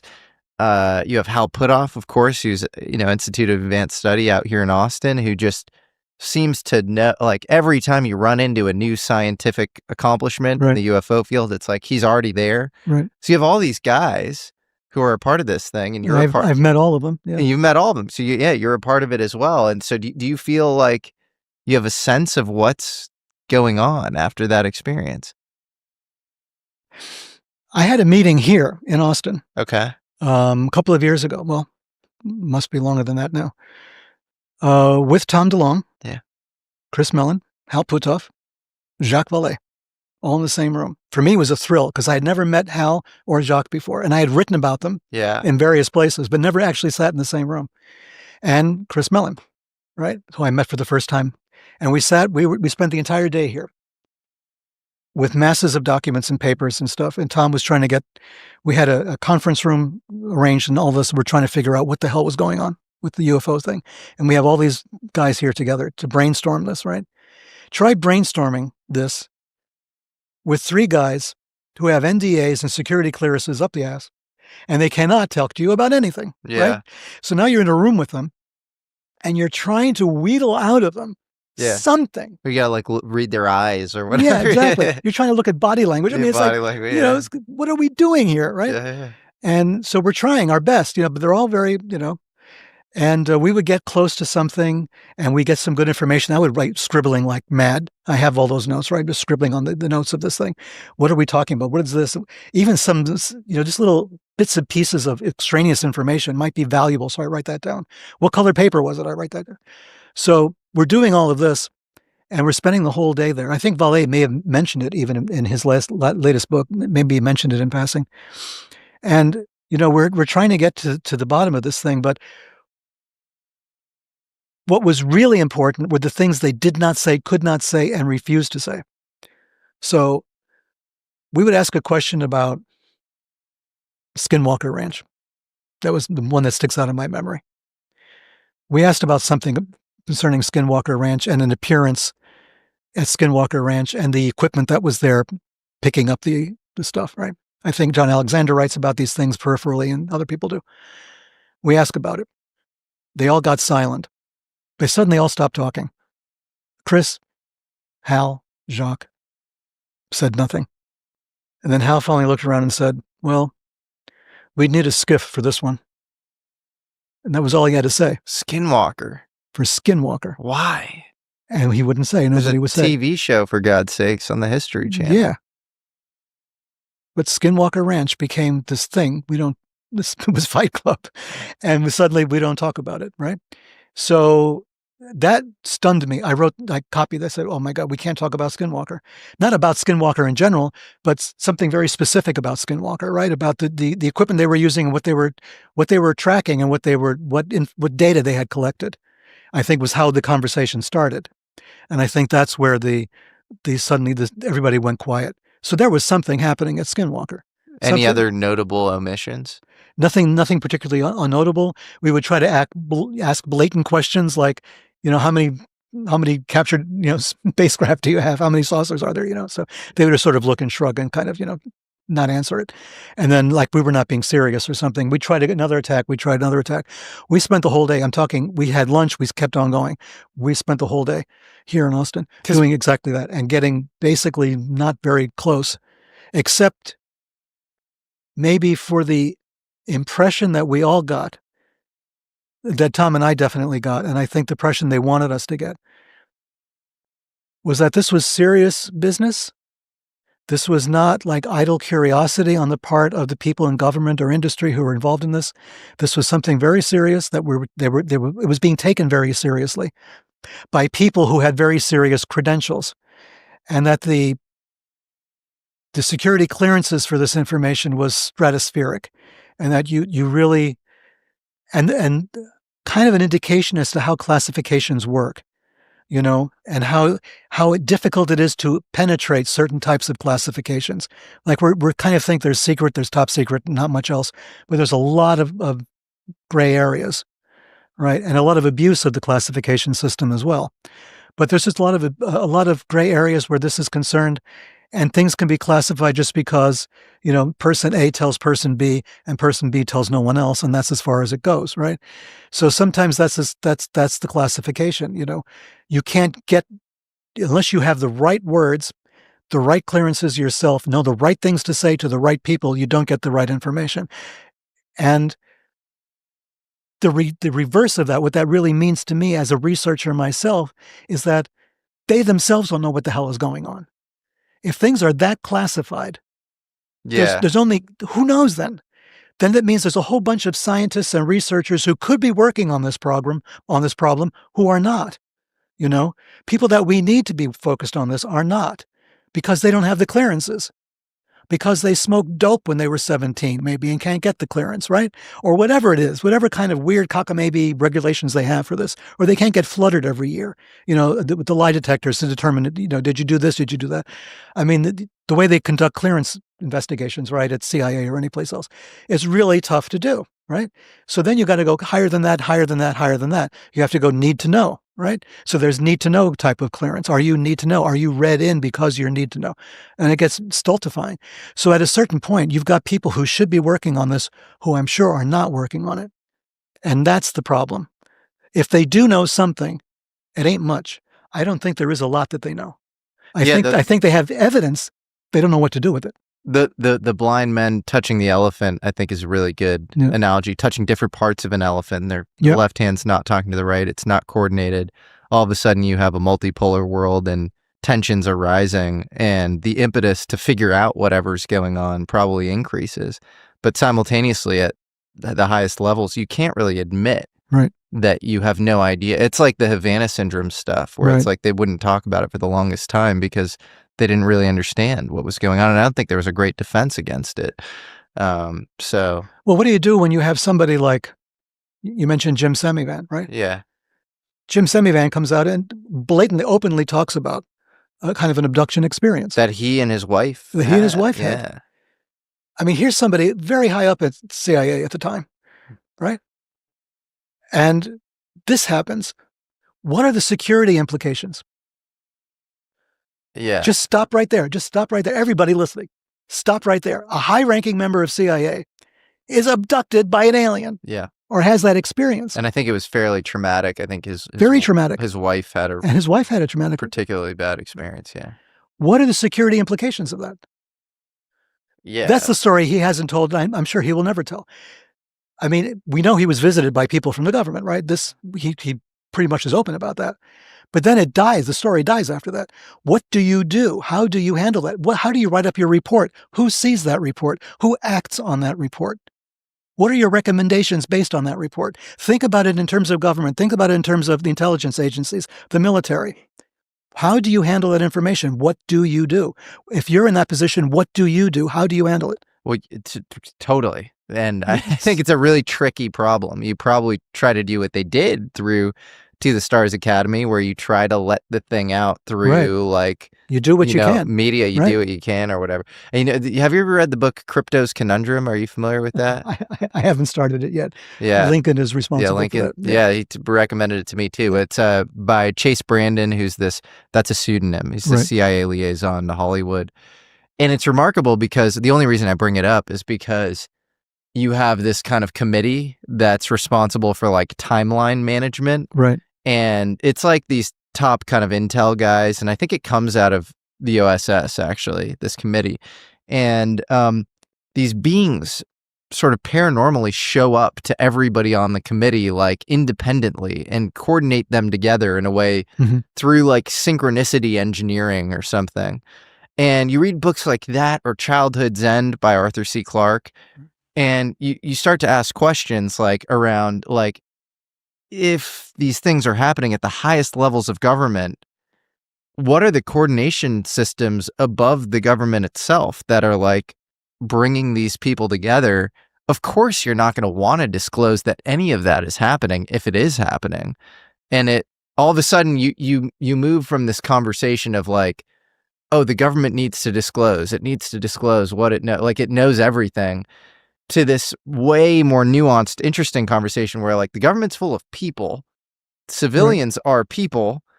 You have just as much access to maybe they have some, they have like nuclear capabilities and the UFOs show up more there.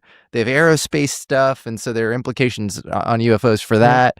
But outside of like a couple of like asymmetric data points, they're humans and you're humans. And whatever these NHI are like wielding all sorts of like power, flying around their airspace with impunity there. And so you got to stop looking for like quote unquote big D disclosure. Like it's not happening. If anything, it's like these pockets of knowledge, and they're probably learning from as much of the open source stuff as like civilian researchers are. Sure. And at best you have vital institutional substructures with some hermetic weird knowledge or something of the phenomena. But like, yeah, the idea that it's like, held on high is ridiculous. I 100% agree with that. That's the point we were trying to make in our books and our presentations as well. You are the disclosure. You are part of the disclosure. To believe that if there's NHI, that they're only going to talk to generals in the U.S. government, right, or the president, is, come on. Like they care about any of that as if stuff. They know or care, have the any human frame of reference for it at all, yeah. right? Why would they? They're attracted to all the troop movements for obvious reasons. Weird shit's going on. Let's take a look, right? Yeah, it seems like they're attracted to that. And then it seems like they're attracted to people who achieve peak states of consciousness. Exactly. And you have people like Bledsoe and stuff where like, I believe a lot of these stories. And so, but I think they're thinking about criteria that are not the human criteria of status and achievement. That's the point we make in our books.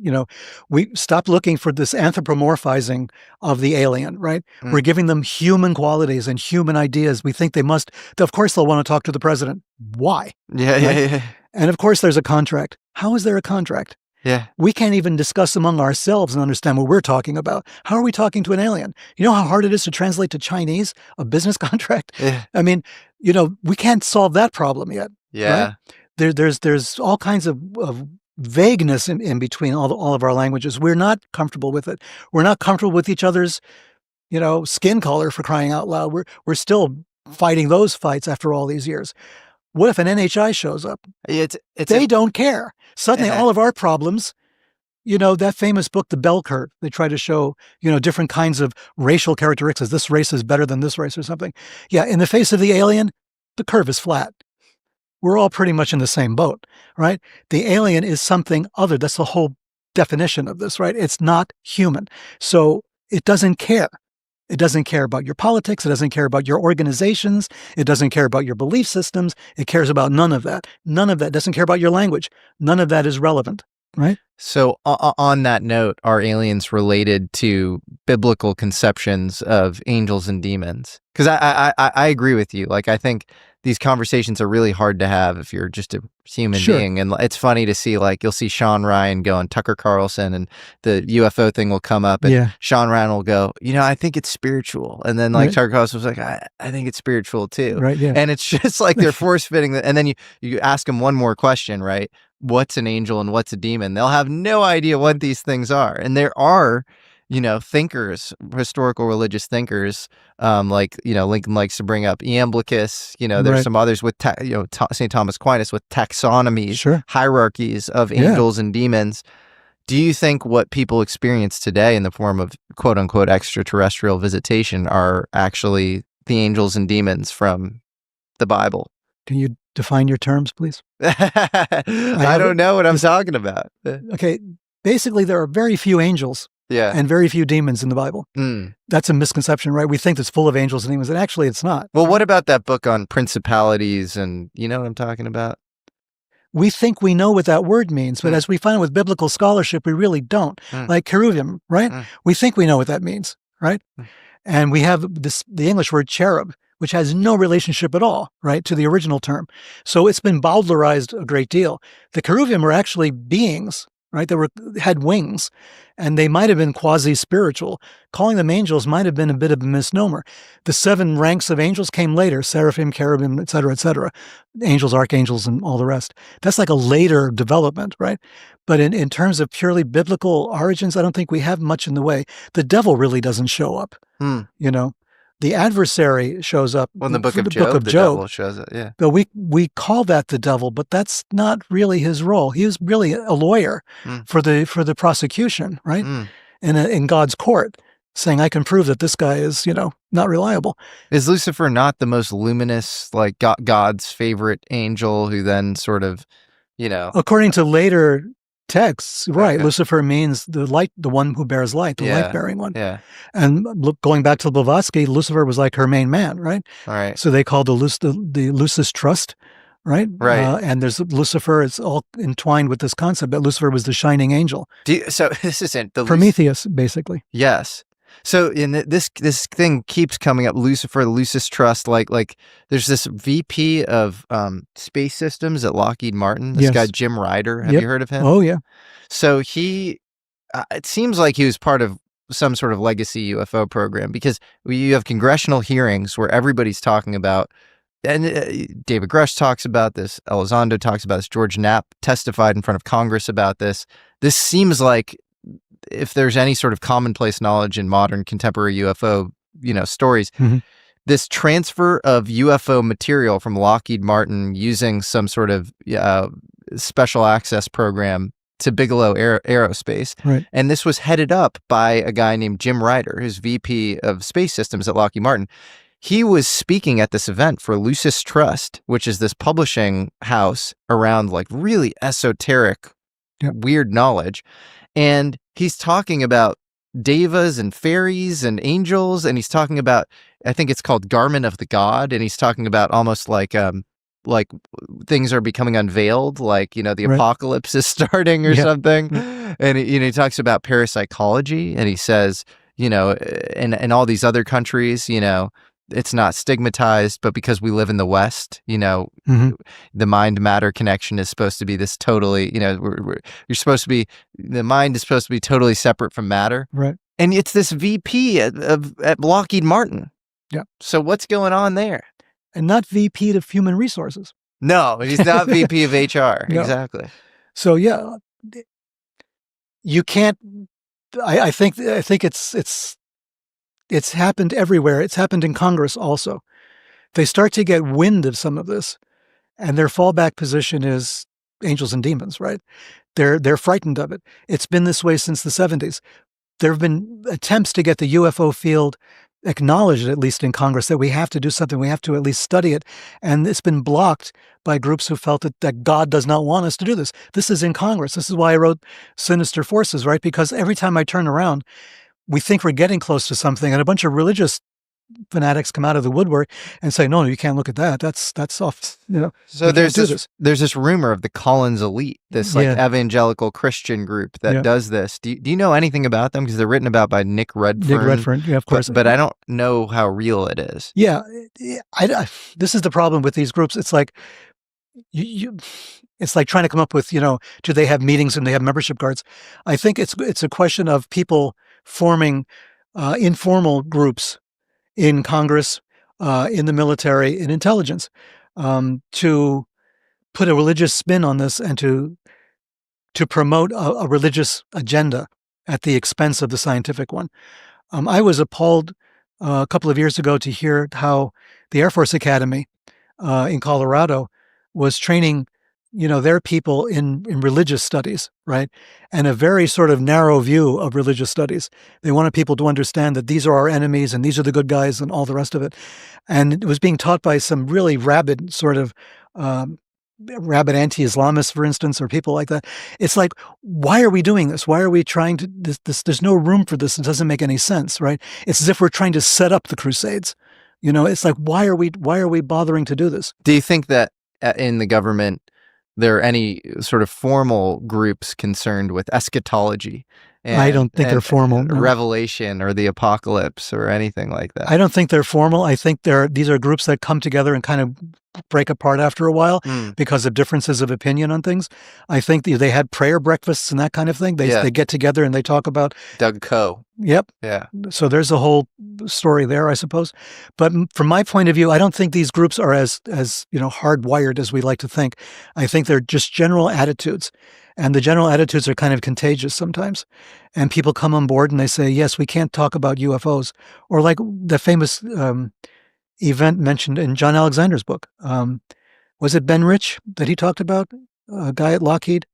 Yeah, I mean, Ben Rich said some remarkable stuff. Ben Rich said something else. This was somebody else then. Ben Rich was kind of pro. This guy was con. And he said, no, you're not supposed to learn about this. This is what you learn about when you die. And this was an engineer in charge of technology, right? And he says, we're not supposed to talk about this. He said this in front of John Alexander, I believe. This is what you learn when you die. But I struggle with this question because the Promethean myth doesn't end well. He ends with his liver getting pecked at for eternity.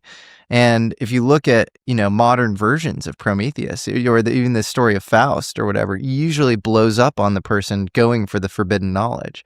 And so I struggle with it because obviously, per this show, I'm attracted to learning sort of offbeat knowledge and, things that are, not well known by, sort of conventional circles or whatever. But then there's a part of me where I'm like, is that sort of a treacherous? Are you sort of signing up for something bad by doing that? I mean, you seem to be in pretty good health and you've lived a good long life, and but like, how do you reconcile those two things? Because I interviewed this guy Jason Reza Giorgiani. Yeah, like he's a big fan of the Promethean, and he calls himself a Satanist because he's on the side of the rebel angels or whatever. But I found him to be extremely intellectually generative, but I disagreed with him on the most fundamental stuff. Like I do believe in good and bad, and I kind of believe in the Faust version of all of this stuff. So where does that leave us? Well, I watched some of the Giorgiani episode because I was, I know about Giorgiani from before, and I wondered what he was going to say in this context, and he kind of lived up to my expectations. I don't want to say anything negative about people you've had on, obviously, but I do disagree with Giorgiani's basic premises. I'm not a traditionalist, and I think that's where the danger comes in. That's the back door to all of this, is traditionalism. And traditionalism is a thing. It's like a very concrete concept that there was a golden age that had all this information, that knew everything, that life was so much better. And we have to get back to that golden age. We have to, because this age sucks, therefore the golden age was better. And I think Giorgiani, from everything I've heard and what he's read about, what he's written, what he's talked about, seems to me to be firmly in the traditionalist camp. I have a big problem with traditionalism. Like a lot of people are traditionalists in this field. René Guénon is a very famous, person who started all of this. And you have Julius Evola, who famously was a Nazi, and remained so to the end of his days. You have a lot of these people who were...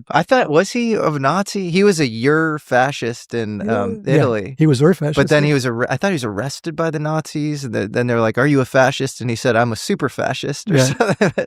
No, he stayed with the SS till the end of the war. Oh, interesting. He had access to their libraries and they let him have it. Okay, yeah. And so he did that. And then after the war, he was proud of his background with the SS. Oh, wow, he talked about it. He was part of the underground sort of Hitler thing that was going on. Oh, I didn't know that. Okay. Yeah, but anyway, so this is traditionalism to me. This is like, we're going to go back to that golden age where everybody knew their place, And my question always has been to the traditionalists, what happened then?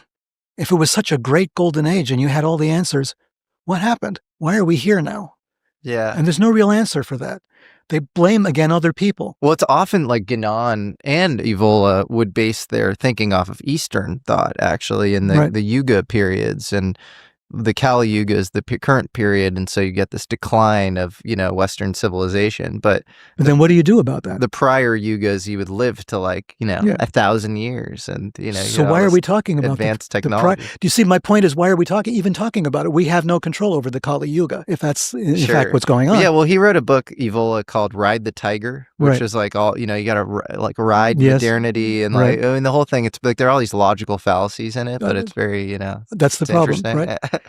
That's when ideology gets involved and it gets really messy. But from my point of view, the traditionalists don't have an answer to that fundamental question. Yeah. And not everybody would consider those ages golden ages. There are a lot of people who suffered under those regimes because these were regimes for elitists. These were elite regimes. They did well, right, when everybody else suffered.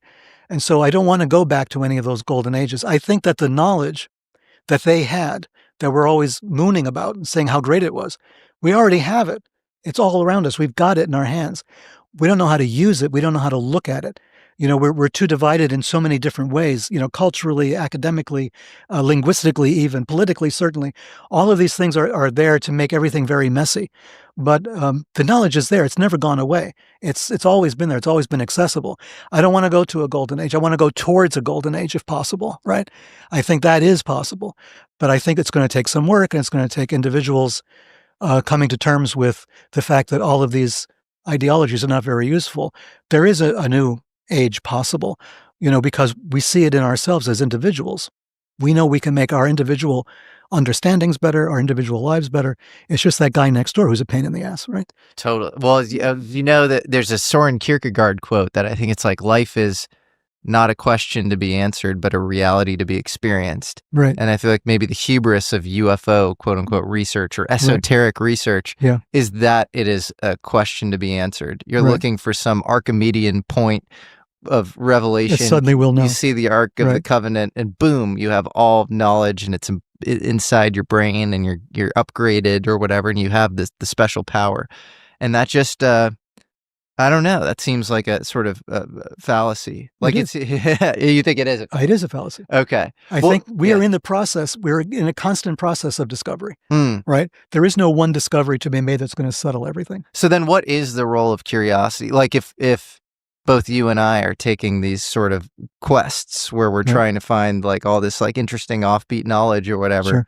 I find it interesting. Like some UFO researchers, they'll just like there's this guy, Scott Crane, who met with this guy, Eric Walker, who we thought was in the Majestic 12. Right. And Scott Crane had he just converted to Christianity, became hardcore Christian, and like forgot about the whole thing. Right. And so do you think UFO research is like this like quixotic, circuitous thing, and then you learn the truth, and you're like, because you're looking for confirmation of God. It's like a Gnostic quest where you're like poking the bear as much as you can to get like God to show himself to you or something.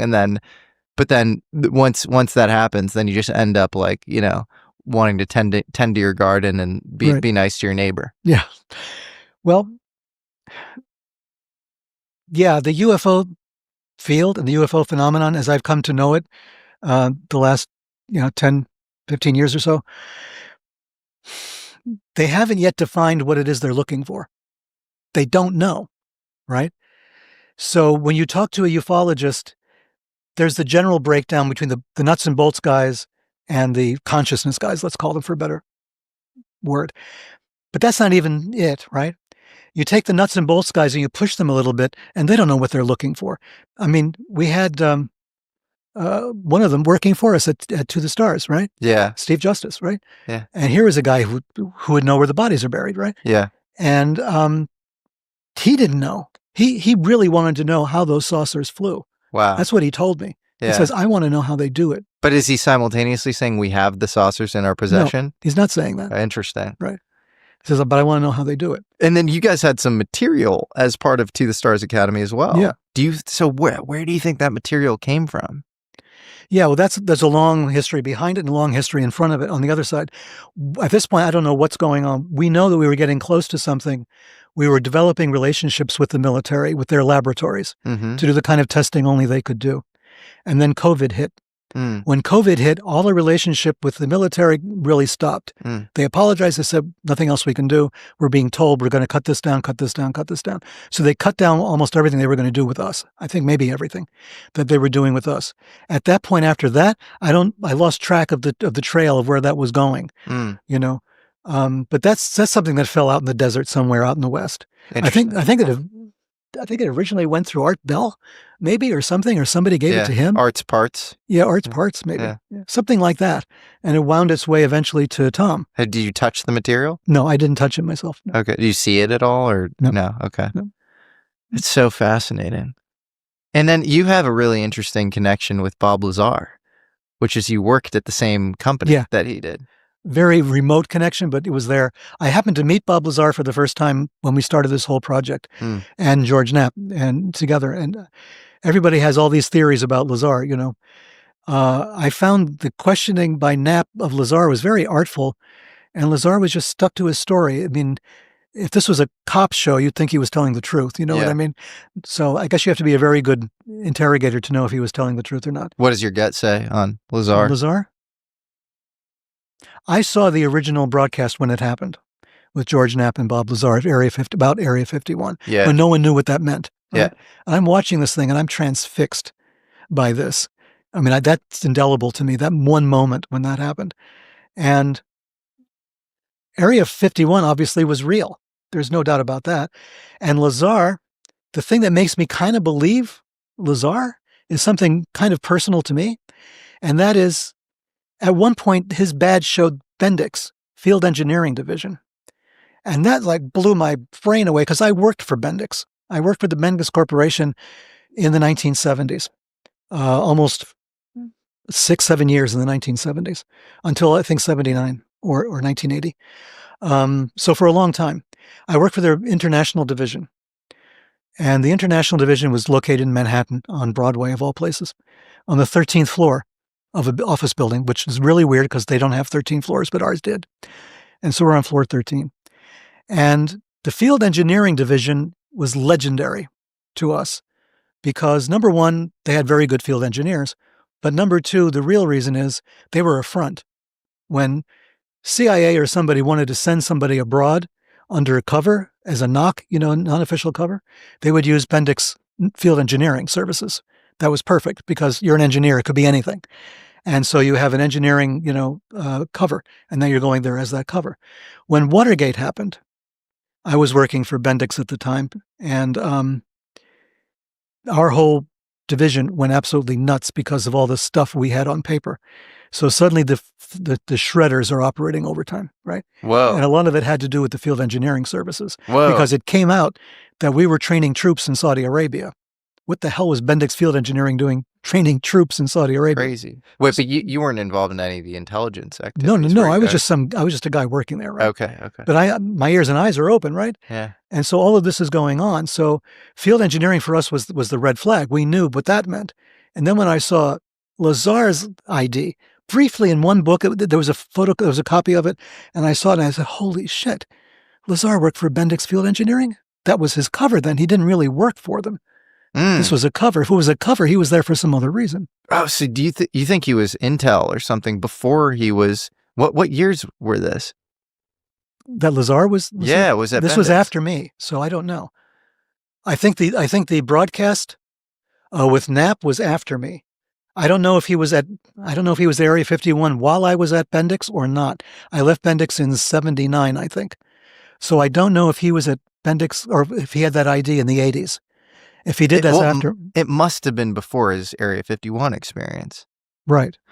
But that's a huge data point. If you're saying that being a field engineering officer as part of Bendix is often, not always, associated with intelligence, right?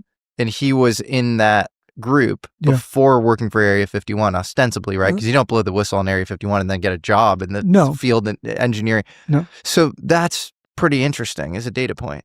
Yeah. Wow. But that's all it is at this point. You know, you have to kind of figure out what does that mean. But to you, that lent credibility to his That lent credibility to Lazar, if only because I knew there was more going on than, you know, they were saying. Sure. You know, so if Lazar is not mentioning, he might have been under an NDA, It might have been a security thing for him not to mention Bendix. But then again, maybe it was just a fluke. Maybe he really, had that tag for some legitimate reason that I, as in my lowly position at Bendix, would never have known, But I just know that during Watergate, it was an issue. Field engineering especially was an issue. And Bendix had people all over the world in other positions, not having to do with field engineering, that got the attraction of local governments that didn't like them. We lost a guy in Uruguay, was captured by the Tupamaros right out of his office, and I believe he was killed. So Bendix was always on the radar of governments overseas that saw Bendix as the long arm of the U.S. government, because we had a lot of defense contracts. Well, if you shake out Pro on the Lazar story, then all of a sudden that allows for saucers and hangers, physical material, not only physical material, actual crafts in the possession of the United States military. I mean, Hal Puthoff also went on Joe Rogan a few months ago and said, we have 15 craft in our possession. Like, he literally gave like a number. It's interesting. The thing is that, I don't know Hal well. Yeah. We've exchanged emails, and of course he was part of To the Stars, and I met him here. But I've covered Hal for a long time. He doesn't say stuff like that. So why did he say it on Rogan? The reason I think he said it is either it's actually true. Yeah. Because Hal I think Hal never exaggerated anything, as far as I know. He was a very cautious kind of guy, almost to the point where you wanted to shake him and say, tell me really. But he would be very cautious about things, but he would deal in really weird science, right? Really weird stuff that he dealt with. Weird science. Yeah. So when he comes out and says something like that, Hal, of all people, Hal said it, then I sit back and say, holy shit. Yeah. And I saw that and I said to myself, wow, Hal is saying this. What is he saying? Yeah. He's extremely interesting. He's told me that like he finds that synchronicities kind of lead his innovation, that like he kind of follows the signs, and then like he'll find all sorts of interesting insights around that, just like chasing things down, which is again the common thread going back to the top about reality being sort of orchestrated on a higher level or whatever. Just but I think the UFO thing feels like a even like more concentrated version of that somehow. I think the UFO thing is the big piece of evidence that leads us into all these directions. I think the UFO phenomenon is there for that reason. It's there to say, look, open your freaking eyes and look, right? Maybe it's a ghost. Maybe I'm a ghost, right? Maybe I'm a demon. Maybe I'm an angel. Maybe I'm an alien. I'm something, but I'm something. I'm there. I'm having an interaction with you. What does that mean? That's why we in the To the Stars books, in Secret Machines, we kind of emphasize this aspect, is that open your eyes and look. This means something. The consciousness aspect, people say, well, is that really the most important part? It's the only part. Yeah. It's how we're reacting to this. Yeah. Our entire society now is reacting to this information in a certain way.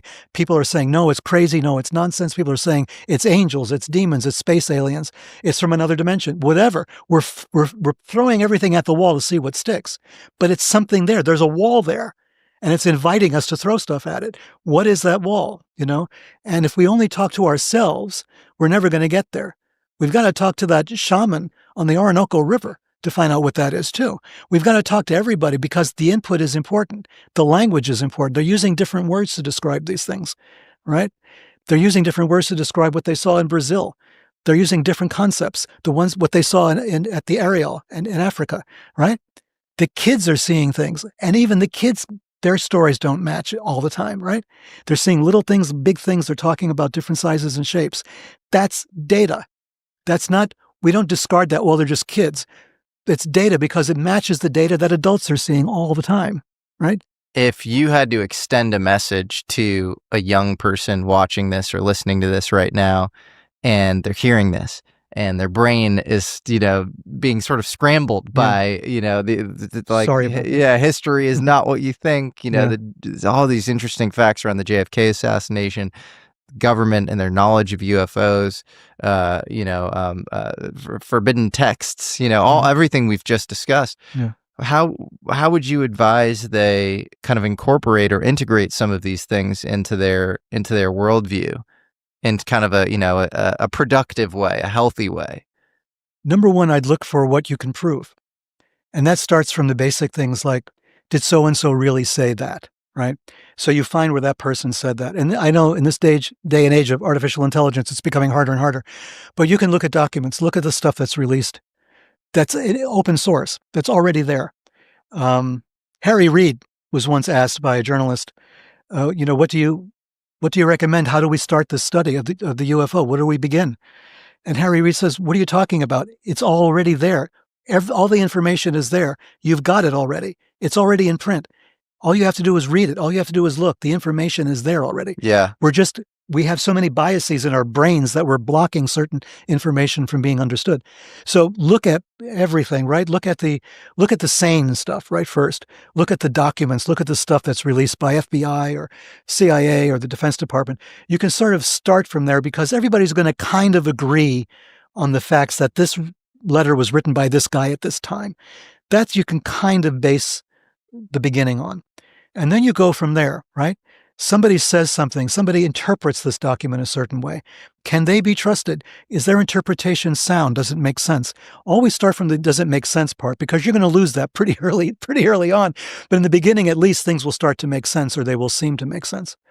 And then soon they'll start not to make sense anymore. When they start not to make sense, when you start to hear contradictory things coming from different places, it's really good to maintain a sense of humor about it. Don't take it too seriously. Don't take the completely combating positions, the positions at opposite ends. Don't take it as written in stone. These are also malleable positions. They can be changed, right? The person expressing them so vehemently today may give up and say, tomorrow I was wrong. It's possible. So don't put too much emphasis on it, but read it, understand it, listen to it, try to figure out, do any of these points of view make sense? Or do I need to take 2 of these and 3 of those, right? Do I need to put them together in a different way to get at the truth? Don't invest, I would say, your soul into this so much at first, right? You're going to be really attracted on a soul basis. It's going to be fascinating. It's emotionally attractive because it's talking about weird stuff. And there's a lot of movies out, that really harp on all of this and sort of expand on these possibilities. They're all kind of valuable. They're entertaining. They're not telling you the truth necessarily, not the way you think they are. They could be telling you the truth in a different way. It needs analysis. If you're a film school student, you know what I'm talking about, right? You'll watch a film and you'll sort of break it down and I was going to say deconstruct it. I don't know if that's popular anymore, but you're going to take it apart in pieces. You're going to look at it and say, what was really being said here, right? What's happening over there?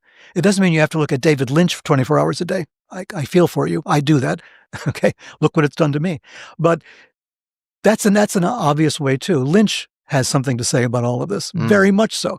Lynch is an open door to a lot of what's going on in this community. It's just he never really went out so much and said that. But his route was transcendental meditation, right? TM formed his way of approaching this, and look what he came up with.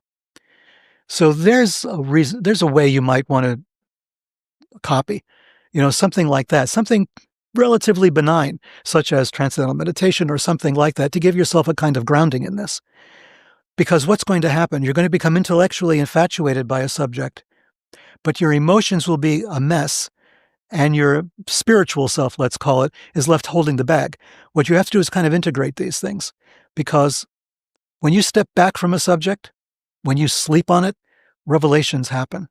When you step away from it for a while, you go take a walk, and that walk could be for a couple of hours or a couple of years.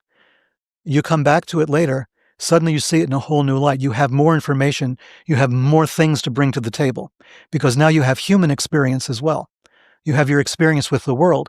And now you can look at things a bit more clearly, with a bit more nuance, and try to deconstruct a situation that way. I found that's helped me a lot. It's helped me in dealing with people, because people lie to you all the time, right? And they do it sometimes unconsciously. They do it without knowing they're lying. They're telling you untruths that they think are truths. But because they're so believable, you believe them. And that's also a problem. Is their truth really truth? I know it's getting really philosophical at this point. No, it's great. We're losing our or weigh here a Well, little bit? I'll give you my final question, Okay. which is no, and that was all really sage advice and well said, in my opinion, and things I grapple with, being in the topic where I'm still incorporating stuff that I'm like, I don't know if this is true. This is, Yeah. and things mess Oh, with yeah. your mind all the time. But what about somebody contemplating getting into some of these celestial ascent practices that you write about, like if you're Sure. interested in Merkava or Kabbalah, and you hear that, like, it's not something that you should necessarily seek out, it should Yeah. seek you. So, but maybe you're starting to get signs that, like, this is something that is for you. What do you do at that point? Well, there's a couple of things. It depends on your own background. Like, for instance, if you come from I would say a very, not strict necessarily, but a conventional Jewish background, Merkava mysticism is one of those systems, right? You may find it culturally easier to understand, although the strictures against you doing it by Jewish authorities is very strong. No one will recommend it to you. No rabbi will say, hey, you should try celestial ascent, try Merkava, stuff. No, they're not going to tell you that. So you have to understand that that's going to be a problem. But you may find that some of the technology, some of the wording, some of the ideas are more compatible, right? That's just a cultural thing. If you're Chinese, obviously, there's Shangqing Taoism. The texts are available in Chinese and in English as well, many of them, for what they are worth for you. But there's not many teachers left. There are a few, mostly on Taiwan. There's a lot of Taiwan pace of you things going on. The steps, the famous meditation steps that they use to bring them into that state of consciousness. You'll find that being practiced in some of the Taoist temples there. Not so much in China itself, although the Taoist monasteries are still there. But that's like broad cultural things. So if you're just like the average person with no particular cultural baggage, how would you start it? There are different meditation practices. There's, yogic practices that could lead in that direction. The problem is you're going to be involving yourself with teachers, with gurus, with people who might make things as difficult as possible for you to get to that point, right? That's their job in some cases. In some cases, that's just what they like to do. That's fun. And so to make things difficult for you, that's sort of their amusement because, they're old guys, they're celibate, and they don't drink. So what are they going to do? No cable. They're going to abuse you and make you go celestial ascent for 20 years before you get to the second level. So these things happen. This is life. When things don't smell right to you, walk away. When your gut doesn't feel secure, walk away. There's a lot of people out there who are trying to take your money or trying to, abuse you in some way, abuse your trust. So you have to be careful of that. I think maybe the easiest way to go about all of this, if you're interested, is to follow instructions that you'll find, for instance, in Stairway to Heaven. I mean, I don't really give detailed instructions for that. There are no real details for it. It's a question of following an instinct, right? Trying to attain one level, the very first level. That first step is the big one. If you can find a way to achieve that kind of ascent to the very first level, to the part where not that you can think about it, not that you can brag about it, not that you felt something really strange or really weird, but that you've gone to a level where suddenly everything seems right, everything seems real, but everything is not real. That place is that first step. Okay? It's a kind of a combination of what you think is real and what is really real, meeting in between. That was beautiful. And that's step number one. When you've got step number one, the other steps will easily follow from there. You'll be able to follow it yourself. That's amazing. Well, Peter Levenda, this has been a pleasure. I really appreciate it. I think you're super knowledgeable about all these disparate topics, and you connect them in a very unique way. And so I'm grateful to do this with you. You've also led just a fascinating life that stranger than fiction, to be honest. And so thank you for being here. Thank you for inviting me. It was a great conversation, the longest I think I've had. That's awesome. Cool. And thanks to Lincoln for bringing this together as well. Thank you to Lincoln Miller for setting this all up. Yeah. Sweet. Alchemist, did you enjoy that? Well, here's the thing. That episode was just the tip of the iceberg. If you want the full picture, head over to the American Alchemy magazine we just launched on Substack. That's where we deep dive into all sorts of crazy topics that we don't have time to fit into every video, with weekly articles exploring all of the strange, forgotten, and conspiratorial corners of space, history, and high weirdness. So join up today at our free or paid tiers on Substack. I am including the full link in the description of this video.